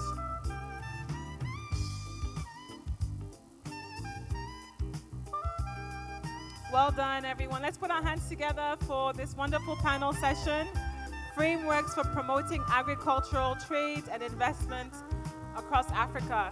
So we're almost at the end of the day. We thank you all for being very patient, and we hope that you have enjoyed and learned a thing or two today.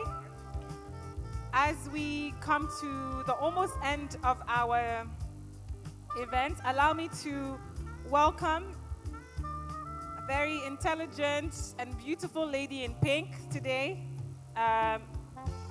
Stephanie Busari, who is the Senior Editor Africa at CNN, who will handle the Building Food Security in Africa, a public-private and development partnership approach to sustainable agribusiness and agri-tech. Let's put our hands together for our able moderator, Stephanie Busari, Senior Editor, Africa, CNN.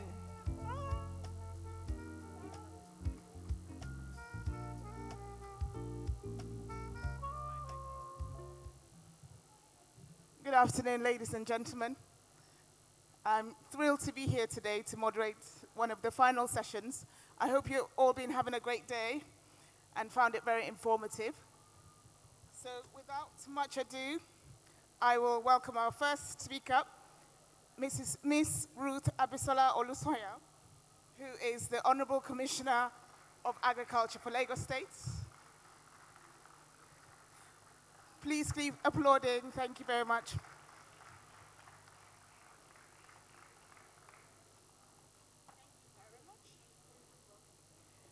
Next up, we have Dr. Adebowale Akonde, Director and CEO, BIP International Institute of Tropical Agriculture.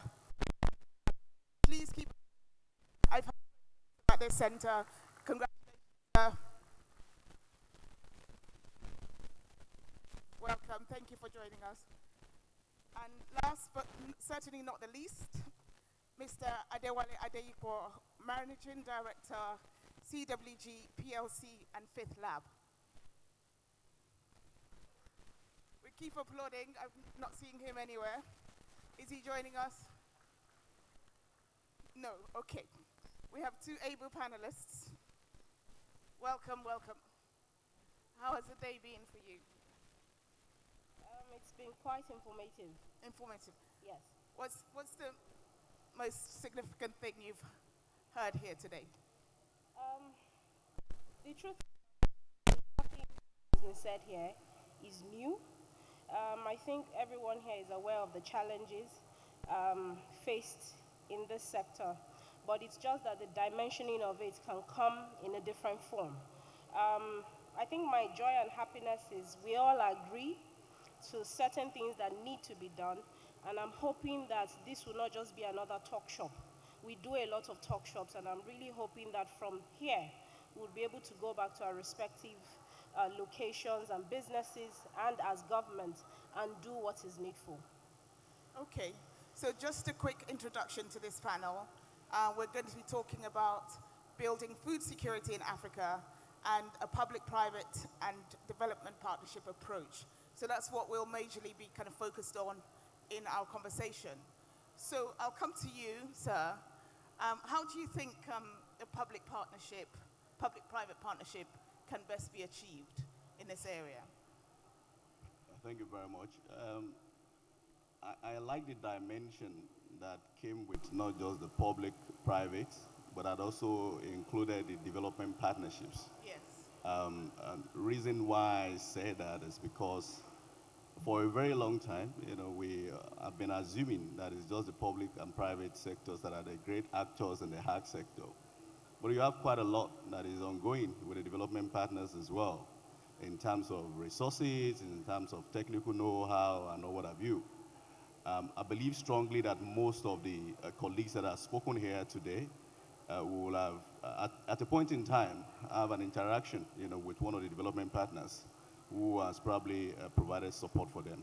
It's also much more important to look at that angle because not all, but a very good number of the technology that we are using now in the world comes from the developed world. So that to me I think is quite critical and very, very important.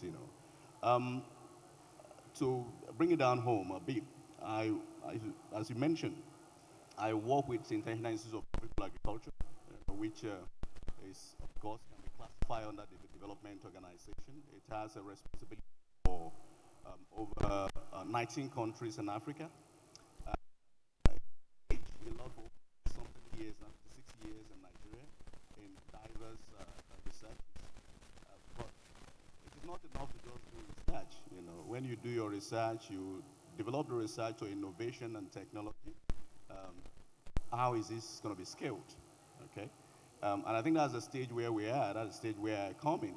You know, and for us, we see technology as a critical component of this scaling as we go along, and that's why I'm quite excited, you know, to see what is happening here today. One of the greatest disconnects, you know, in the ag sector and agribusiness is what I think this meeting today is going to be bridging, and that's where my interest comes in. Thank you very much. Okay, so let me just touch on the technology part. Can you give us some examples of how you are using technology? Thank you very much. I've had one of the speakers that spoke about aflatoxin here today, and that was right. You know, aflatoxin is a major issue that you find in crops that has limited our engagement in trade. You know, as far as granules is concerned.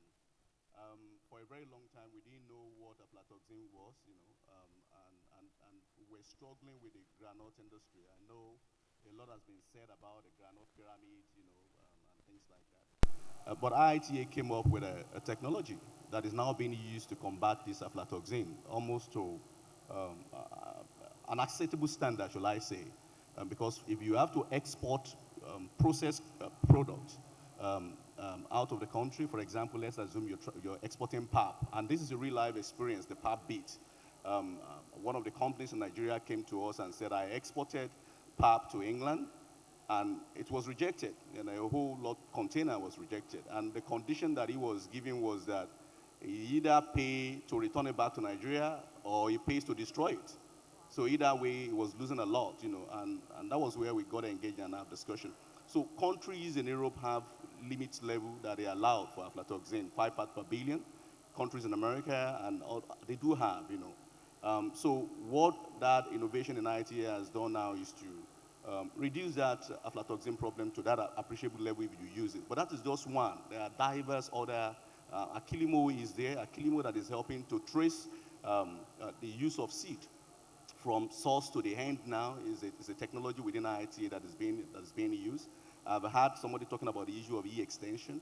You know, there are diverse technology that's been developed in IITA that is meant for e-extensions services as well. Nodumax is a product that, quite a lot of these are there. But I think the point I'm trying to make here is that, yes, it's our job to develop those innovations. It's our job to develop those technology. But it is of the private sector to take it up and scale. And that is where my role stands. You know, if you note very well, that title said business incubation platform. It is not the commercialization. We incubate, and then we ask private sector to take it and expand on it. Let me bring the commissioner in. Yes. So can you share with us some of the successful examples of private-public partnerships that you may have worked on within your ministry? Okay, so I think before sharing the examples, I think what is more important is what is the real success rate of public-private partnerships. Now, we mentioned PPPs. I mean, it's such a nice acronym, a beautiful slogan to, you know, splash across the papers and social media and what have you. But in reality, it is not as straightforward as we make it appear. I think this is my 5th year in government, coming from private sector, and I can tell you that what I can achieve in the private sector in 3 months, it will take me 5 to 6 years, possibly, to achieve in government. The collaborations that I would easily have in the private sector, in a few weeks, I mean, we dot the I's, cross the T's, we know the KPIs, we know what each party should do, and, you know, the areas for where we need to, you know, come together and then, you know, draw the line. It's very clear. But in the PPPs, it's actually a very difficult bridge. And the reason is not far-fetched. for the fact that you have multiple agencies of government involved, you will face a lot of hurdles. I know the amount of PPPs I have been trying to bridge the gap in the last couple of years, and I can bet you, sometimes, like just yesterday, we were still looking for a file in another MDA. We've been on this PPP matter for the last 4 years. A file is not to be found. And upon digging, oh yes, we have found the file, but some things are not in the file. So it's a very... That's astonishing. Yes. Now, not to say that for some, it could be as easily done as possible, but I'm just trying to tell you the bottom line as to what I have seen and how difficult it can be to achieve PPPs, So particularly how can it be without... simplified? So the simplification of it comes with having a one-stop shop center for PPPs. I know some governments have tried to do it. I don't know how successful they have been, but the truth of the matter is if I know that for a collaboration to happen, I need the assessment or I need the approval from the Ministry of Agriculture. I need, for instance, say from physical planning, I need from Ministry of Environment, I need from the PPP office itself, I need from so many agencies of government that would cut across that particular collaboration. Then it would be important to have every single one of those agencies have a representative and possibly have a one-stop table where everything as regards that collaboration would need to be done. But that is, not coming as quickly as we would like it to be, and also it's coming as a result of many of us wanting to stand as silos, and also when you have different agendas, it can actually be a bit tricky. In my ministry, I know that we have tried, particularly across the red meat value chain. In some cases, it's been good, but that is usually for collaborations that, in terms of scale and scope, it's actually small. When you are talking of the real collaborations that can make impactful change, it can be very tricky. So I wouldn't want to bore you with the details, and I see some of my colleagues in the room nodding, African farmer, he understands where I'm coming from. But we will surely get there, but it's just a function of all of us agreeing to the fact that we need to drop our egos, we need to drop their personal agenda and get moving with what needs to be done. Okay, so give us a bit of an uplift. Yes. Tell us about the ones that have actually gone through and worked. Yes, so that's what I'm saying. Okay, so looking at the red meat value chain, for instance, just recently we launched the cold trucking solutions for our red meat value chain in Lagos. Not that we didn't have cold trucking before, but there were hiccups along the way. Financial institutions, partnerships with the intended stakeholders, it went sour. But in trying to ensure that private sector still comes within this space, we've tried to give more encouragement and to ensure that in terms of enforcement, we are up to the game. So just last week, we launched some trucking solutions, like I mentioned, not just trucking solutions, even for cattle crushway. That's also by the private sector. And you have so many levels of this, and we have a lot of private sector players within the space.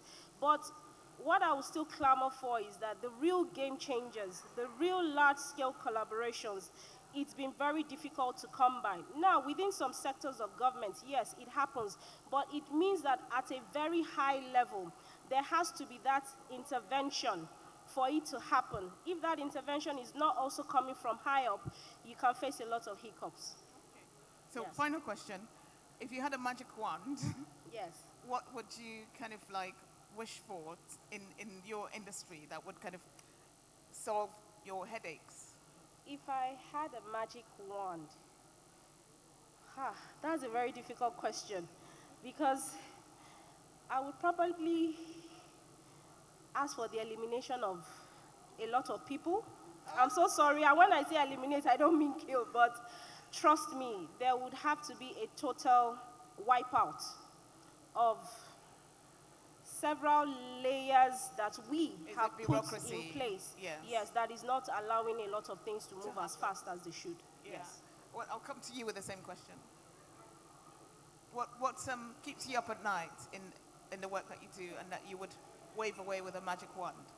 Okay, so let me do an open disclaimer. Okay. I work as an executive advisor to the governor for your state, so she's my colleague. So I can, on agribusiness and international cooperation and development, okay? Although I'm talking from the ITA side today, but I just want to point to what she raised, because I lead on the strategy and the program for your state on agribusiness, and I do understand what she's saying perfectly. For me, I think at the highest level, like she has mentioned, if agriculture or agribusiness is made a primary priority, then you put your money where your mouth is. I can rightly say that about your state. Priorities differs, and that is fine. From the inception of the new government, 4 key areas are known. One that has to do with economical development, health, education, and security. And for the economical development of the state, the governor, concluded that what we have in Oyo State as our own comparative advantage to develop the economy is our agriculture. Oyo State landmass, I like to relay that out quite often, is quite big, That's a state that is bigger than the whole of the southeast of Nigeria combined, It's bigger than Rwanda as a country, and that's a state in Nigeria. And over 70% of the land of Oyo State is arable. And by the time we came to the government, less than 15% of that land were cultivated. Now, the point is this, that's a gold mine, for us as a state. And it took that as a major area. Because it did that, it becomes a bit easier for some of us that are working in that space, to engage. He established an agency that reports to him directly. For example, I don't have an intermediary between me and the governor. I talk with him directly. Because that's a major area for him. And that has helped that kind of a public-private and development partnership that I was making reference to. Just a couple of days ago, we have a group of investors from Turkey that came, and they're coming to invest in mass in the state. And it didn't take more than an hour or two to call him and say, you need to meet these guys. And he said, I'm making myself available, because it's somewhere that is a priority. And that's not the first time. There are diverse other investors that we do that for as well, So that is very, very important to have that political will and for at the highest level, and I agree with that, absolutely on that. But in addition to that as well, to have an understanding that agriculture could not be done in silos, okay? I can't be doing my things here, you are doing yours there, and they are doing theirs here. It has to pull our resources together collectively, to get things done. And for individual part of those connection or group to understand where their limitation stops. For example, we understand in Oyo State that there is no business of government and business as far as agriculture is concerned. Our role is to develop enabling environment, provide the right kind of a policy for private sector to thrive, and to draw resources from development organization and technical expertise to support this private sector. And that is what we've been doing. That has proven to be very, very successful, in the state.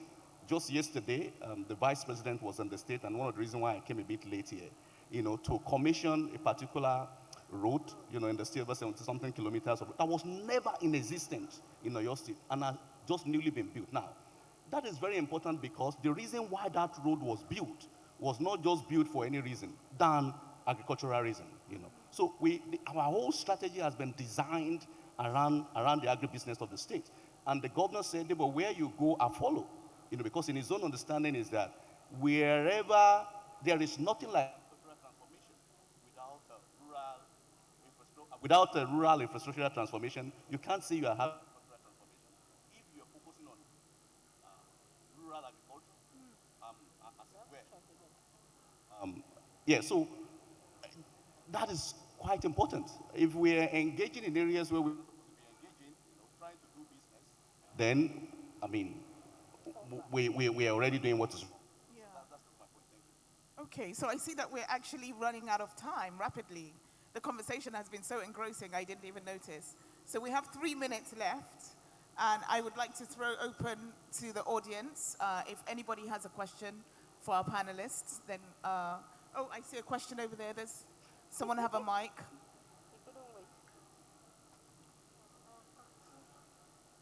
Two questions.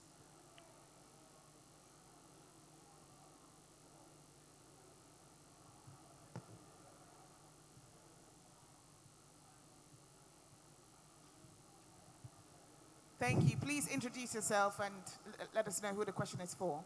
Good afternoon. Thank you. My name is Akiande Abdulmalik. I'm a student in the University of Lagos. I actually want to ask this question when His Excellency was speaking, but every time I'm always nervous. So, and I know that this is probably the best place that I can ask the question. So, I'm very passionate about agriculture, and I hope that one day I would have a farm, probably as big as the Obasanjo's farm one day. So, currently, I and my friends, two of my friends, one is here actually, we are working towards building having a student society whereby like minds that are they are passionate about agriculture can come together, and also people that are indifferent about agriculture, whereby we can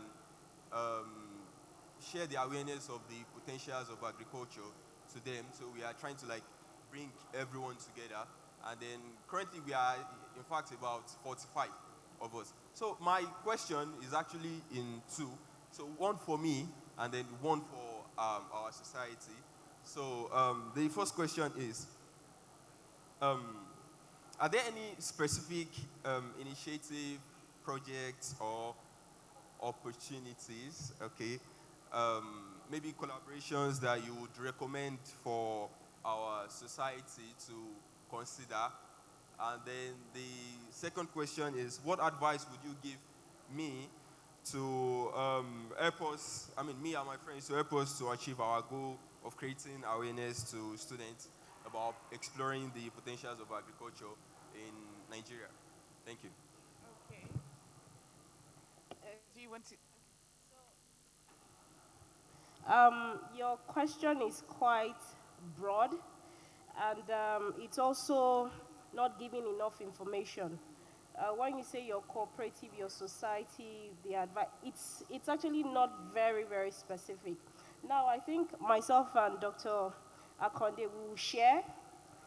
I'll give my own opinion, he'll give his, but I think he also wanted to ask Baba directly what, the question. So I think we'll also give Baba the opportunity to answer, or maybe Baba should even answer first, and then we can just add some adjustment to it. I don't know if that would work. So we'll leave it to our moderator. Baba, would you like to answer the question?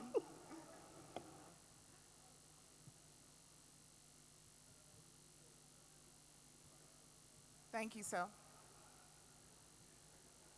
he's joining us on stage. A round of applause. Please be seated. Welcome, sir. I did ask when I came up early at the beginning of this program, and I was at a stage directing my talk, my remark, my address to young potential farmers, young farmers who are just inside, and those who are even thinking of what can they do in terms. No. Well, don't forget that my constituency was where I used to stand and to salute when I stand.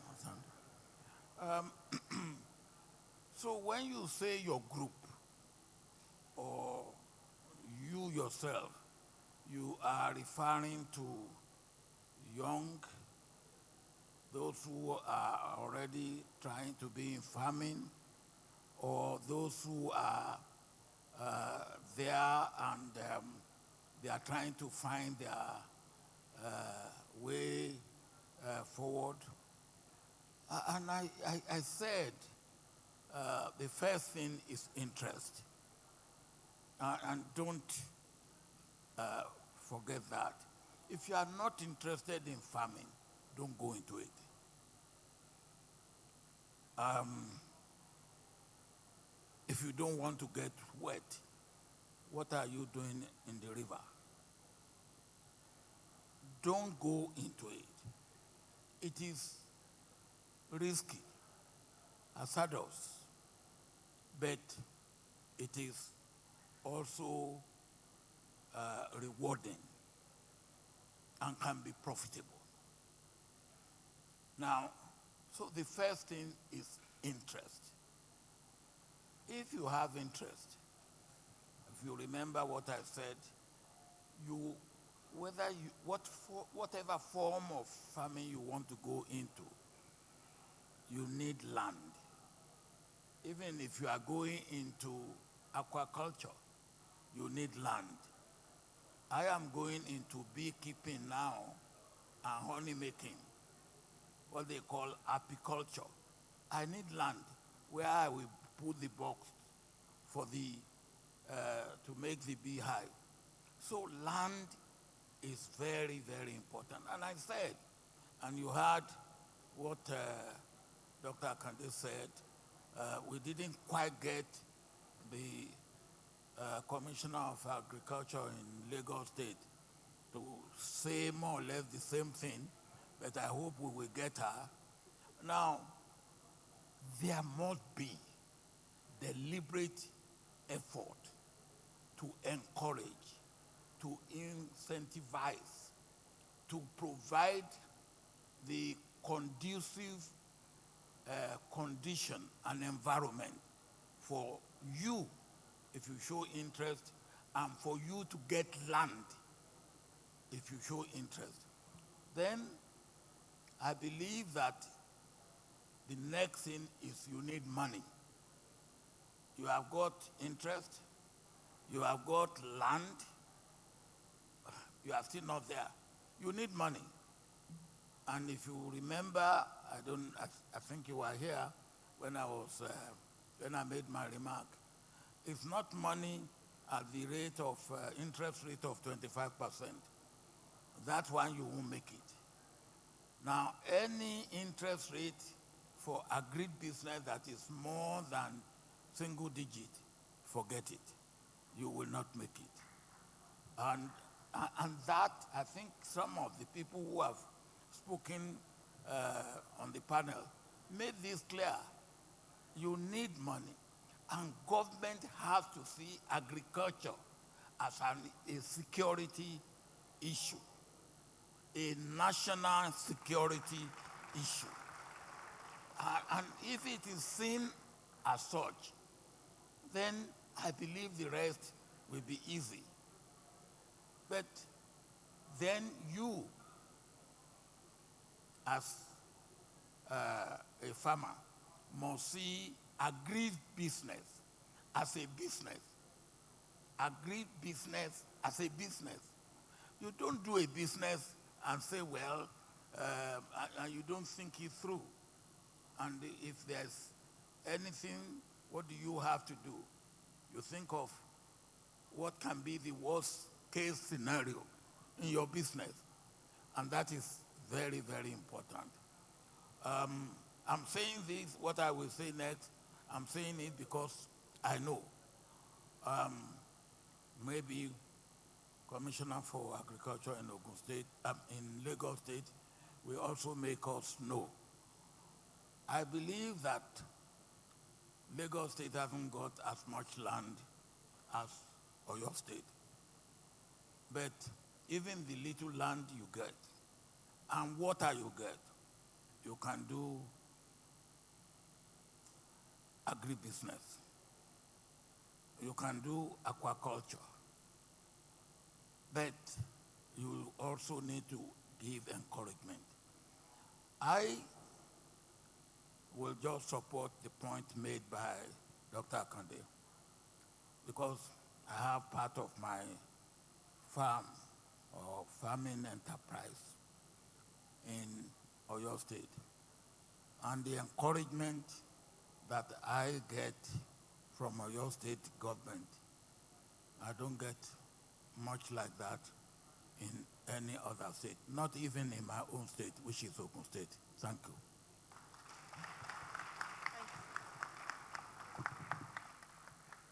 Thank you so much, Baba, for those illuminating remarks. I'll come to you, though, just to get a response and, round up the conversation. So how can people partner with you? I mean, I believe he was kind of asking something along those lines. Yeah, So young businesses. Young businesses. Okay, so what I have seen also over the years is people throw proposals, people come forward with various ideas, but those ideas can actually take you off track, which is why we launched our 5-year agricultural roadmap in 2021. So essentially, like previous panels had said, there's always a somersault of policies, of direction, of goals. We in Lagos State, we have tried to keep to this clear-cut strategy, and very shortly we would also be releasing, in terms of performance indicators, how far and how well we have gone. So if you go on our social media handles, for instance, you see the specific areas of intervention and what we are trying to do as a state. So particularly around capacity building, also in terms of infrastructure, in terms of market accessibility, financing, and technological innovations. So across this divide, these are the areas of focus for us, and these are the areas where we want people to come in with the beautiful ideas, and if it meshes well with ours, then we can proceed from there. For the youth, we have various programs. And I'm also happy that I have friends in this room that in terms of trying to see areas of collaboration, particularly for young businesses, we are trying to create an ecosystem. So we have the Agri-Innovation Club or Fellowship. So you have businesses like, let's say, Price Pally, Soilless Farm Lab or Upepsia, Cat Agro is also in the room, and a few other good businessmen and women. Now, these are young people between the ages of 20-something up to 40, and they're doing very well in their respective fields. Everything about government doesn't necessarily have to be funding. Just creating a platform for businesses that otherwise would not meet themselves.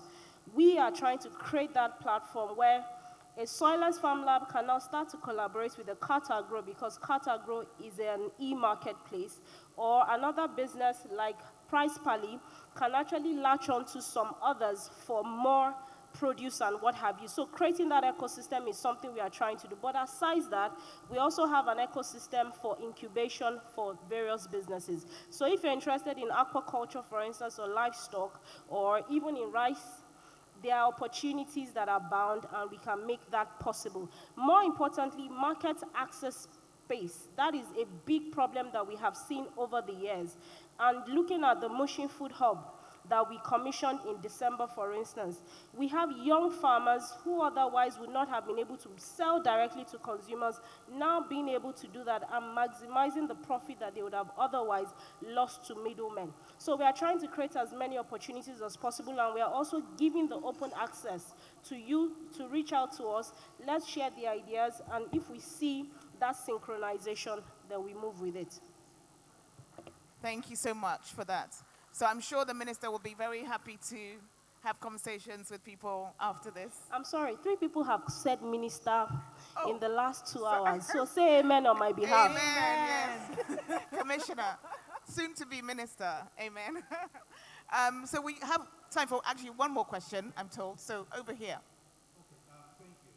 My question is to Oyo and Lagos.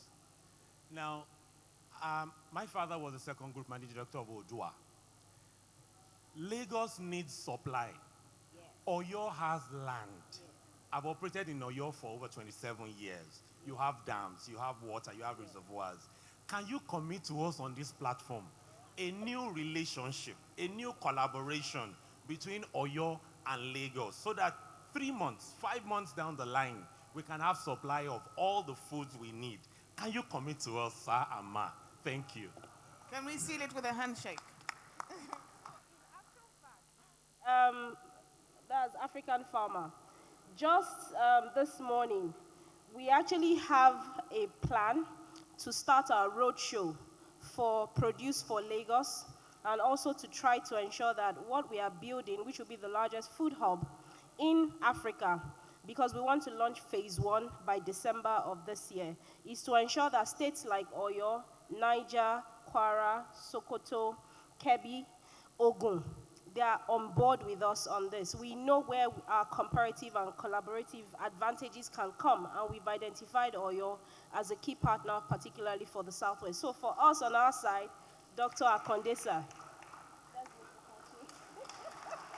We love that. We love that partnership. We love to see it. Collaboration. Would you like to say something? Just to say that I concord. Anyway, but just a point quickly. I know she's really on time. Want us to finish on time. I think just two things that I will say. One, to the young man that spoke earlier. There are diverse agripreneur projects, programs, across the whole of the country. IITA has an agripreneur program. If you want to get to know, and quite a lot, they have over almost 4 million set of people they are working with across the whole of Africa with their database and all what have you. They're also working with Lagos State government and diverse states, and so you can kind of link up with them. I think that is going to be very, very important. In addition to that, of course, at the state level, we have ours, but I'm not going to talk much about that. The other thing I want to mention is issue of wrong expectation. Please, agriculture is not as easy as people have assumed. It's not just to throw it on the ground and you get it. It's like any other business, okay? So be prepared to do all what requires, It's very profitable, it's great, it's wonderful.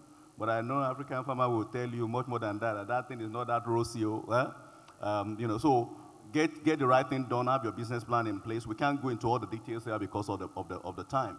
And the last thing that I will mention is that, please, guys, African farmer, you guys that have been, that you are up there, support these guys. I will tell you one story.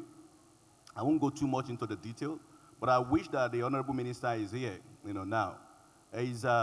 We're very close, And I will tell you why. In 2008, a young man walked into my office when I was working with the British government, and he needed an access to something. He just came from England with his suit and well-dressed, well-spoken, and, I looked at him and I was wondering, okay, what this guy came with makes a little bit of a sense. I have the resources, not mine personally, but from where I was working with. Let me just provide that 50% of that resources for him. That's the minister that you spoke with today, And he doesn't stop saying it anywhere, any day, anywhere. He kept on saying it that, bro, you gave me this access, and this. And when he was going to set up the CCE hubs, I was one of the first person that he sent the concept note to look into and see what that has led to today. So please, guys, I call him my organa, he make fun of me and say, hey, we kind of guy, So this is what it is. This is what it is, And guys, please, I know Afex is here as well. Afex will tell you a lot about what we've done at early days, Give access, it makes you greater, Thank you very much. Fantastic. Thank you for the question. So we really must leave it there. I think we've completely run out of time. Thank you so much to our esteemed panelists. Please, a massive round of applause for them. And thank you for being a great audience. And thank you. Let's put our hands together for our esteemed panelists and our very able moderator, Stephanie Busari. And I'm please ask all our VIPs and our conference organizers to kindly join us on stage for the picture. We have come to the final panel, and I must say it's been 5 very exciting panels. I feel like I was in university just learning from all of you experts. So very well done to you all.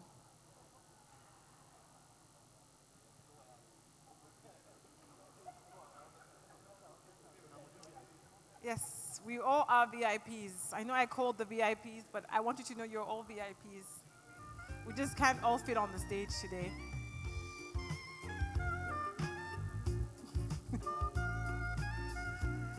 Don't forget to smile for the pictures. I can't believe we've come to the end of the event. Well, almost end. We have our closing remarks.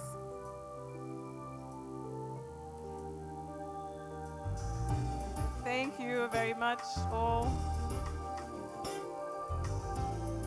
So I'd like to ask Ms. Abisola Olushanya, Honorable Commissioner, Lagos State, representing the governor, to please kindly stay on stage for your closing remarks.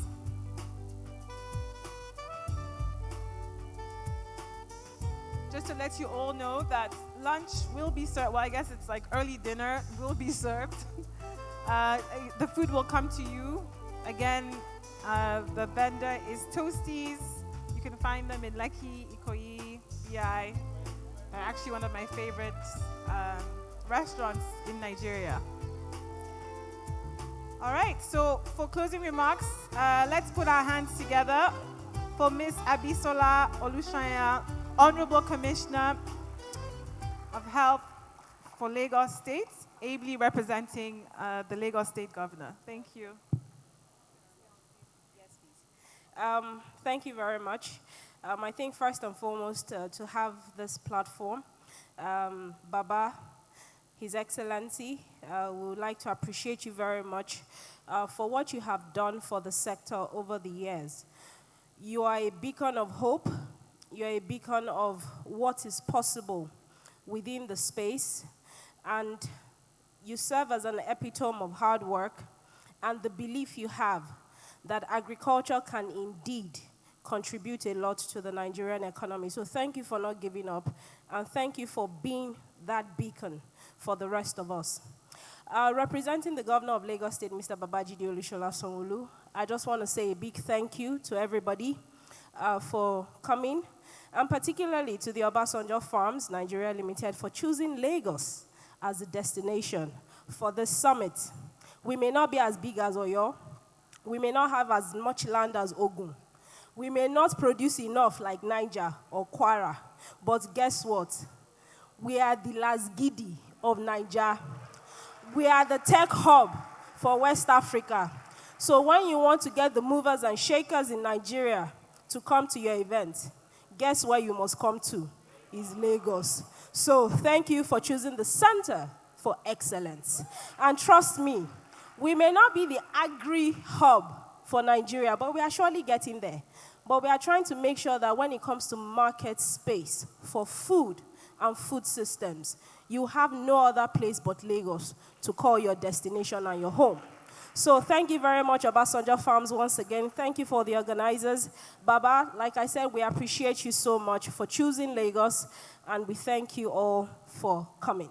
May God continue to bless you, continue to come back to Lagos, and we'll surely make your stay pleasant. God bless you all. Thank you. Thank you very much for that wonderful closing address. And as a Lagosian myself, I second that message. It's been a pleasure. Let me just thank some more people, our sponsors, the Obasanjo Farms Nigeria, gold sponsors, Bank of Industry, OCP Africa, Erimet and Cabin and Bento Africa, our silver sponsors, Union Bank of Nigeria, Bloomfield LP, My Family, My Business, Amofarm, Siebera, Hatchery Limited, Danone and Fan Milk, UK Nigeria Tech Hub, Tech for Dev. We also have some supporters, Living Spring Agro, AFEX, the French Consulate, IITA, and Nestle, and of course our media partners, Business Day, Beat FM, Classic FM, and Alpha, and Jam. It's been a real pleasure taking you through this event. My name is Lele Balde Cameron, and I look forward to seeing you again soon. Thank you.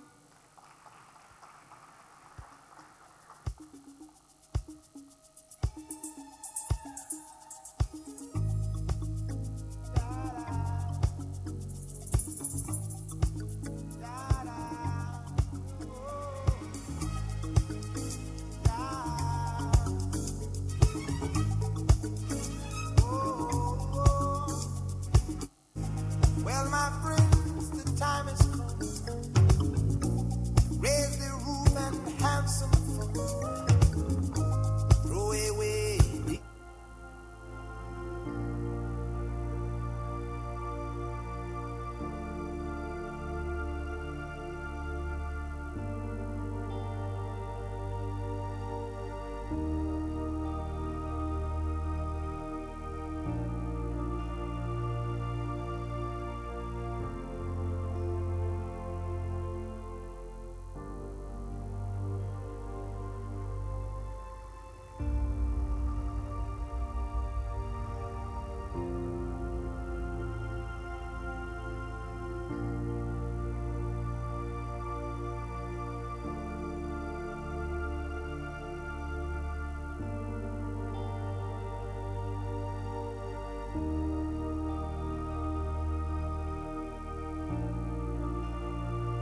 Good afternoon, ladies and gentlemen. I know we're all in a hurry to leave, but the organizers have organized lunch for you all that will be served at your tables. So please do hang out. It's been a long day. Make sure you eat before you leave. Thank you.